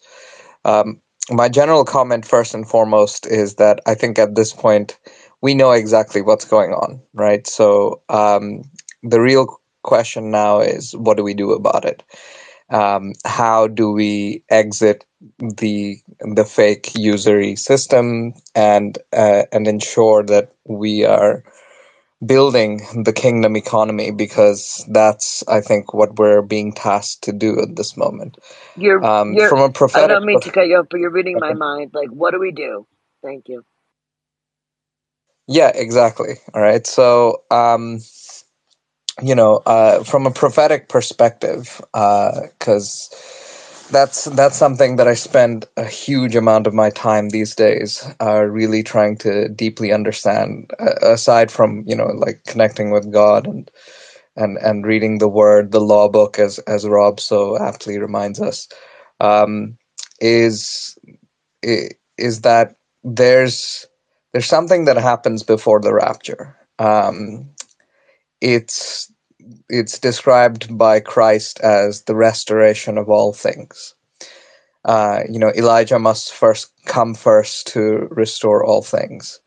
And I think we're at that moment or we're fast approaching it, which means at some level we have the capacity to completely and radically transform our world to the way God intended, And so it's a matter of imagination and execution and leadership and community, and working with God, of course. And so, what are some things that are within our control that we can change? One of the things that I'm working on, for example, is a very simple 0-point field magnetic perpetual energy generation machine. You can look up the designs for this if you go on YouTube. I've linked this on your channel before, Tisha, but just a quick reminder for anyone new in the audience. You can look up the Liberty engine, or just look up, just 0-point field engines in general, or perpetual energy devices. In case of, whatever EMF, not EMF, sorry, EMP, blackout, whatever, they're going to try and say, oh, it's a solar flare or whatever. It's not. If it, all this aurora borealis lights we recently saw, supposedly from a solar flare. Yeah, if it was from a solar flare, how come none of the Starlink satellites were affected? How come none of the electronics were affected? So clearly it's something else. Okay, like it maybe it's HARP or whatever. But so that's one thing that's within our control. We can create energy generation, perpetual energy generation, food. We can like, to whatever degree, either if you can own land or get a bunch of people and own land together. There's a great company in the States called Farmbox, and Farmbox literally converts a shipping container into the equivalent of a 5-acre farm. Which is remarkable. You can grow mushrooms, you can grow a whole bunch of things from those things. And there's a lot of indoor office space right now that's just not being used. And the commercial real estate sector is about to have a huge crash. So there's going to be a lot of, there's a golden opportunity in terms of like just picking up relatively cheap real estate, both in, the US and also here in the UK. So again, possibly worth, converting into, forget offices, turn them into vertical farms, turn them into residentials, have fun with it. But generally speaking, I think like it's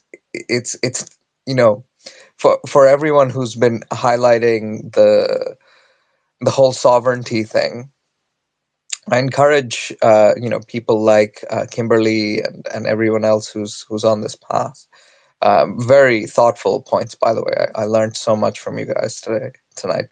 But just like if you could document it step by step and make it clear for people, like, right, first you do this, like you sign up this form and then you send it off here, and then this is the letter you send off to, like, to your utility company or to the bank or whatever. Like, make it really step by step for people to exit the system. Right, it's all great that we figured out that they're playing us and whatnot, with all I don't want to rehash what you guys have stated already. I just want to say that, like, from a practical game-changing perspective, can you document it and make it really step by step and clear? Prometheus, and it's John, by the way. Good to see you, brother.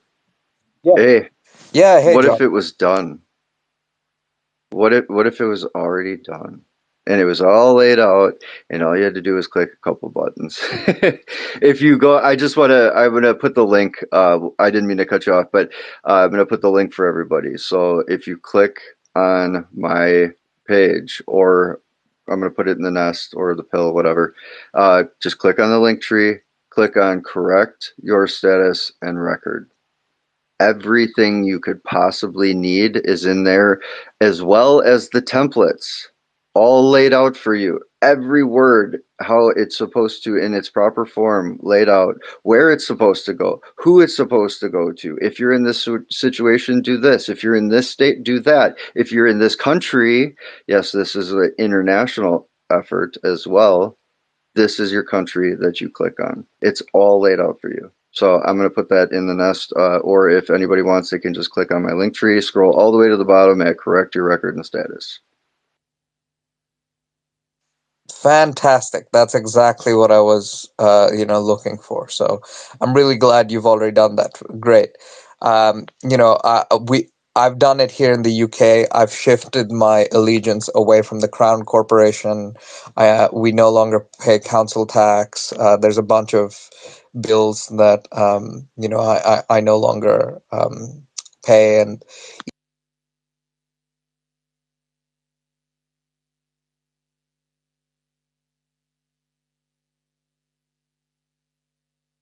implement, whatever it is that they were throwing at the time, because these are all acts, right? Like they're law of the sea versus law of the land, and all that.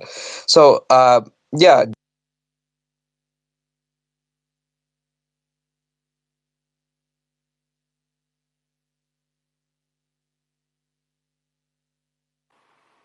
You're cutting out, Prometheus.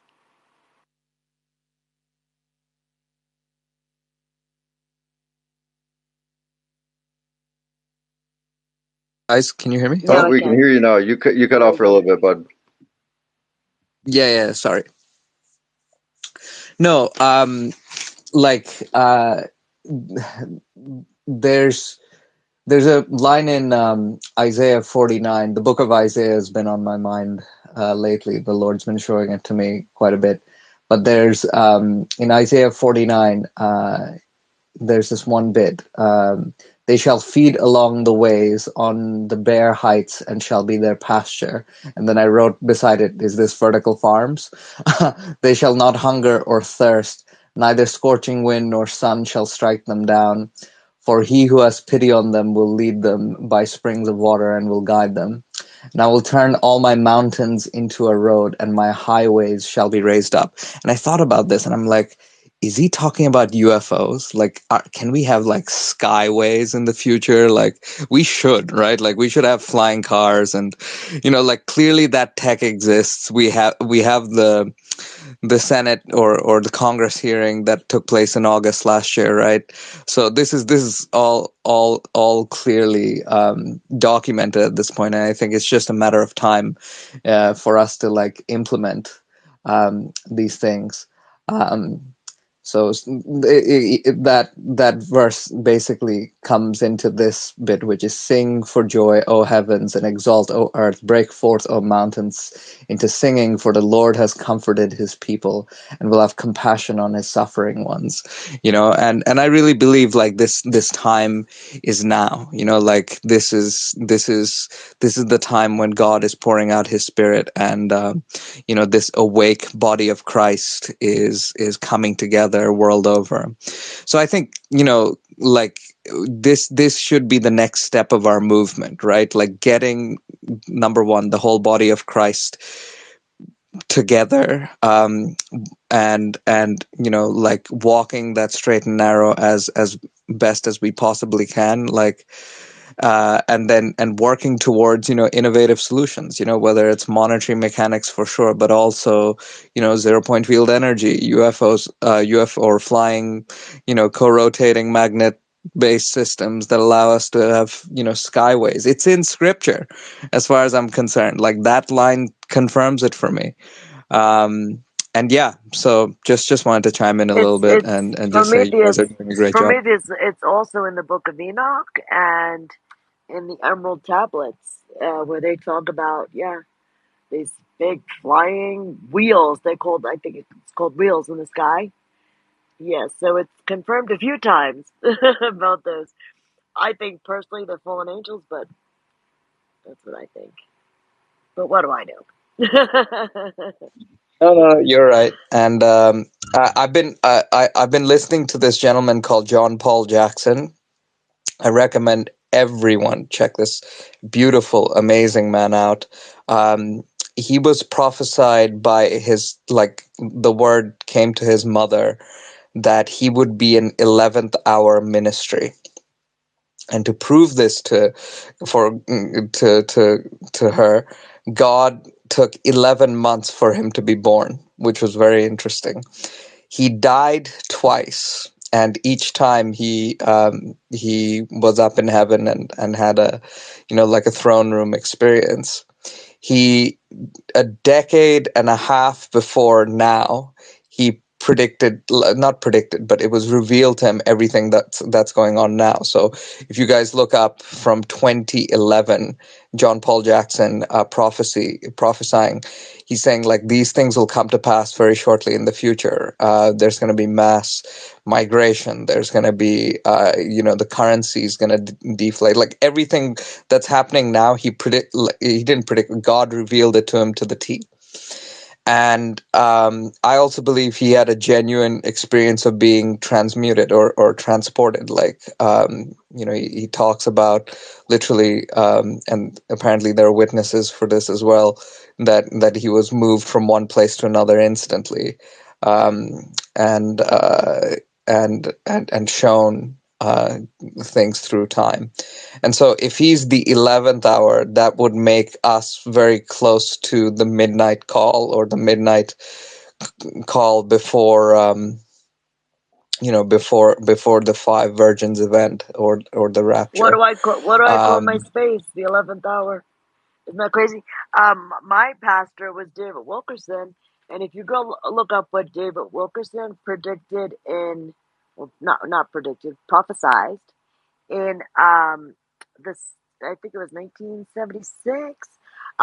He wrote a book called The Vision, and when you they read the book out loud and put what's going on today behind it, it's unbelievable what this man, it was a revelation. That's what it was. I'm sorry. Awesome. Yeah, no, I just wrote that down. I'm going to check it out for sure.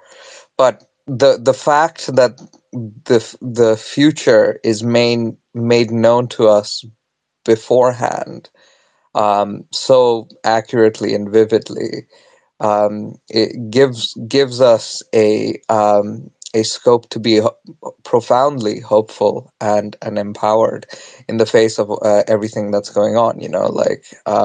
As cliche as it is, I keep reminding people that, look, when you see these signs, earthquakes, nation going up against nation, all these things, that's when we are to rejoice. The world is going to be in chaos. The world, this is it's all there, right? Like, the world is going to be terrified, but we're not supposed to be operating in fear. We're supposed to be operating in power and faith and in strength, and working together towards the restoration of all things. I think this is the next chapter. And so what could that look like? It can look like real education, like real schools where our kids are not being groomed. It can look like, real food. It can look like real innovation and technology, which is the sector I'm working in. And, we all just need to do our part. That's how I see it. Like, each one of us, we've been given God-given gifts. It's up to us to do what it takes to, take those talents, right? The parable of the talents, and actually apply them and bring forth our gifts into the world. There's some amazing communicators here on stage. That's one of your talents, amongst many others, researchers, inventors. Like, you go deep in what your gift is, and see how you can serve in this moment. I think that's the most important thing. And so, yeah, just wanted to come in and chime in and say, you guys are doing a fantastic job, and I've been really enjoying this space so far. And yeah, just thank you for having me up here. Thank you. That was beautiful. Thank you, Prometheus. Thank you. And real quick, Tish, I just want to add, Sure. So I put the link up there. The first link is for my link tree. Like I said in there, just scroll all the way to the bottom. It'll take you to the main page. There's educational resources. Plus, that'll bring you to the state and the country link. You can get more information there. And then the second link on there is actually going to direct you right to the templates and status correction area. So you can educate yourself in where those go and how to do that and what that looks like. So thank you. No, thank you. That's wonderful. That's wonderful information. Lone traveler, what's on your mind? Okay, thank you so much for allowing me to speak. First of all, I give you guys great breaking news. Thomas Macy, just in a groundbreaking move, the Federal Reserve Board Abolition Act aims to dismantle the Federal Reserve System, shaking up the financial world. So, yes, it started. That's such a wonderful news happened, I think, today. So people ask, what do we do? I think we're getting to the end again, and they want to create mass confusion among us. That's the reason why we need to study what happened before. We need to know the system, know the history, the true history, and know our enemy, and know their plan, and know their action, and we have to know who are our friends. So to fix the problem, we cannot just find something new to fix the problem. We actually need to find the perpetrator, who did all the things before. We have to put them in jail. We have to hold them, the justice. We have to do all this before we move on. Because if we solve some of the problem and those people are still there, then nothing will change. After a few years, everything will going to come back. So we have to find what happened. Hold those people accountable. That's the number one thing we must do first. We're not just fixing this system. We're not just do the work to stop them. We're actually fighting for our survival today. Because why? Because they're killing us. The medical system, for example, medical system. The whole system it is just built to kill us, to push the drug onto us and to kill us, to hurt us, to injure us. Nothing more than that. The whole system today is not built there to help us at all. Just like the COVID. I posted a video of the Jason and the Dr. Artist, Brian Artist. I hope everybody watched that video. It's very important. Basically, what it said is that, the virus was not what we thought it was. It's a synthetic venom, snake venom. There's no such thing as a virus. I was telling people from day one, I showed them all the documents. I showed the events 201. I showed everybody Peter Daszak doing all that kind of thing with the Chinese. I just don't know what exactly what it is. I know it's something else. Because I know HIV virus does not exist in 2006. I know they did that before, so I don't believe it was a virus. I know that 5G has something to do with it, but I just don't know what exactly it is. So when Dr. Brian Artist showed people it's a synthetic venom, I grabbed onto it right away. It just put every pieces of the puzzle into my whole puzzle. That's the last piece I need. But I had all this posts, everything in my group in 2020 before the April. I actually have all this information before the April 2020. That's a long time ago. And also I told people in January and February, I told people they're going to push for the vaccine. And I asked people to study why they're doing it, what their plan was. So let me get back to my point. They are killing us. They're doing all this to hurt us, and then have planned this for very long time. We had to get through our head. We are at the final battle. But the good news is that this disease X10 will not fly because so many people got hurt by this. They are not going to accept this anymore. I hope you are going to stand up fighting for this as well. I do think we have enough people will die to stop them. So I don't think they're going to anywhere close to successful with this agenda. I think they're losing. That's the reason why they have Agenda 21. They didn't success. They lost. And then they push for Agenda 30. And then they know it's not going to be successful. So they're pushing for Agenda 50. They are losing big way.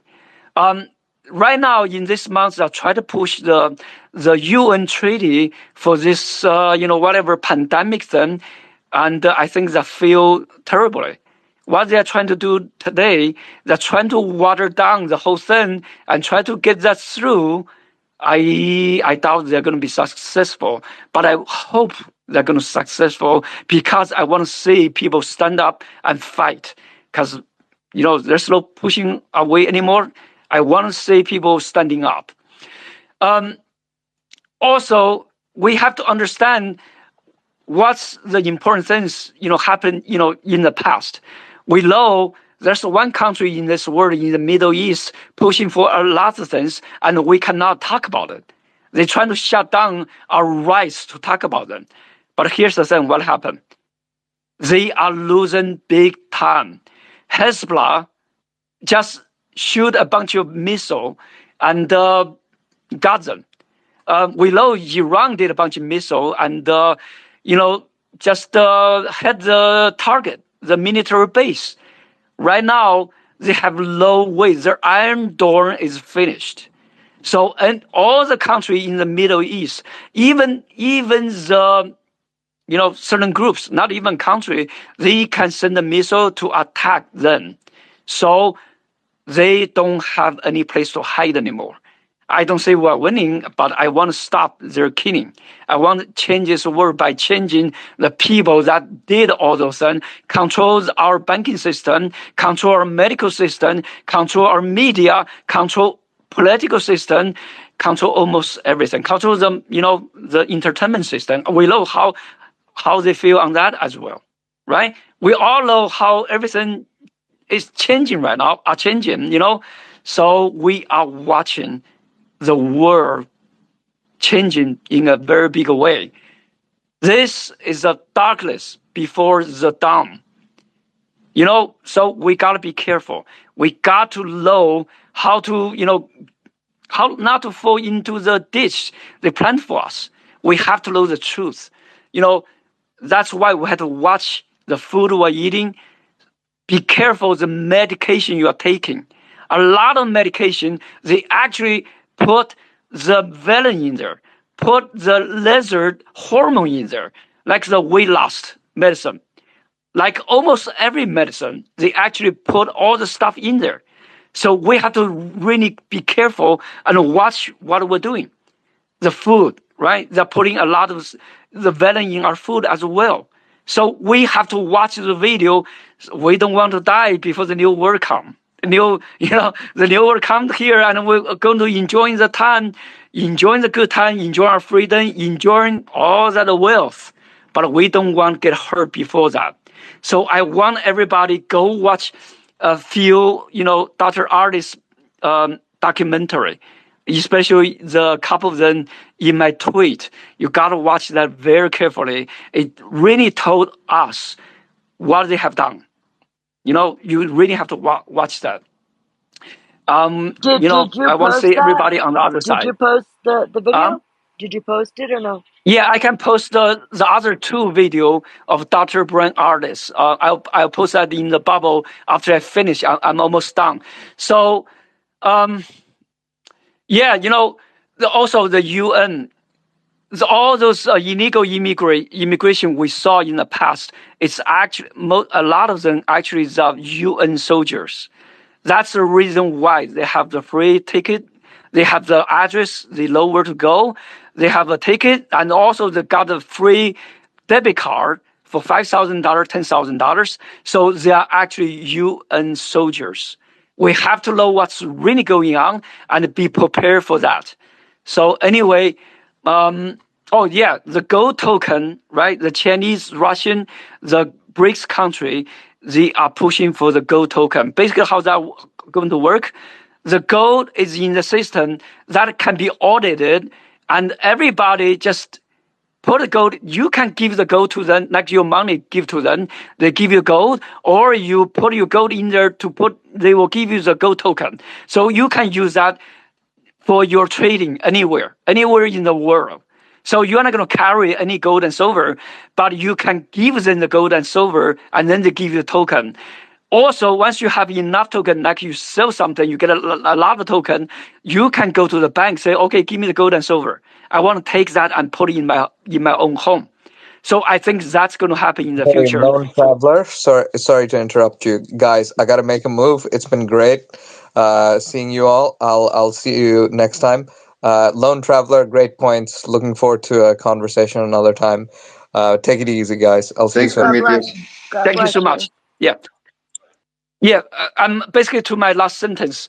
Basically, I think this is a system that they already built, they already tested. So I just think they're going to announce it, maybe in the next couple months, or maybe just right before the November election. I'm not sure when they're going to announce it, but I think it's coming. Thank you, guys. Thank you. I'm done. You know, I am on board with the fact that 5G has something to do with the vaccinations. I just don't know what it is. The town that I'm in, it's like they were hustling to get up the to build up the electrical systems underground. Um, like they had a deadline or something. Like they were literally working around the clock, power outages all the time. So they must have completed their work. But I think it has something to do with the vaccination. I just do. What do you think, Lone? Yeah, actually, I want a couple of things since you mentioned the 5G. When the Wuhan closed the door in January 23rd, basically that's the first day they actually turned on the 5G machine on. So that's the first time worldwide. That's the first city they actually, activated all the tower at that time. That's why you see a bunch of people Oh, die. But actually, wow. those videos are sick. Oh, those videos actually are fake. It's not a real thing, but there are people actually died. Also, it has something to do with Silicon Valley as well. But I want to mention one thing very important. In the 2020, when Xi Jinping won the third term, his enemy, actually did something. In 1 month and a half, he stopped all the PCR tests. He stopped the shut down the city. He stopped everything. And his enemy, what they did at that time is that I watched a video, actually somebody shared. During that, 1 month later, once they stopped all this, those guys turned on the machine. What they did is that in the daytime, when people test how much the power, right, they use for 5G tower, some people actually tested it. And in the evening, that guy tested it again. The power went up 3 to 5 times more stronger of the frequencies, the power they use for the 5G. Basically, in the daytime, they didn't turn it on. In the evening, they turned on big time. And in that 1 month, so many older people died. At that time, nobody go out at all, so it's not caused by virus. It's caused by the 5G, more powerful. They turn on the power, so a lot of people die. They are waiting in the lines in the crematory. Basically, so many cars waiting outside. They cannot handle so many bodies. So this is what you probably, I did this. You go to Amazon, you can buy those EMF cloth. So you buy those cloths, put that around your bed. basically, I mean, if that is true, they are only going to turn that on in the evening while you're sleeping. So you put that around your bed, What you're is it not called? moving anyway. Yeah, EMF well, what? EMF, yeah. So it's the electromagnetic frequencies. It's the Yeah. harmful. I did, and you know that they never sent them? Like they said they ran out. I guess I gotta reorder. EMF. Okay. Yeah, EMF shields. So it's just Shields. like a fabric. So it's a fabric and have Oh. metal in there that you put around your bed. Then definitely will cover that. Since it will not go through. You can try that. If you put your cell phone underneath the wrap up with that fabric, then you cannot get any phone call. So you know how it's working. So anyway, that's just my suggestion. You don't have to do it, but Yeah, I that's did a that good one. for many months It's already. important, lone Yeah. traveler, because the EMF radiation part of the whole pandemic, in the plan of its part, was not just 5G, but the harmful effects and the long-lasting harmful effects. They couldn't just end it there. They had to continue the project going forward, right? And so it's the constant exposure that we have to be mindful of. And a part of that is being aware of where this EMF, the toxicity, is coming from, how it affects us, what are the symptoms of it, and what to be looking for. It didn't just stop. Yes, there were executive orders. Yes, there was one put out. It was, I forget the exact executive order, but what it did was stop, Huawei from installing in these towers the real true harmful effects of the 5G towers, which when they initially at the inception point were doing here stateside. But then secondary to that, it's the smart meters. It's the Wi-Fi antennas. It is all of these devices that we're using. It all plays a part. And so it is really important and they have them for your phones too. It looks like just a little sleeve you slide your phone into. So the thing of it is if we're going to use some of these healing technologies that are out there, we have to be aware of, number one, which ones we're using, and number two, it's not just the company or the the technology behind it that's not going to work, right? You got to be aware that these toxic exposures to this radiation, because that's what it is affecting us.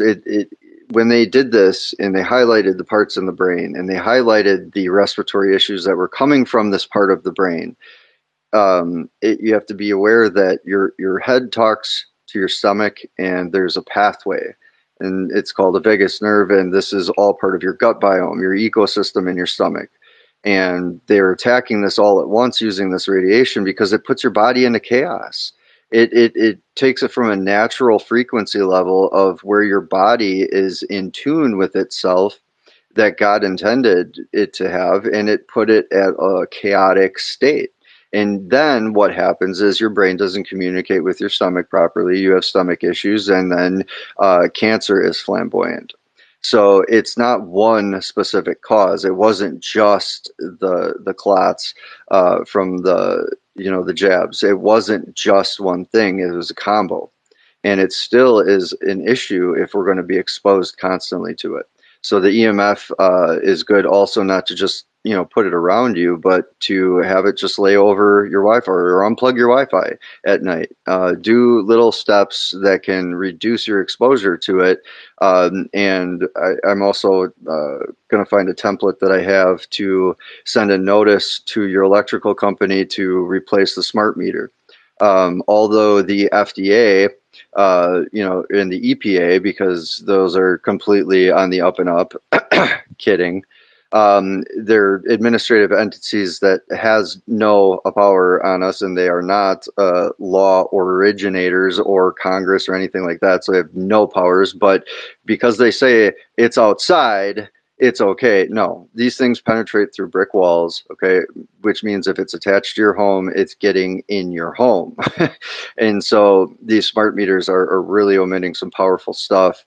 and it's causing a lot of issues. So I'll put that notice for everybody too. That's just a template that you can use, and if you choose, and send it there and have them replace it, and hold the irons to the fire and make them accountable for not telling you and just fully disclosing this in plain and clear English that it was harmful, that it causes harm, that it causes all these issues. And then I have another kind of a one pager that shows all of the issues that are causing a lot of people to have almost identical symptoms as those harmed by the shot as well. So you have a lot of the gut issues, you have a lot of the brain fog. These are all EMF exposure issues as well. So I just want to add those points. Currently, I have, and most people know this, two sisters, one vaccinated, one not, both battling, and they're very young, lung and brain cancer. The one that was not vaccinated, she recovered and she's been cancer free for a year. But we prayed and left it on the altar. All the glory to God. The older sister, she's declining terribly. She won't let me say Jesus at all. Like, she's calls it hooky. I'm gonna have to fly out to see her. She literally just the day before last had to go in for emergency brain surgery because she can no longer walk. And they keep jabbing her every time she goes in, and every time I say the jab is bad, I get the whole argument.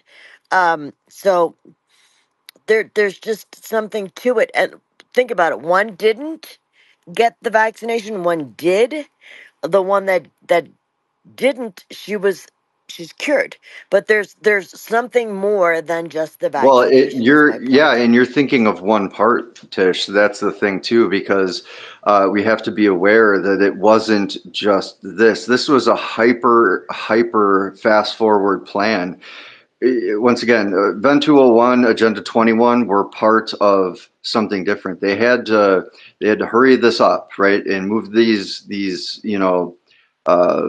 issues and these things ahead of time. And so we have to be aware that the flu shots are also an issue. The mRNA, the synthetic, material, the garbage, the bait and switch they pulled from the trials to the public release of the shots that were exposed to were toxic batches with just an infestation of horrible things inside of them.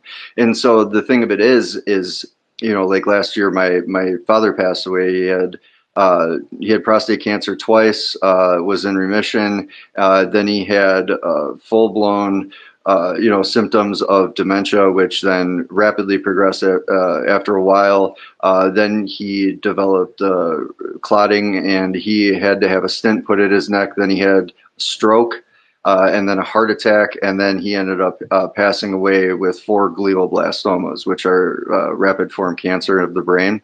So he had 4 brain tumors, which inevitably was, the end of his life. But this all happened within just a 7-year period. Now, he never had the COVID shot, but he did get the flu shots once upon a time, until it finally got to the point where I begged and pleaded for them to both stop taking it. So thank God they finally did. But unfortunately, a lot of the damage was done, Tish. So the thing is, we have to be careful of the mRNA and all of these other things that were added to a lot of the other schedules of vaccinations as well, because it played a huge part in this. Absolutely. No, I totally agree. It's just, to me, it's common sense that they did so much more, being that one was vaccinated and one just wasn't. So, whether it be the water, I don't know. I just don't know. And that's why I started doing spaces, is to figure it out, what's going on with my two sisters. Um, I'm so sorry, lone traveler. Go ahead.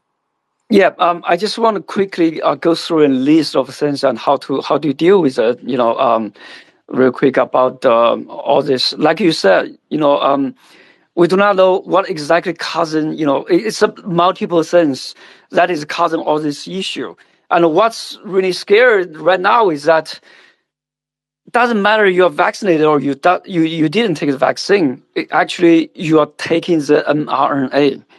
mRNA is a lie because it has nothing to do with the genetic, material.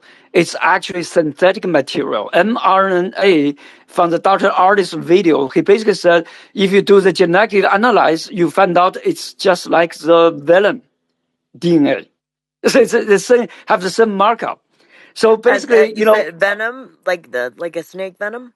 Yeah, exactly. It's a synthetic one. It's not it's not a natural one. So basically, they're injecting the synthetic venom and other things into the vegetable, into the meat, into everything.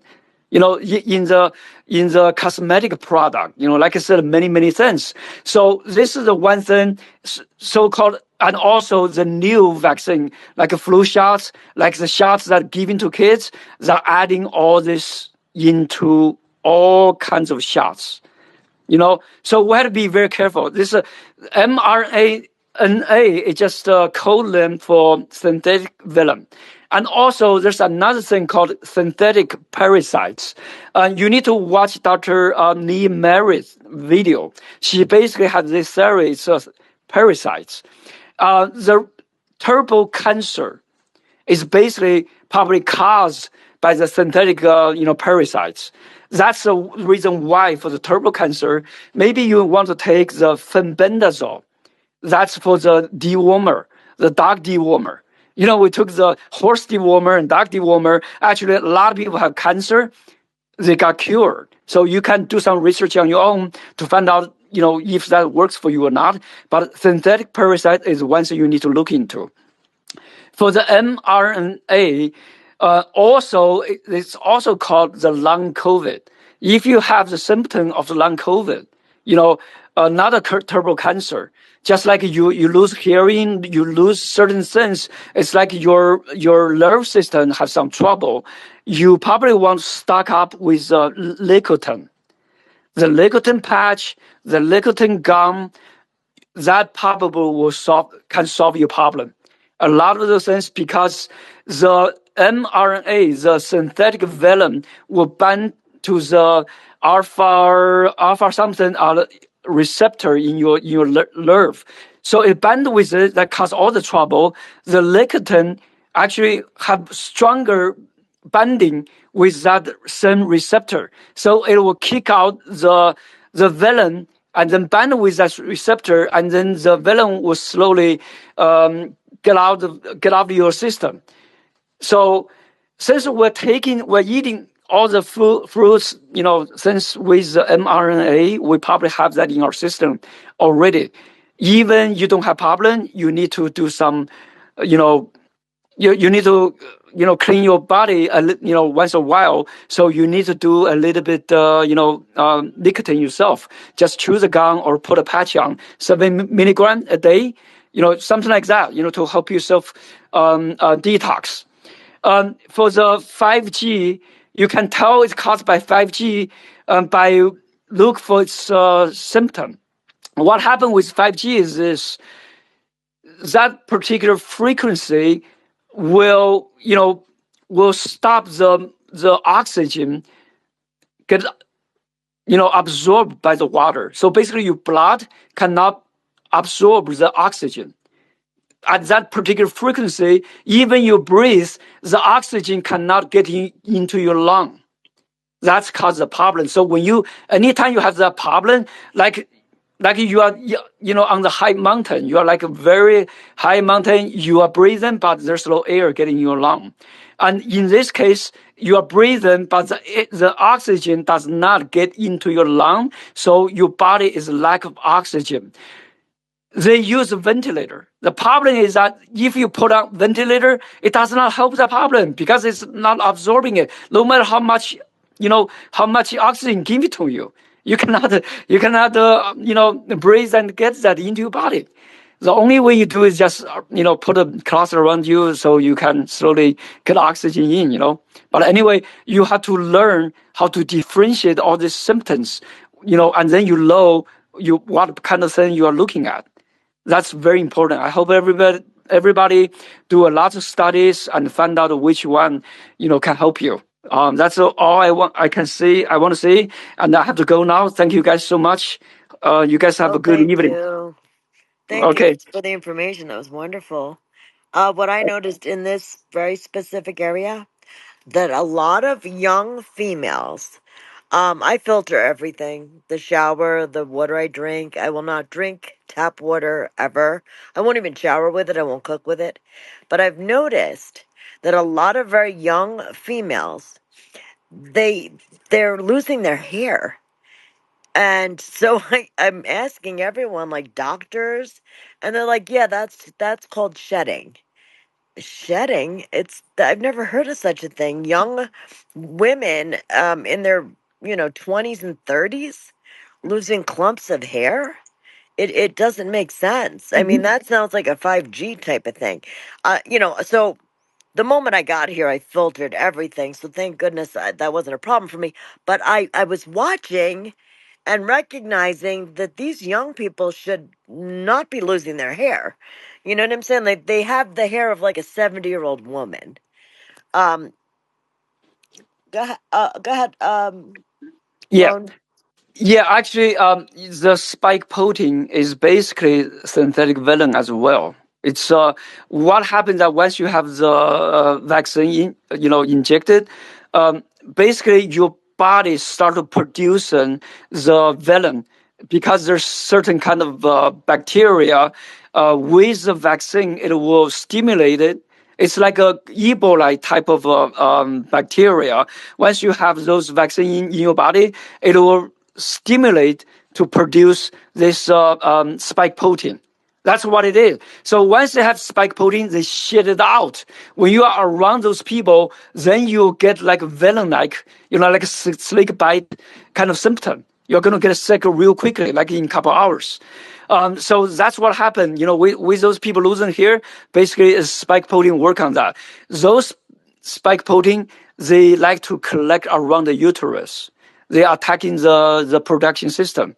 So when you have that, that's the reason why you need to watch Dr. Ari's video. You need to take the nicotine. I hope that will stop that kind of issue and stop fixing the problem. So there's a lot of study you need to do to actually, to understand what's really going on. The synthetic venom, right? Sometimes they add into the water, or add into the tap water. This is what Dr. Addis said. The chlorine, right? The chlorine level when it's high, when they add the mRNA into the water, it won't work because chlorine will stop that. So they actually have to put the chlorine in the water and just add the synthetic venom into the water, and then people get sick by drinking those waters. They have been massively producing those synthetic venom. They have been using the duster, those industrial the machine to put on the vegetable, to put on everything, right? They have been crop duster. They're using that to get that everywhere into all the fruit, everything. So that's the reason why we need to, know what's really going on. And nicotine, buy some. And a lot of people, they lose hearing. They chew on the gum, they use the nicotine. The doctor says they're losing the hearing forever. They put the nicotine on. In 1 hour, 2 hours, they actually can hear again right away. It's just like magic. So, yeah. Wow. Yeah, I posted those video. I found those. Oh, actually, I posted those video already. I cannot find the original video, but I can find the Chinese. It's the Chinese, but actually it's all English, so you can watch those two video, and you can understand what I'm saying. Basically, Dr. Artist already said that very clearly. So just watch those. Very important. Okay, everybody, good night. I gotta go now. Thank you, Yes, guys. thank you. Thank you so much. Uh, Um, get, go ahead, John. That's not John. Oh That's no, that was Chop incognito. Oh, I'm I thought sorry. it was Go ahead. Jockstrap, bro. I thought it was Jockstrap. Remember that? Jockstrap. Love you, buddy. I'm so glad to hear your voice. Thanks, bud.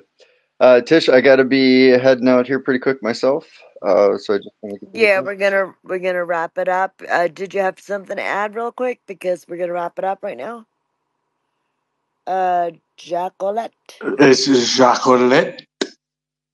Jacolette. Jacqueline.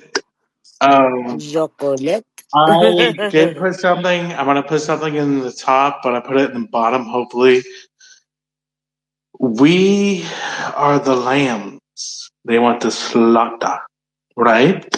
So lambs are so amazing, right? They captures people's heart, and Well, we're not gonna allow it. We're gonna do a that massive pushback. We're pushing back on that. Well, I do not comply.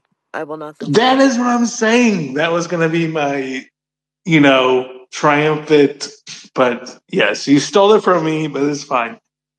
Do not comply, is what I'm saying. Right? I would have got to that, but thank you. Do not comply.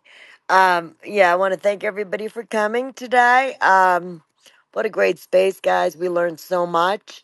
It's recorded, so you can go back and listen, and I highly suggest that you go back and listen. Maybe take some notes. I know I'm going to. Just great information. Um, and we're going to, continue doing spaces. I believe we're gonna do one on Wednesday. Um, but I'll double check on that and I'll keep everybody posted. But we'll continue doing the Thursday spaces after that. But I think it has to be done on Wednesday next week. Um, uh, Mr. Mott's secretary is still there. I think she might have left too. Yeah, this went much longer than we Well, it's expected, getting pretty but it was late there such good too. information. Yeah, such good information that how do you end it when you know what I'm saying? We're learning so much. But I want to thank everyone for coming. God bless you. Follow each other. Um, I'm we will not keep following posted. John. He's kind of mean sometimes. John, you mean? Don't go saying that, man. I'm gonna get nuked again. Yeah, right. Um, like I said, thanks for coming. Love you guys. And I'll keep you posted on the next upcoming historical space. And we will be learning.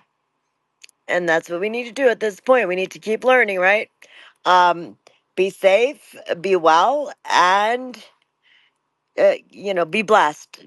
God bless. God bless everyone. Love you Thank you, guys, Tish. and we will talk soon. Take care. Take care, everybody. Bye bye.